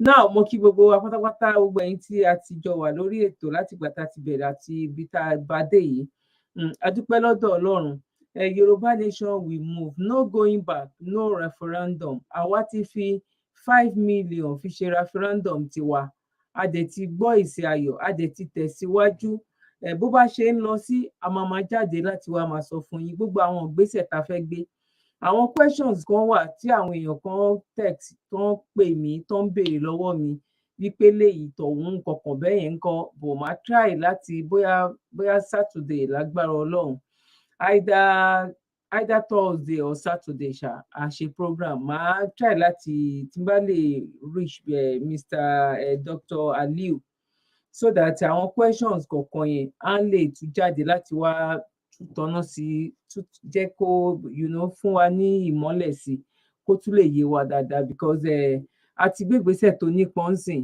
àwọn nǹkan kan náà dẹ̀ wà tó máa jẹ́ pé àwọn èèyàn yìí máa wí pé ṣé bẹ́ẹ̀ ni ṣé bẹ́ẹ̀ kọ́ báwo náà wàá ṣe lè báwo ni tọ̀hún yẹn ṣe lè rí a máa gbé ìgbésẹ̀ lórí ẹ̀ ní lọ́wọ́ lágbára lọ́wọ́ Ọlọ́run sísá mi Ìbùkún mo rí yín gbogbo wa pátápátá ni mo kí láì má fi èèyàn kankan sílẹ̀ gbogbo ẹ̀yin tẹ́ wà lórí YouTube a lo Facebook for now mo tiẹ̀ fẹ́ ṣe Facebook mo fẹ́ create Facebook and page mi gan ni torí in case of incasity báyìí ó yẹ kéèyàn ní nǹkan tó fẹ́ fi back ẹ̀ bíi 1 or 2 tí Facebook bá ti ń bá wa jà báyìí so that a tún lè lo Facebook wa míì bọ̀ mo yìí ń fẹnu ẹnu ṣe náà ni bọ̀ ayé ọpẹ́ yọ Dr. Zabby Talk Show ayé ọpẹ́ yọ ṣé ẹ gbàgbé orúkọ ta ti stamp ní last week ẹ má wọrí ayé ọpẹ́ yọ ó sì yọ ó máa yọ títí ọjọ́ ọ̀rọ̀ ayérayé ọdún gbogbo ìgbà táyé bá ń jáyé téèyàn bá dẹ̀ ṣì ń jẹyàn tílẹ̀ náà bá ṣì ń jẹyàn tọ́lọ́run bá ṣì ń jọ́lọ́run ayé ọpẹ́ wa ó máa yọ ní agbára lọ́wọ́ Ọlọ́run àwọn èèyàn kan wà tó ń rò wípé àwọn lè ṣe more than nǹkan tá a ṣe yìí ṣe mọ̀ pé bọ́rọ̀ àwa Yorùbá bó ṣe rí náà nìyẹn kò wá ṣe jẹ́ mi kò ṣe já wa ó ṣe já wọn ó ti yé yín sìn ó ṣe jẹ́ àwọn kò ṣe já àwa a máa ṣe irú nǹkan báyìí òkè àwa máa gbé tiwa nǹkan tó ń ṣẹlẹ̀ gangan nìyẹn bọ̀ mo mọ̀ pé táwọn náà bá gbọ́ níwájú tán bá gbọ́ lẹ́yìn wípé àwọn ọmọ Yorùbá inú wọn ò dùn sí ìgbésẹ̀ tán gbé yìí tán bá dẹ̀ ní onídàánímọ̀ràn adviser tó dáa àwọn máa tètè pè wọ́n sẹ́yìn wípé òkè àwọn ọmọ Yorùbá wọn ò lọ́wọ́ sí i bọ̀ a ó pé by káwá máa fi rí next week ó yẹ ká gbé sí ayọ̀ láti ẹnu wọn wípé ìgbà táwọn ọmọ Yorùbá wá ti láwọn ò fẹ́ àwọn náà ti káwọ́ sókè bó bá ṣe wù yín ni kẹ́ ṣe lọ ṣe ìjọba yín mo rò pé gbogbo àwọn pípù yìí náà ọ̀hún pọ̀ tó àwa tá a wà ní under umbrella bàbá wa prof ọ̀hún pọ̀ tó wà náà bó ṣe máa jẹ́ ẹ̀yin tá a lè kà àwa ọmọ bàbá àpọ̀gán ní gbogbo àgbáyé tá a dẹ̀ ti sowọ́ papọ̀ wípé nǹkan tí bàbá bá ṣe la máa ṣe torí ẹ Ọlọ́run ò ní jẹ́ kọ́ta borí wa ọ̀tá ò ní yọ̀ wá brọ́dà mi àti sísà mi ẹ̀yin tẹ́ ẹ ṣe wọlé ìsìn bóyá ẹ̀kan tí ẹ ń kọjá lọ tẹ bá wa ṣalábàápàdé tẹ́ ẹ ti subscribe ẹ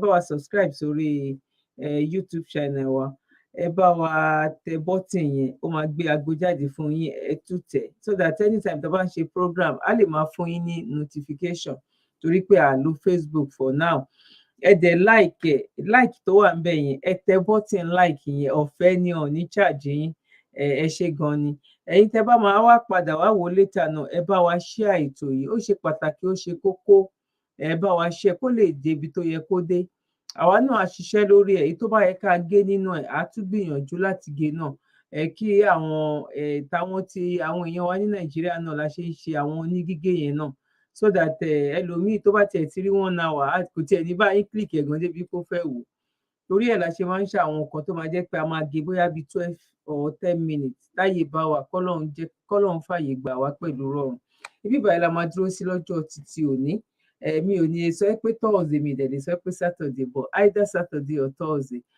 ó depend lórí time tí a bá tètè rí àwọn Dr. Aliu láti tètè gbé wá kán wá bá wa dá sọ̀rọ̀ yìí ọ̀rọ̀ eléyìí kọ́ ọ̀rọ̀ ìgbésẹ̀ ní ara àwọn ìgbésẹ̀ tá a fẹ́ gbé ní pé a ti gba àkọ́kọ́ ìdùnnú nínú òmìnira yẹn àwọn ìgbésẹ̀ kan wà tí àwọn èèyàn ń ba ẹ̀ tó tẹ́rù ń bà wọ́n fún táwa fẹ́ jẹ́ kí wọ́n wá bá wa dá sí i kọ́lọ̀ ń jẹ́ pé kí n tètè kán ráyè láti fún mi náà because àwọn náà máa ń busy gan ẹ ṣé gan ni kọ́lọ̀ ń jẹ́ ká ní ọjọ́ rere mo kí ẹ̀yin bàbá mi mo kí ẹ̀yin ìyá mi ní gbogbo àgbáyé pátápátá níbikíbi tí ẹ ti darapọ̀ àtẹ̀yin tó jẹ́ pé alákọ̀ọ́kọ́ tẹ máa darapọ̀ mọ́ wa lélẹ́yìí kò sí béèyàn ṣe lè rìn kó rí mami gbogbo ọ̀nà tí ń bá gbà tá bá gbà tá fi sọ̀rọ̀ tó kù díẹ̀ káàtó ẹ ṣàforíjì fún wa èyí tó bá da tá bá sọ ń bẹ̀ Ọlọ́run ló kọ́ wa èyí tó bá dẹ̀ kù díẹ̀ káàtó àgọ́ ara wa ni kẹ́ jẹ́ ká torí ti Ọlọ́run àtàwọn directorate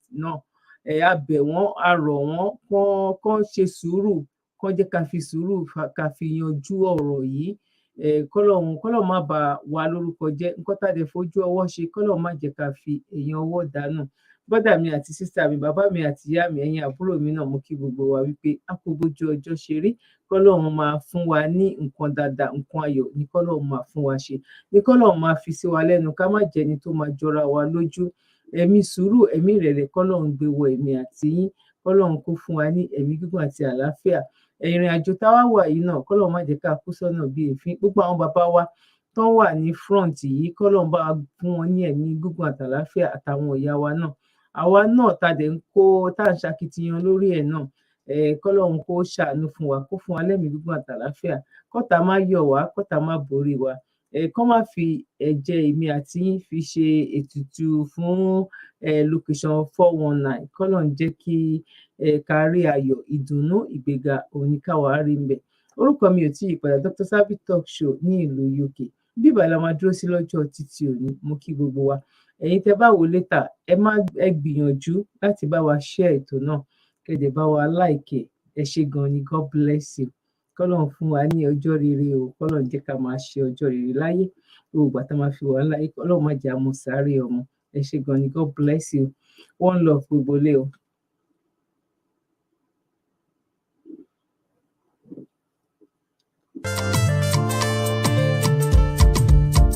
This is good news to all. But first of all, write this number down. 1-845-293-8937. You will get through to Divine Travels and Tours. They help you process and obtain USA work permit visa, tourism and visiting visa, vacation and cruises. Wow! The USA work permit visa allows you to legitimately work anywhere in USA once you arrive. Interesting. Call Divine Travels and Tours, New York, USA on 1-845-293-8937 or send email to divinetravelstours5@gmail.com. Divine Travels and Tours is tested, trusted, and reliable.